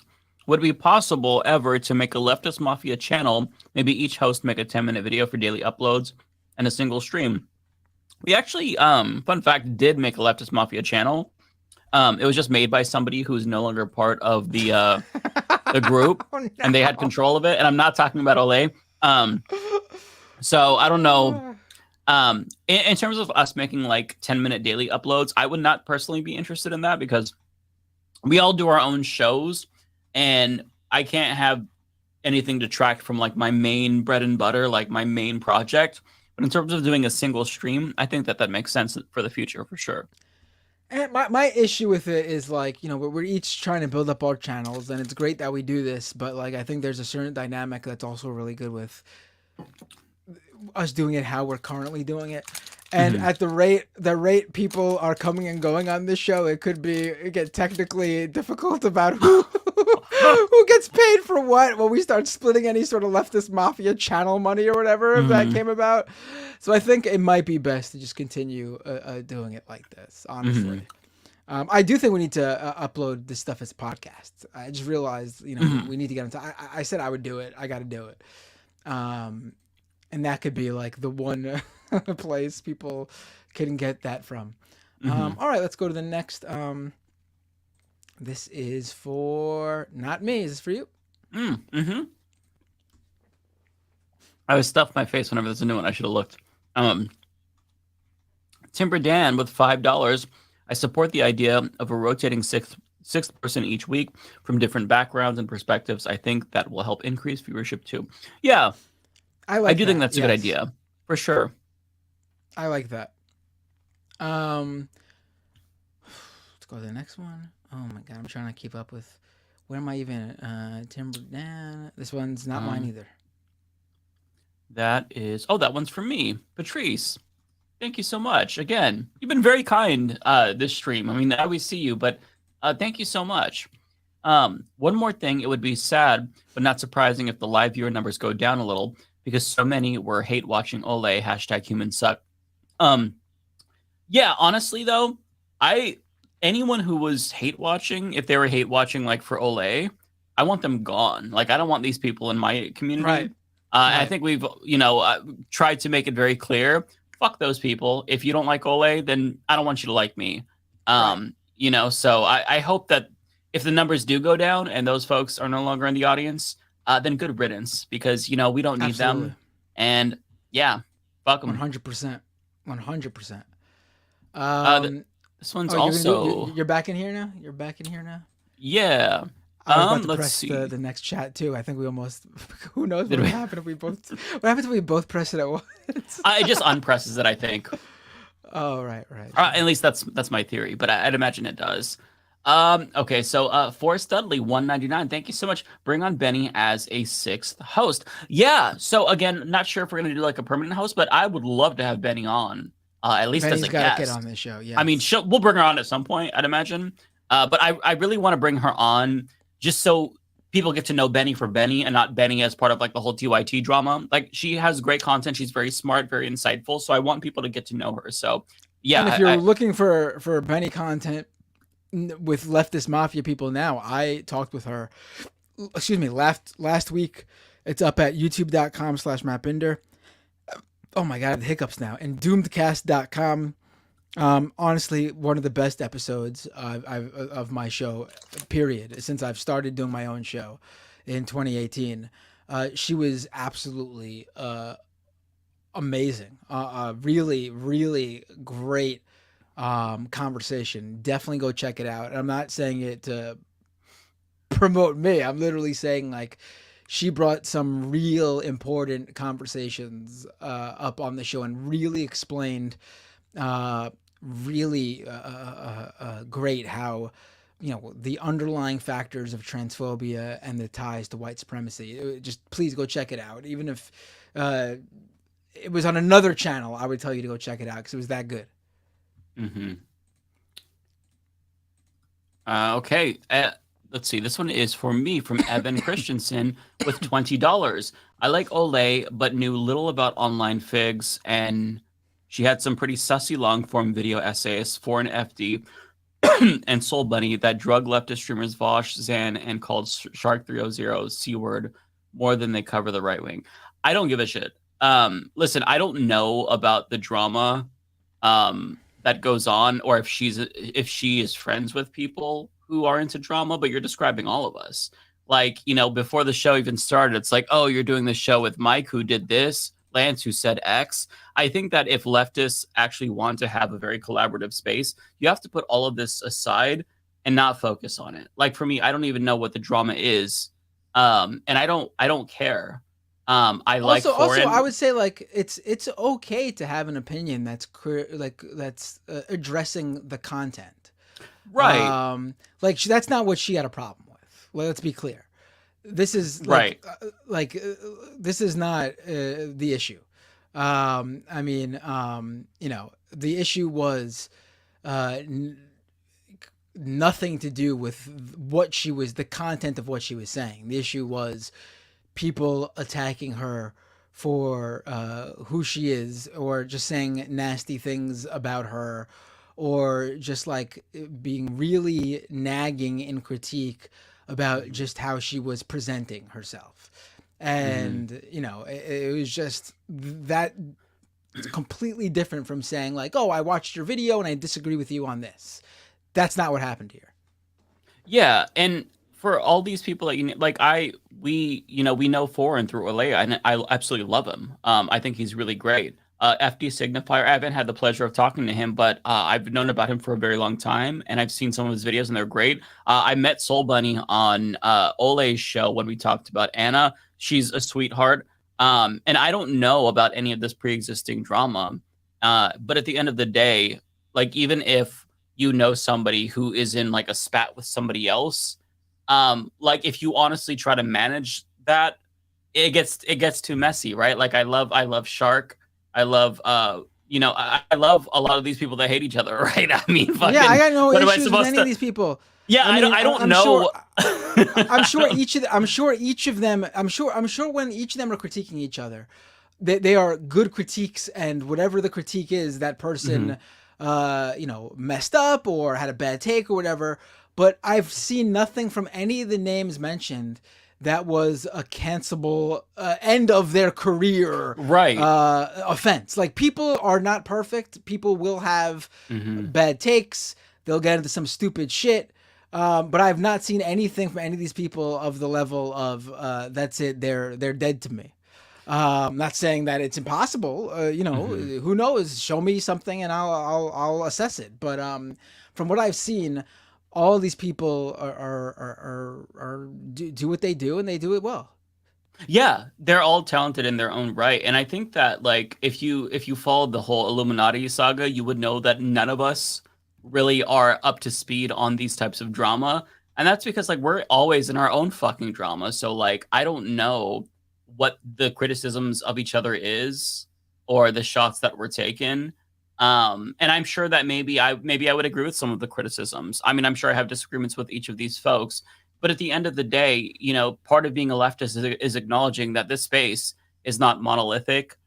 Creators have a wide array of different beliefs, and there's gonna be drama is just inevitable, and so we'll bring on people that hate other people, and that's just it's impossible to avoid. It's just if you do a collaborative leftist show, you're gonna run into that, right? I mean, we won't bring on anyone who like is in spats with like one another, but it's so hard to be like, oh well, this person is friends with somebody who said this. Like, I mean, come on, this isn't high school. I can't micromanage all of these relationships and spats. Like, you know, the thing here too, and this isn't speaking about anyone specific, because as you all know, I don't watch a lot of content online, so I don't even know what the references are to these disagreements with streamer versus streamer. But I don't get involved with a lot of this stuff because I just, big picture wise, none of these names are as influential on a broad audience as, I mean, I wish it was. I wish we would have to go after Foreign FD and Vosh and Shark 30 and all these people because they're so influential. We need to call them out when they say something wrong. But the fact of the matter is, they're not. Like, I'd rather spend the time going after people who are really influential. On the left, there's not that many, honestly. TYT. I mean, that's why we spend so much time on the Anna thing, because they actually really have a large audience and they are influential. But that's, I'd rather spend that time on the fucking, like, the top podcasts in the world or fucking Ben Shapiro and Joe Rogan and Matt Walsh and those guys.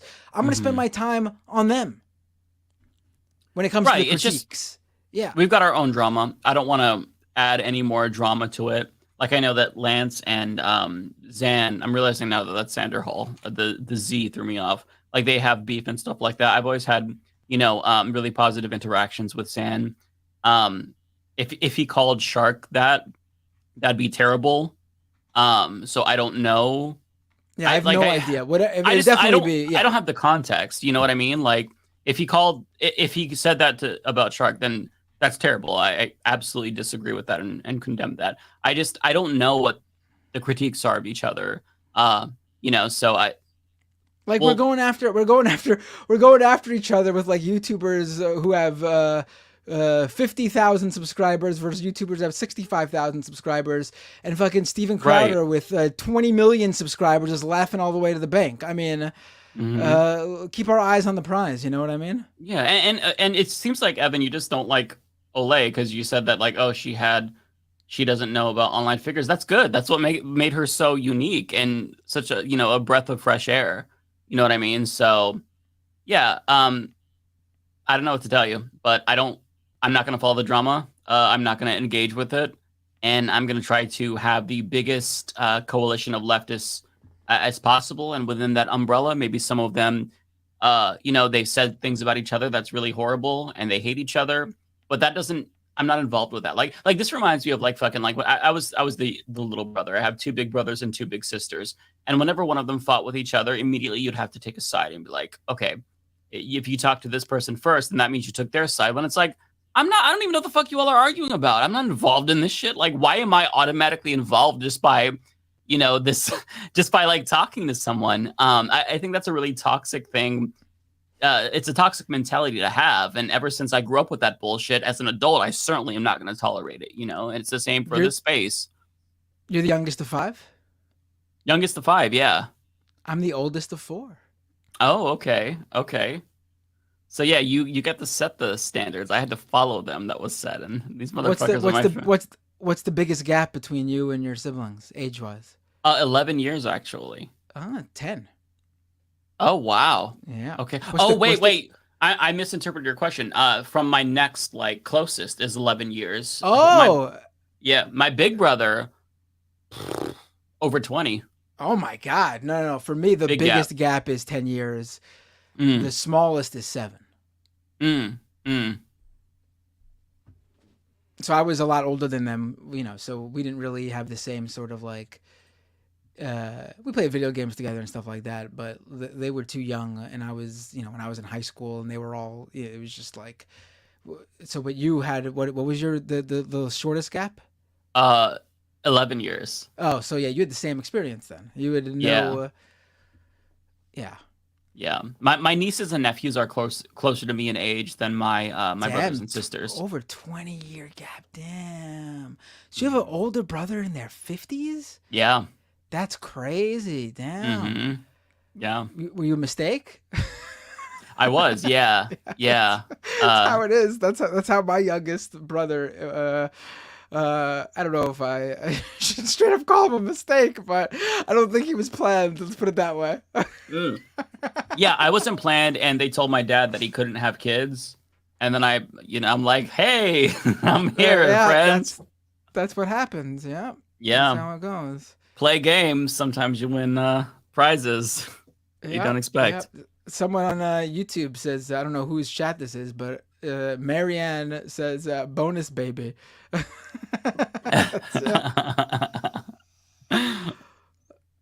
All right, let's go to the next super chat. Oh my God, it's 12:30. We really are pushing it again tonight. Every time. And we're not even close. Oh my God. Close. We should just start knocking them out. Unless you see it. I'm gonna actually look what my next one is, and if I don't take so we just know, and then we'll just take David's right away. Okay, that works. I've got mine up too. Is this one yours? Nope. Scott 1994 says, I wish we could bring Hunter S. Thompson back to life. Maria, this one's for me with a super chat. Matt, what was the harshest message board you were on back in the day? And was it the AFI boards? Like the band AFI?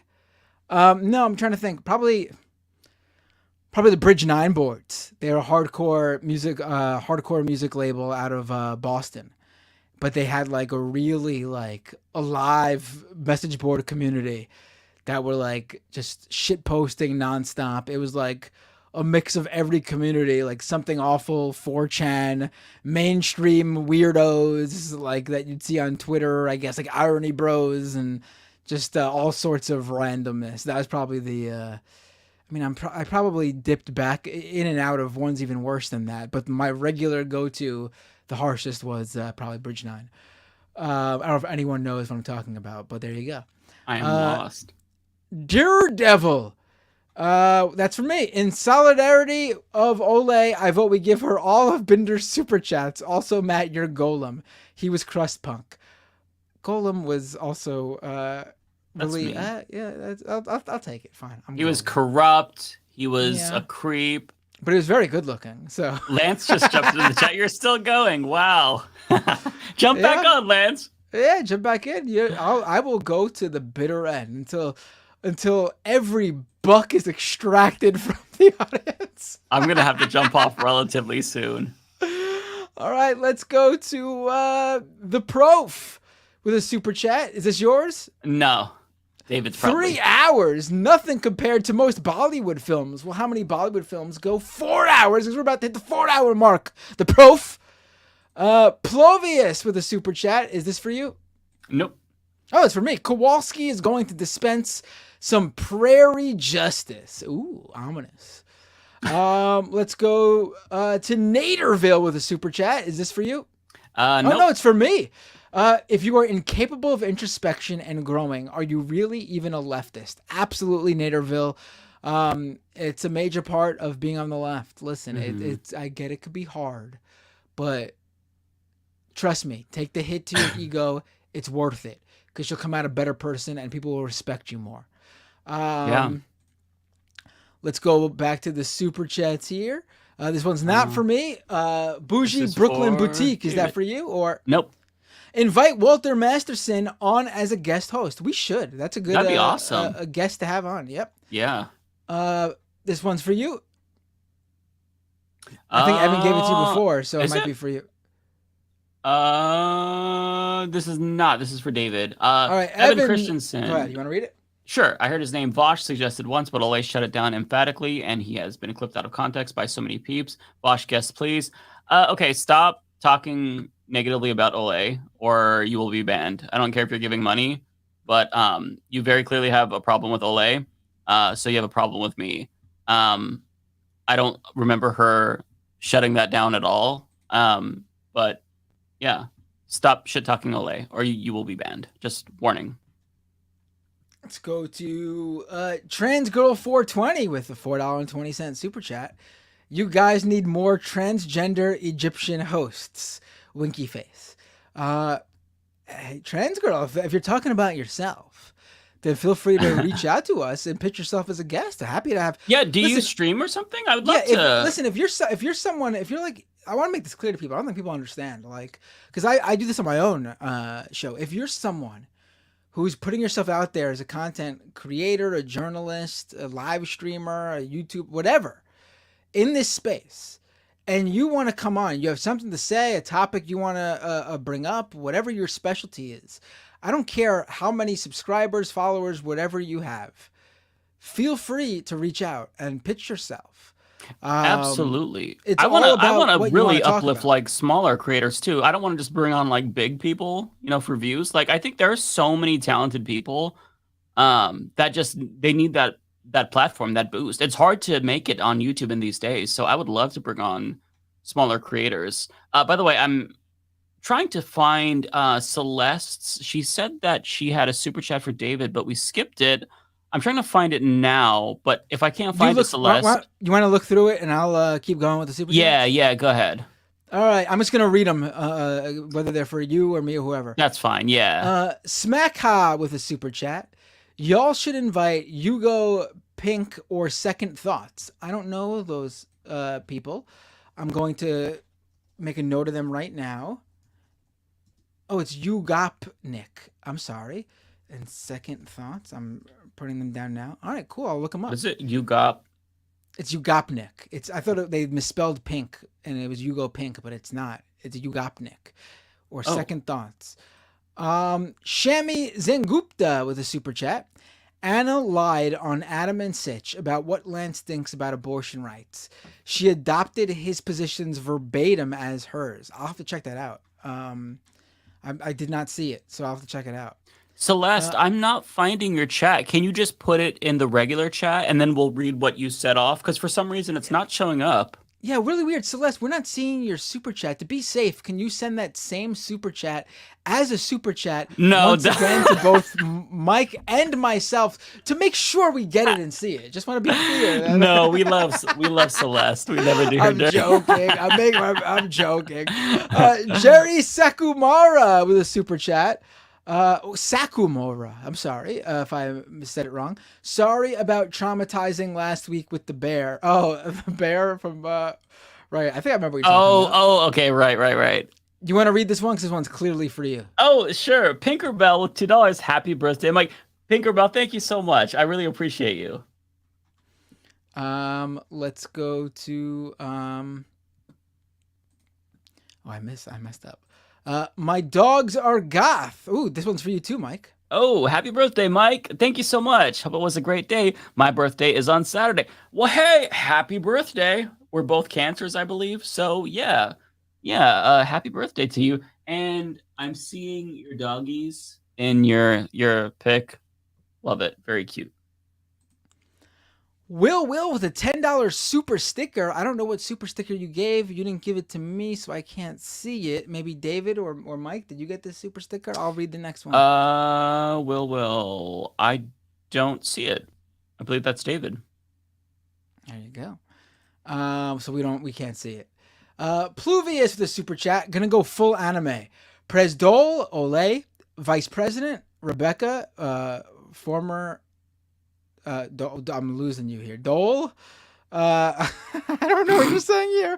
Treasurer, Binder, Secretary Lance, Disciplinary Committee Chair Mike. Okay. Evan again. Evan for me here. Evan Christensen, Binder, the Mafia's very own Twitter masochist. Yeah. That's, I guess you could call me that. Absolutely. Sam. There you go. Is this for you? Oh, one of my. Yes. One of my I know AirPods Sam in just real died. life too. Uh-oh. One of my AirPods just died. I'm going to keep going. That's how you know we've been going too fucking long. Sam, hey Mike, David, and Matt. It's Sam O. I just came back from Oppenheimer and Barbie. Both were fantastic. They're both one of the best movies of the year. Really? Wow. They're both much fun to watch in theaters, Mike. Well, thank you. Sam is basically like my go-to guy for movie recommendations.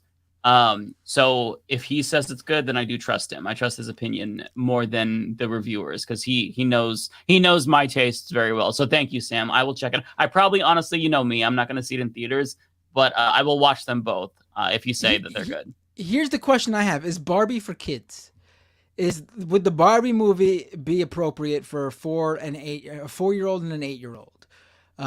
That's what I can't tell, because it seems like it's sort of suggestive, which is fine. But my kids, I'm fine with jokes that would go over their head, like how there's family shows or kid shows that have content in there for parents.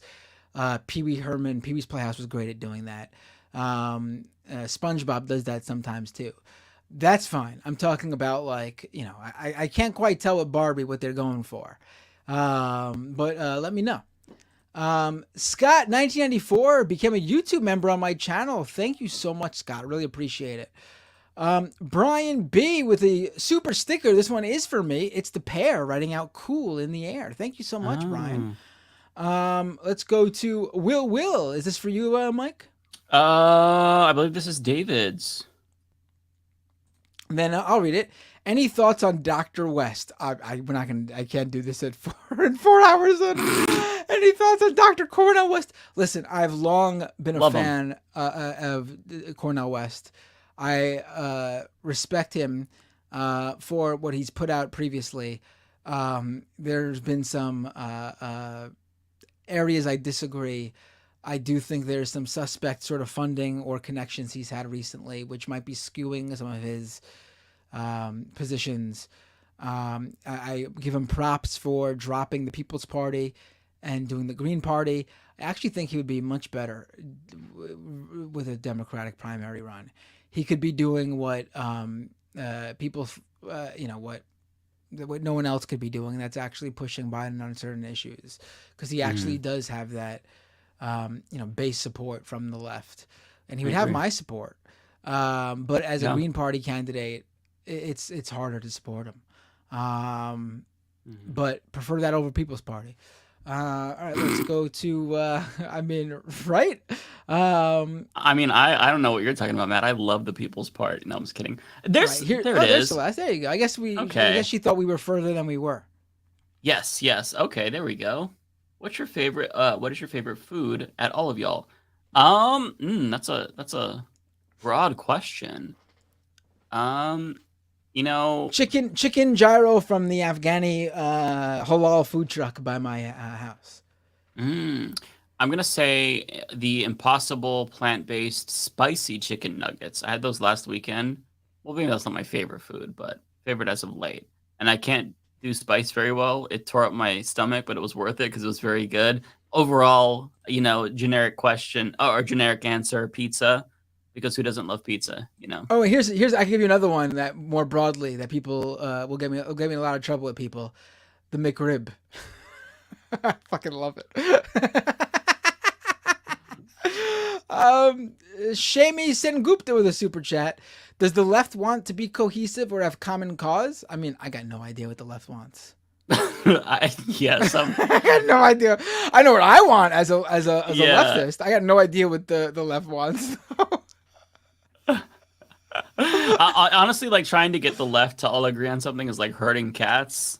If we have common cause, just think of it as like a fluke, because it's very very or not. I should say common cause, but if we're aligned or something. Let's go to. Oh my God, I'm losing it here. Kowalski, been watching Mike and David since before YouTube. Oh shit, that's ominous. Kowalski's been peeking into your windows. Damn. Independence News. Walter, y'all and Kyle, Zach, and Gavin inspired me to start this. That's cool. Awesome. Thank you so much. Wow. Really appreciate that. That's really, really cool. Parker, Wish Michael would have gotten to see Lula elected. Absolutely. I mean, I think he is responsible for, at least among the online left, for putting, in the U.S., I should really stress, for putting the online U.S. left onto Lula and how important it was to have intersectional, international solidarity with leftist movements all over the world. And Lula was his focus in many aspects. And I mean, I when I think of Lula, I think of Michael. And when Lula won, I was overjoyed for Michael. And I agree with you. I wish he was here to see it. Real quick, Tara wanted me to tell you, Matt, that she doesn't think that the Barbie movie is for small children. It's much more of a teen on up movie, she says. I had a feeling, like maybe even like for like 11, 12-year-olds, like, preteens. I saw the trailer. When we went to the movie, I took them to see the Spider-Man Into the Spider-Verse movie, and the Barbie trailer played. And like they watched it. But like something about the trailer made it seem like, yeah, this is definitely not geared towards children. Which is fine. I just wanted to know whether I should bring my kids or not. They'll have to wait a little bit. The Critical Plug with a super chat. I missed the show, but a lot of people have been talking about the Carly Russell story. What's your take on it? I'm not familiar with it. Rebecca was very familiar with it. She went through it better than I could do it right now. And there was a discussion early on. It was like, maybe like, we opened up talking about Ole, but I would say maybe like 20 minutes into the show, we covered it. Definitely listen to Rebecca talk about it. We would be doing a disservice bringing it up now and not having someone on who's been following it like Rebecca was. Yeah, she did a great rundown. So when the VOD is available and the stream ends, definitely go back and watch what she had to say, because she had a really important take, I think. All right. Evan Christensen with a super chat for me. Shark030 would be a great addition to the show. I would love to have him on. I'm familiar with him. I've rated him on Twitch before. He's great. Independent news. Walter again. Mike always wanted to say God and Jesus is you. What? Maybe you should read this. I don't know what they're saying. Maybe there's an God and Jesus loves you. Is that what we're saying? Sorry for the hypocrites. I'm RLDS, so I get it. Oh, loves you. I didn't see. Okay. RLDS. You're going to heaven. Hell's not real, just fear mongering. Well, I appreciate the kind sentiment. Thank you for saying that. I don't believe in God or Jesus or heaven or any of it, but I appreciate the word you're trying to express to me. Yes. I acknowledge the thought. I just don't believe in any of that. Right. Same. I have no problem with religion, people who are religious, as long as they are using their beliefs to spread kindness and help people in the world. Yes. That's my problem with evangelical Christianity and other sects of Christianity and any other religion that does that to people. If you are actually a priest, a pastor, a follower, a believer who just puts out good and wants to help people and doesn't judge and is a lot more like the Jesus we read about in the Bible than the Jesus that we're preached to by these prosperity preachers and the likes, then I'm all for it. I have no problem with religion and those who follow.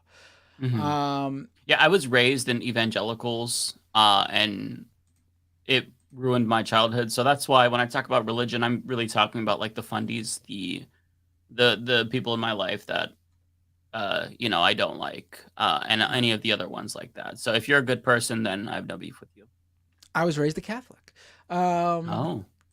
With my mom was Catholic, my dad is Jewish, so you could sort of get the dynamic of how Matt Binder turned into Matt Binder.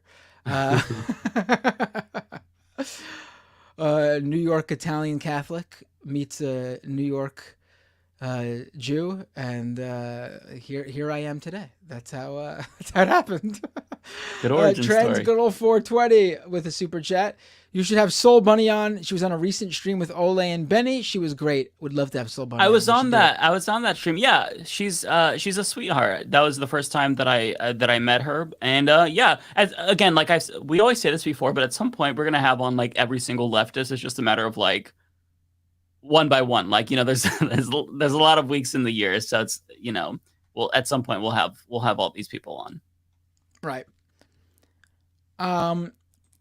Skylar Prophet with a super chat. Don't know who that's for. No message, but appreciate the kindness there, Skylar. The tip, I guess you could say. And Skylar Prophet again with another super chat. Oh, wait, this one might have been for me. I think, okay. It seems like the message was retracted in the previous one. Maybe they said something. Maybe they didn't get their idea across correctly in the first message. So let's read the correct one. Main issue with the leftist mafia is that they are alarmist about things where the science is totally crap. They need to learn about the regenerative. I've gotten the leftist media. I read it wrong. My bad. I was very confused. I was very confused. I was very fucking confused. You would need to use specific examples. I don't, off the top of my head. I believe you. It's possible, but I don't know what specifically you're talking about without an example, because I guess I haven't followed or noticed that. So please, and you don't got to send another super chat. But if you send another example, I'll be on the lookout for it before the end of the stream. I'll be happy to read it. Maybe like GMOs. There's a lot of alarmism about GMOs. Like there's bad companies like Monsanto, but GMOs themselves are not bad. So maybe that's right. That's a good one. This one's for me. Not My Michael with a $20 super chat. Thank you so much, Not My Michael. I think that was the biggest one for me. Wow. Today, you got a soundboard or something? Let me. I don't. I have a soundboard, but I don't think anything's linked to it. You can't hear I'll anything, give you. right? I'll give you one of these. I'll give you like a. Oh, here you go. My NPC There you go. pops. Just a friendly PSA: if multiple Black creators are sharing the same negative experience in spaces you occupy, please take them seriously. Love you guys. I'm guessing that being that last sentence, it's a more general thing than like calling out leftist mafia. But yeah, I mean, but for us too, it's obviously for us too, absolutely. yes. But it's not specifically. But I think, listen, for sure. I think obviously all spaces have issues, leftist spaces included. I think there is a specific dynamic with live streams in particular. If we're talking about like Olay leaving, that it adds to that like all live streams experience. We've really got to ask Rebecca about to get deeper into how, as she's a streamer, and Ben Dixon, we should talk to him about it too. That'd be a great episode to have him back on for. It's certainly an issue. Thank you, Not My Michael. The Wasting Times with the super chat. Not sure who that's for. Wasting Times this one's for me.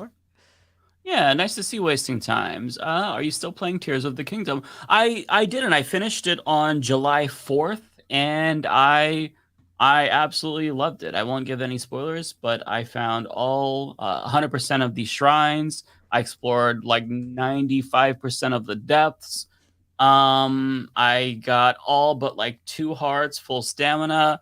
I put in like 135 hours, thoroughly enjoyed it.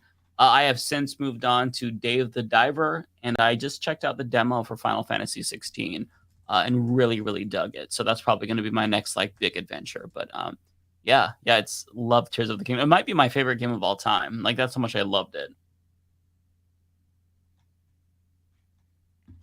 Let's go back to the.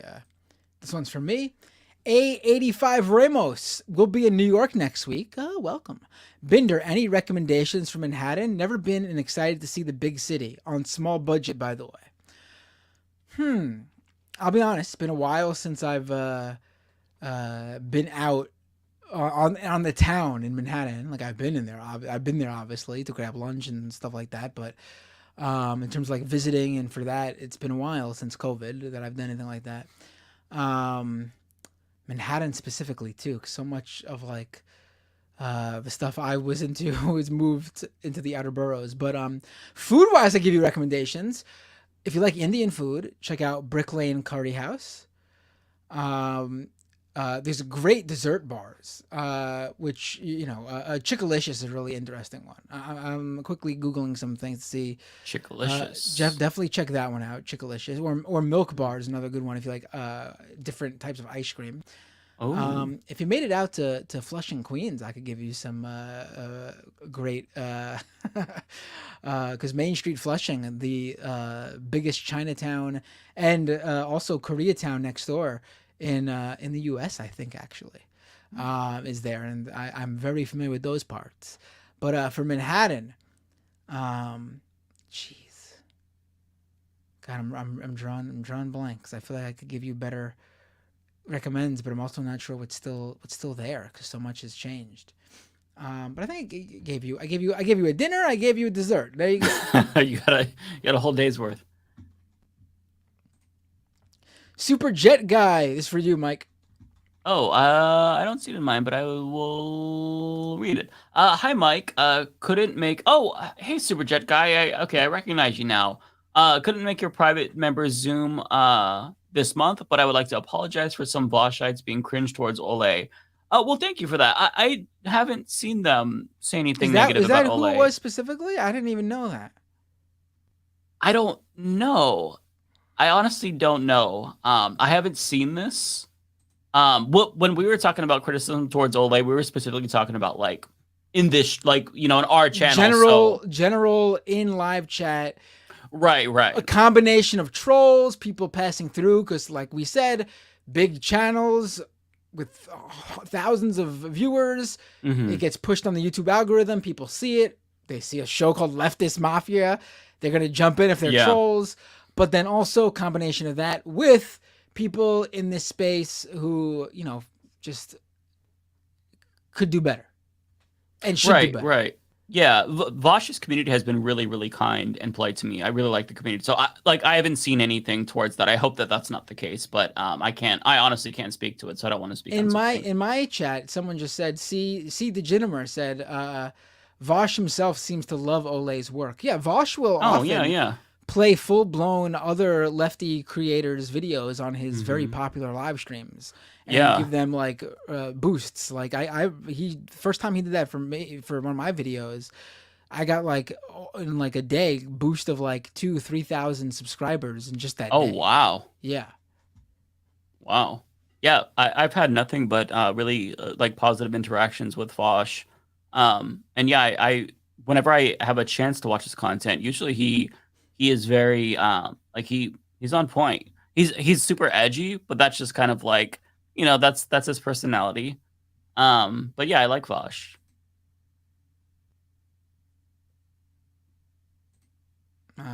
Whoops. There we go. Evan loves whiskey. This is for you. Go ahead. Oh, okay. Happy birthday, Mike. You are a vital voice from a lurker. Well, thank you, Evan. I really appreciate that. Thank you for saying that. I hope so. I'm not seeing. Oh, there we go. Timber Dan. It's not for me. Is it for you? This one is for me. Marianne or Trump, Marianne or Biden. Any thoughts? I mean, that first one. Come on, that's not even a question. I mean, yeah, obviously, Donald Trump, 2024. Right. And then the second one, definitely Biden. Wall. Right. No, of course, Marianne. Yeah, for sure, Marianne. I like Marianne. She had, I will say, I was really taken aback by her interview on Breaking Point. She did say something about ivermectin and hydroxychloroquine, and it was like, oh, well, people are trying to suppress this. It left a very bad taste in my mouth, and I was disappointed. But like, you know, she's a candidate. She's going to talk about a lot of issues, and I'm sure she's going to have things or have views on things that I don't like. But that was not good. I did not like that. But you know, generally speaking, if Marianne's talking, I'm listening. I like Marianne. This one's for me. T-Types. I had a staring contest with a cuttlefish in an aquarium in Toronto last week, and I have never seen more intelligent curiosity to sea creature. Well, thank you for sharing that, T-Types. Yeah. Speaking of fish, we have a fish tank. We have two fish tanks here in the house. One with a beta fish, another one with an assortment for other fish. Beta. And my favorite fish, he passed away. She passed away. We had a bristle nose. Oh my God, what the fuck are they called? I'm having a mental block right now. Bristle nose albino pleco fish. And it was the coolest fucking fish I've ever had. And we've had a few fish. And I was obsessed with how cool this fish is. You should look it up to see how cool they are. What is it called? And bristle nose albino pleco. They're really cool. Specifically a female, because the males and females look different. The males look a little bit funky. Email. Let's see. Bristlenose albino pleco. Yeah, they're really cool. Oh my god. They're really cool. That's wild. They're bottom feeders. They clean up your tank for you. They hang on the glass and they suck all the gunk and Oh, the so they're kind of algae. like suckerfish then. Yes. And like you could see like, because I don't know if it was just if it's because these specific ones are albino, but you could like literally like their bodies are see through and you could like see their organs and That's kind of really creepy cool. though. She's really cool. They're my favorite fish. The only fish that have ever done anything for me, honestly. They all just swim around and they you know, I like having them obviously. Oh, my other headphone just died. 1 second, let me switch. I mean, you like watching them, but you know, they just swim around and extract food from you because that's all they do. Eat and go to the bathroom. They don't like really interact with you usually. But with the pleco, she actually went to work. Like I had to clean the fish tank much less because the pleco would do the work for me. It was great. Interesting. Okay. I learned something. The wasting times for me. There were some bad Ukraine takes from guests on MR this week. Would be great to see Dylan Burns on Leftist Mafia or Majority Report for some good takes. I've had Dylan Burns on my show numerous times. Same. You guys know that I've disagreed. I don't think they are. Well, these are slight disagreements with the Majority Report guys on Ukraine.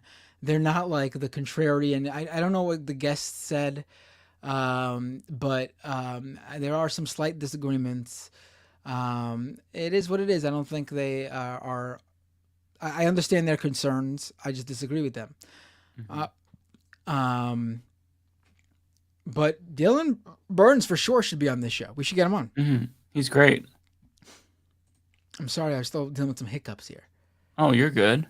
Let's see here. We have oh, this one's for me. Evan loves whiskey again. Thank you so much, Evan. There's a real race disconnect in left space.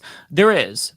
And that's kind of like that mirrors real life too. And part of the problem is the absence of Black voices, marginalized voices. Because if you're kind of like just in your own little bubble and you just have your own subjective experience and you don't have friends who are from different communities, it's going to insulate you and you're going to be ignorant to certain things. You're going to have certain blind spots, which is why I think it's really important that, we try to use our platforms to uplift these voices, because if you aren't able to see these people in real life and be friends with people from different communities in real life, then, to get to hear from them, I think that's really valuable. So yeah, I do agree with you, Evan. And I think we got the last super chat of the day. Parker says, sorry, but a lot of old videos of Vosh are really bad. Here's my thing on that. I don't know what videos you're specifically talking about. I don't know what they probably are. But see, for me, and I'm someone who, back in the day, in like 2014, I ran one of the most trafficked Tumblr blogs called Public Shaming. And what I would do is post two hypocritical posts from conservatives, right-wingers, assholes online or whatever to like call them out. Sometimes it was a little bit funny. Sometimes it was really shitty stuff. But like the point was like they were saying something hypocritical a few days, a few weeks, a few months, a few years ago based on what they said today. But when I would do that, the point was that the current content had to be shitty. And the previous content would be hypocritical of their shitty take today, or their shitty opinion, or the shitty thing they said today. It's not hypocritical or bad for someone to do better. And like, if Vosh's old content is really bad, but his new stuff is not, and he's addressed the old stuff, then that's growth, and I've got no problem with that. Right. If it's shitty content today, then you could use the old stuff to point out the hypocrisies and stuff like that. But I would never do that to someone who's changed for the better. So that's what I have to say to that. I'm not doubting there is. I don't know for sure, but it's totally plausible and possible. I just don't know. But some people are saying Vosh to this day stands by his old stuff. Well, I don't know. Maybe if that's the problem, then I would have to see it for myself about what it is. Yeah. Yeah. I second all of that. Sorry, I'm getting tired. We're very close to being. We got two more that just came in. This one's for you. Oh, that's what happens when we both click it at the same time. Yep. Happy birthday, Evan Christensen. Thank you. 0PE. I think this one is me. $4.99. Would love to see Leftist Mafia or y'all's individuals channels have on Dr. Ball of Black Prayer Media. Speaking of Black voices and left spaces. Yeah. I'm pretty sure I'm subscribed to them and following. Let me make sure that I am. Oh, you guys throw us those recommends. These people are all going on. Yeah. We should really have a Google sheet or something set up for all of us to check out, so we have a whole list. We're never like IMing or DMing each other saying like, oh, who should we invite on this week? We should have a clear list of possibilities, and it's just a matter of picking which one first, and not like names from scratch. Right. Yeah. I am subscribed to them. Yeah. I mean, there's a lot of people that we need to bring on. We didn't have a guest on this week. We were gonna have a guest, but I think that it's probably better that we kind of like had the chance to just like debrief. That's what about I thought was Ole best, leaving yes. and stuff. I think it would have been bad to have on a guest while for the first episode that Ole was out. I think it was good that we spent time talking about her and the issues and promoting her stuff. Yeah. And also getting the five of us familiar with how it's going to be going forward for a little bit. Yeah, for sure. I think there's one more for you I want to say. Oh, it is for me? I don't even know. Oh yeah, here we go. Argonium Bum with a $10 super chat. Thank you so much. Personally, I find it really disrespectful that you guys lied about having no thirst traps. Link doesn't work. I sent it in chat. What? Uh-oh. I don't know if we could... Oh, boy. Is it going to be far back? I'm very curious. I don't see it in chat. I don't see it. Do you see it? Yeah, I'm checking. I'm not seeing anything. I'm very curious.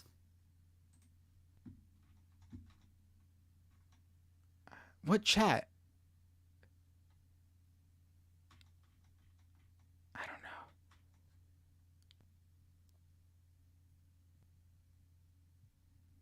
don't know. Do you know what they're talking about even? About what chat? I don't.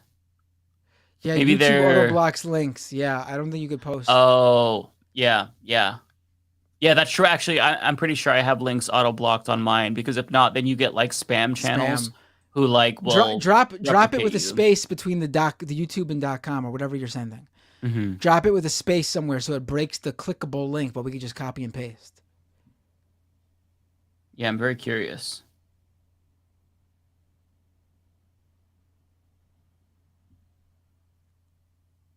But let's keep going, and then we can come back to that if they send it. Oh my God, we got a few more. These two are for me, I think. N-Stark 007. 1 a.m. gang, baby. That's right. And we're approaching the 5-hour mark. We're at 4 hours. Why do we do this to ourselves? 0PE with a super chat. Dr. Ball joked that he would like to come on more leftist channels like MR to connect more black leftists' ideas with the broader left. Absolutely. We should do it. That's what I want. I would love that. I would really love that. These voices need to be heard and they need to be boosted. And I think it'd be good to just interact with a different audience too on top of that. Because there'll be obviously like audience swapping all around. You know what I mean? I think they swapped it. I think they dropped the link in your chat, Mike, because I don't see it. But I did just see it pass by in the... I'm not seeing It's hard to copy in the... What chat did you drop it in? Oh, it's on Twitch. Oh, I see. It's probably in my Twitch. Okay. I see it. I'll grab it. Okay, because I do allow on my Twitch links. Because they don't have that spam problem on Twitch. But on YouTube, they would basically make clone channels that look like yours and tell people, hey, here's this new thing you could sign up for. It was like crypto scams and shit like that. That was happening so often. There were like Oh my multiple of God! these. You want to pull this up on the screen? I'll drop it in the private Sure. chat because I don't know if I could do screen share right now. Oh boy. Oh, I'm scared based on your reaction.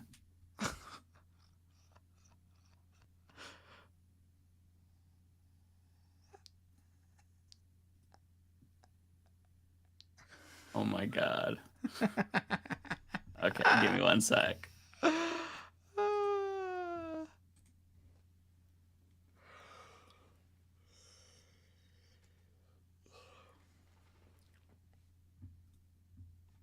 Okay. Add the stream. There we go. Here we go. Can you zoom in or there we go? Yep.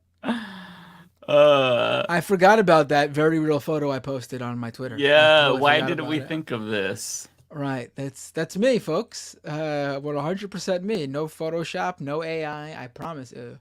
That's my body. Clearly, I work on my abs a little more than Mike does, but Mike clearly has been working out those arms more than me.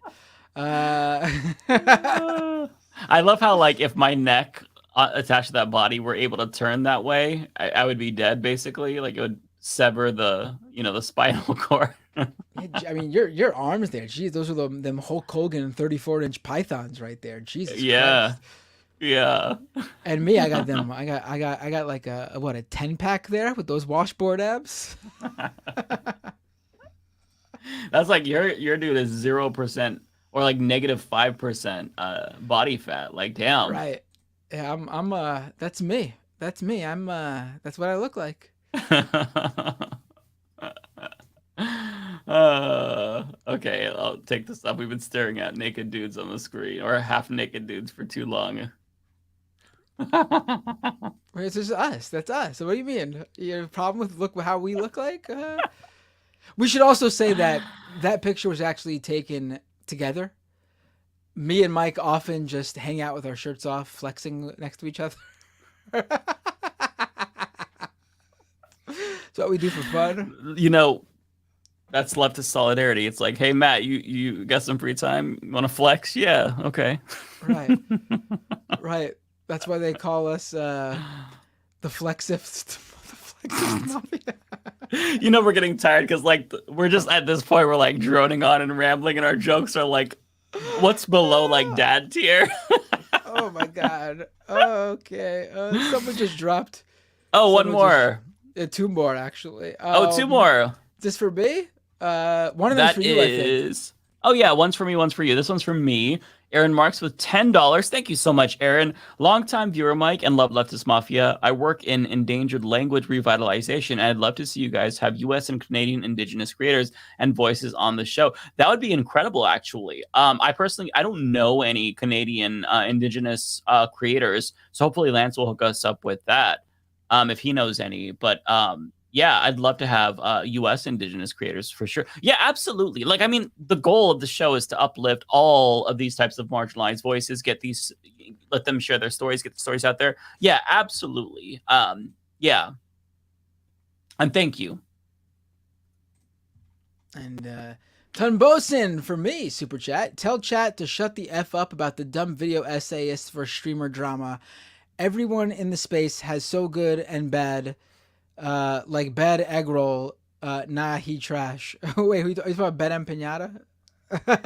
Oh, I was gonna say, because I don't know who Bad Egg Roll is. Yeah, I mean, listen, we all know I had my tiff with Bad Empanada for sure, but you know, he went at Matt Walsh, and he got suspended for going at Matt Walsh, and I just want to make it clear that no matter how much whatever, the ridiculousness that happened when Ben Empanada and I streamed together, and he was kind of an a-hole to me, even with all that said, when it comes down to Matt Walsh versus Ben Empanada, I forgot what they were fighting over. It's probably something to do with some shit take Matt Walsh had. I'm on Ben Empanada's side. Just to make it clear about leftist solidarity on the issues. I may not like Ben Empanada, but he is if he's going after a right winger with a leftist take, then he's got my support for that specific issue. Yeah, we all have our arch nemesis, right, in the space. Mine is probably Kim Iverson because she threatened to sue me, and I feel like that's like the most fucked up thing that you could do to any other fellow creator. Well, but Kim if she Iverson's not even that has no leftist take. She's a full blown right winger. That's true. That's true. But echoing the same sentiment, like if she went after like Matt Walsh for like a good reason, I would be on her side. You know, despite that, I would put aside like my differences. Oh, look who just dropped in. This one's for you. Oh, RM Brown, thank you so much, my friend. Stream all night. I mean, listen. If I could, I would. I think I could. I think that my biggest issue is I don't get up when I stream, and I feel like if I actually did what you guys did and got up, got snacks, got more drink when I ran out, I might have the wherewithal to keep it going. But I'm just not comfortable eating on stream. I'm a professional, Mike. I'm a professional. I just saw you snacking away over there, buddy.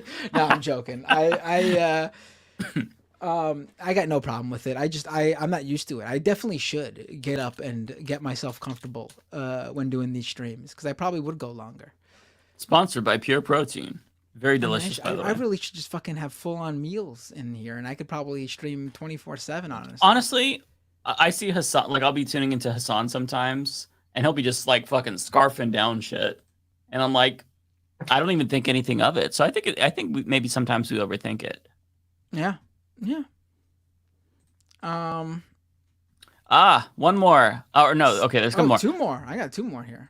Ignar Husky with $5. I'm back in your chat now, Mike. Thank you. Gonna be a centrist now. If you ever get more guests, get some union workers who do streams and the like. I do. That would be awesome. I would see. I don't have any connections. I would love to talk to like an actor or actress who's in the front lines. I mean, maybe we could bring on Sam Cedar. I saw him. He was at the picket. I would love to dive more into this because this is something that's really fascinating to me.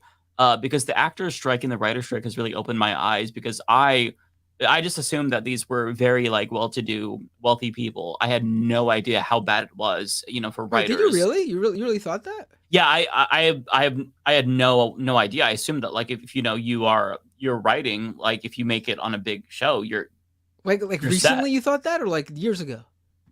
I mean, I don't know how recently. I guess I just didn't think about it deep enough, right? I'm not trying to knock you. I'm actually very interested in hearing like the trajectory here. No, I didn't really think about it because I don't know anybody who is in this field at all. Because writers are famously poor as shit, my friend. Well, I know like writers are, but like I don't know like TV show writers in particular. So I'm just very ignorant. So this has kind of been like a really good learning experience. No, that's good. To me. No, I'm actually. I was again, like I said, it's interesting because I've seen the bad takes out there. People clearly just not.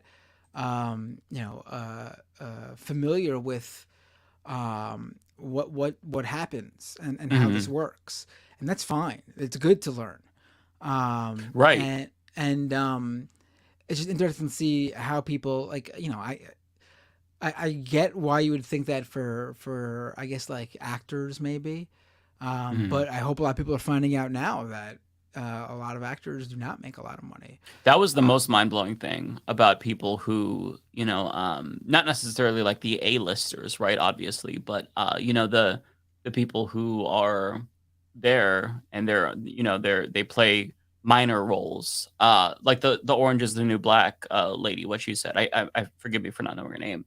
That was mind-blowing to me. So yeah, this is. I mean, people should also realize that, like, let's even like step out of like our world for a second. I'm sorry to do this to everyone who's watching at 4 hours and 40 minutes into the show, but let's talk to mainstream America, people who are just looking out for, I would like to build my career, make more money and all that stuff. Like that's a big priority. I mean, obviously everyone wants to do that, but I would like to think I don't prioritize that the same way that most people do.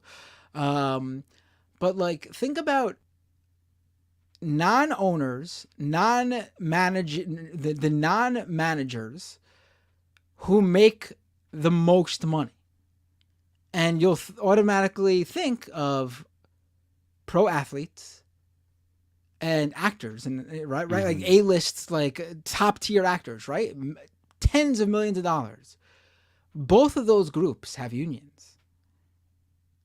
Like, if you're someone who's even just like thinking of the money for yourself, you should support unions, because unions lift up everybody, and everybody includes you. I mean, Yes. these team sports, if they didn't have their unions, they would not be in the position they are to negotiate and get the whole team with minimum salaries and guarantees and stuff. And how good are some of these A-list all-star players if they don't have a strong team backing them up? And then same for the actors and actresses. They know they're not shit if they don't have supporting actors, supporting cast, the crew, the unionized crew, unionized writers. All those people are so important. The one unfortunate thing is another area where people in those positions make a lot of money that isn't unionized, that need to jump on top of it, is the tech industry. Got a lot of tech people making hundreds of thousands of dollars per year to millions of dollars per year, who are not managers, not like, engineers and such, who need unions. And I saw someone mention visual effects and animators. They're not unionized either. Absolutely. Good point. And when you see rich people, wealthy people making a good amount of money in unions, showing solidarity for the people in their union who don't make anywhere near as much as them, that's a good thing. Yeah. That's not, call them out for their hypocrisy. That's not being hypocritical. They care about the people they work with. Class traders are a good thing. I saw a tweet about Mark Ruffalo. He was on the picket line, and somebody was like, "Oh, he put on his poor clothes today." No, stop. We need worker solidarity, and class traders, that is a good thing. Don't, there's a lot to criticize rich people for, but them showing up and standing in solidarity with working people, that is a very, very good thing. That's one thing that you should not criticize them for. You should encourage it. Right. Absolutely. Okay. And I think on that note, we gave them an opening. We gave them an opening. We gotta go quick, so there's no openings. Yeah, here we go. Ready? Here we go. Let's go. Through them. Spin me a sailcloth. Sleeper money. How long can we keep them awake? Not much longer. Ignar Husky with a super chat. Oh, Matt, I found a punk band YouTube recommended out of nowhere to me. Gorilla Splinters. They're from Chile, I think. Found them via the algorithm. While I make a note of that, can you go to the next super chat, Mike? Spin me a sailcloth, $5. What are your thoughts on someone on the left designing weapons, much like how Oppenheimer had regrets after? Obviously that's not a good thing. Yeah, if you're making things that kill people. Yeah, it can't be a leftist arms manufacturer. I'm sorry. Yeah, there's some lines and you shouldn't cross them. You know what I mean? So that would be, I would not be okay with that. Lefty soldier, I get it. There are people who need to do that. Lefty arms manufacturer, a little bit. I think that's maybe a line. I think that's maybe. No solidarity there. Sorry. Del Ortiz with $5. Happy birthday, Mike. Thank you. Would you invite Owen Morgan, Rebecca Watson, Legia Miller, Jonah, and Emma? So many. Do you guys know of any Spanish-speaking leftist channels? I don't know of any Spanish-speaking leftist channels, unfortunately. All of those names I'm going to have to write down. There's a fuck ton of names you guys are recommending, but I love this because every time I see a new leftist, I've been trying to subscribe, so I'm kind of like learning about new people to broaden my horizons. I'm subscribed to Owen Morgan. That's the one I subscribed to earlier. I don't recognize Rebecca Watson, so let me subscribe to them really quick. This isn't a super chat, but it's very funny. Domini Arma or Domini Arma asks us, how about a lefty warlord?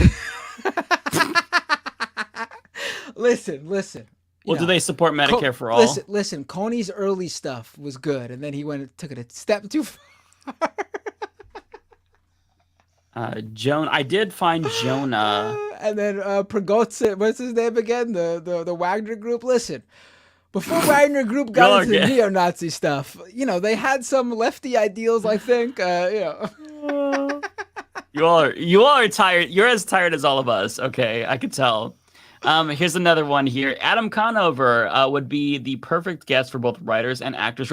That's a great point. I'd love to talk to Adam Conover. Thank you, Andrew S., for the $5. Yeah, does anyone have a connect with Adam Conover? That would be a really interesting guest. I'm a huge fan of him.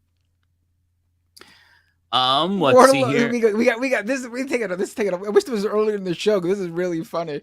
Yellow Butterfly says warlords for Medicare for all.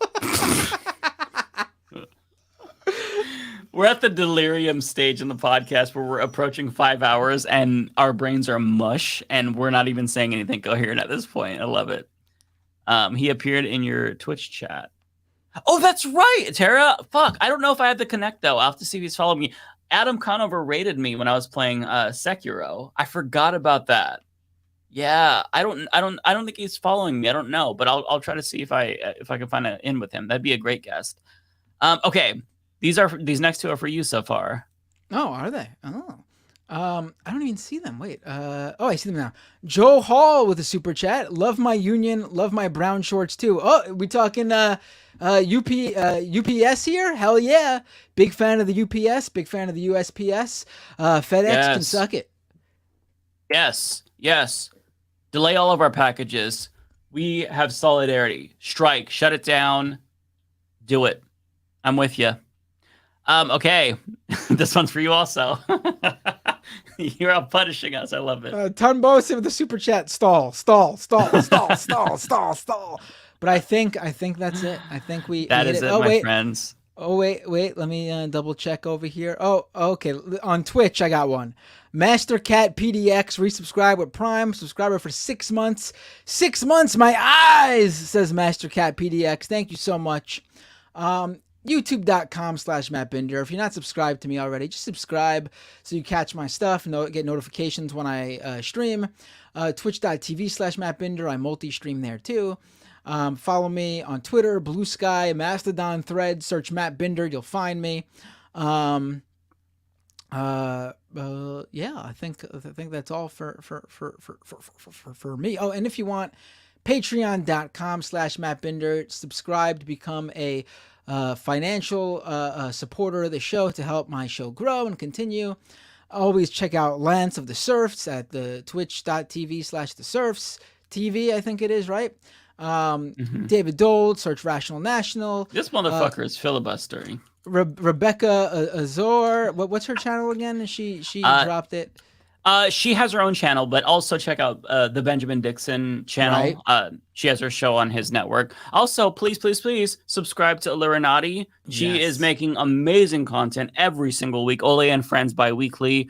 I was going to leave her for the end, best for last. But of course, Mike wants to save himself for that. I get it. Well, no. You already know. Subscribe to Humanist Report, please. I'm Humanist Report on everything except for Threads. I'm Mike.Figueredo on Threads. And maybe I'll post thirst traps if you all want it. Probably not, but there's a possibility. So, you might want to follow just in case. Listen, if I do pre-orders and it's enough for me to quit my job and just do it full time, I would do OnlyFans for all of you. Oh, fuck yeah. Yeah, but I'm not doing the in-between, though. That's the thing. Mm-hmm. If I put myself out there like that, it's got to be a full-blown, don't got to worry about anything else. OnlyFans not going to ruin my job prospects. Right. That's the only way I'm doing that, though. So that's the part, though. That's the part that a lot of people get fucked with. That in-between, where they got to maintain a job and do it, and sometimes they lose their job because of it. That's not cool. They shouldn't do that, but it's we have a very weird anti-sex work society. There's a lot of swerfs, even in leftist spaces, which is weird. But yeah. I don't know that I myself would be much of a hit. But if I, listen, there are freaks out there who have all sorts of you have no idea, man. There's probably someone who's got a picture of you that they friggin' Whack off to every night. You got no clue, man. The way you worded that is so funny because I'm like, I don't know if I would be a hit. And he's like, oh well, there are freaks that would love that would love someone like you. It's but it's true.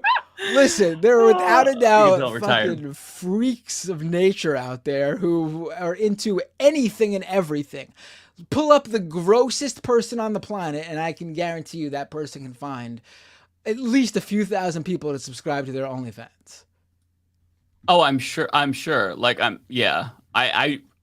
Yeah. There's some of it that just I'm not gonna king shame people, Listen, but I know my limits. If there was a Henry Kissinger OnlyFans, you better believe there would be some freaks out there subscribed to see Henry Kissinger nudes on a daily basis. I guarantee it.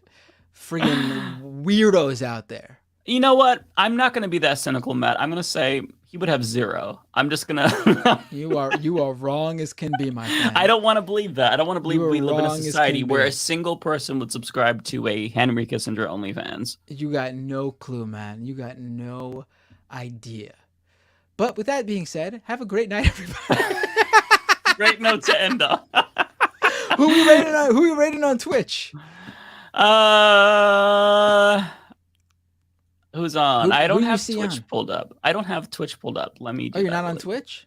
I don't have the window loaded just because I don't want to slow down my my stuff anymore. How about we raid? I see Pixels Mixels on. Oh, who's Pixels Mixel? Like a politics streamer over on Twitch. Oh, wait. I know Pixels Mixel. Am I not following them? Why am I? Oh, yeah, they're great. For some reason, I'm not following them. Let's go ahead and raid them. I don't usually see them on when I'm streaming, so that's why they stuck out to me. Someone I don't usually get to. All right, well, first, let's say goodbye, everyone. See you all next time. Of course, check out Ole's channel. Just want to say that one more time. Get that in there. Yes. And I will. We'll see you all next week on Leftist Mafia, and before that on our respective channels. Take care. All right, let's do this raid. Oh wait, I completely fucked up. This is how tired I am. I tried to raid her by going into her chat and clicking the raid command. Oh, did you really? How confused are people right now? It didn't post though, because I apparently am not following her, so I did not embarrass myself, thankfully. But I'm in my chat now, and I'm typing. How fucking funny would it be if I just... Are you pressing start wait, raid? no, hang on. Well, I got it filling up. You know how it like fills up? Oh, okay. Okay, now it's filling up. Okay, that would be so embarrassing if I like just dropped it in the chat. Let me know like, when your thing is filling. I'll press it. We'll press it at the same time. Ready? Okay, you ready? 1, 2, 3. We're going backwards. We're too tired. This is exhausting. Okay, did we end the broadcast? We did not. Okay, I'll end the broadcast. We'll see you all next week.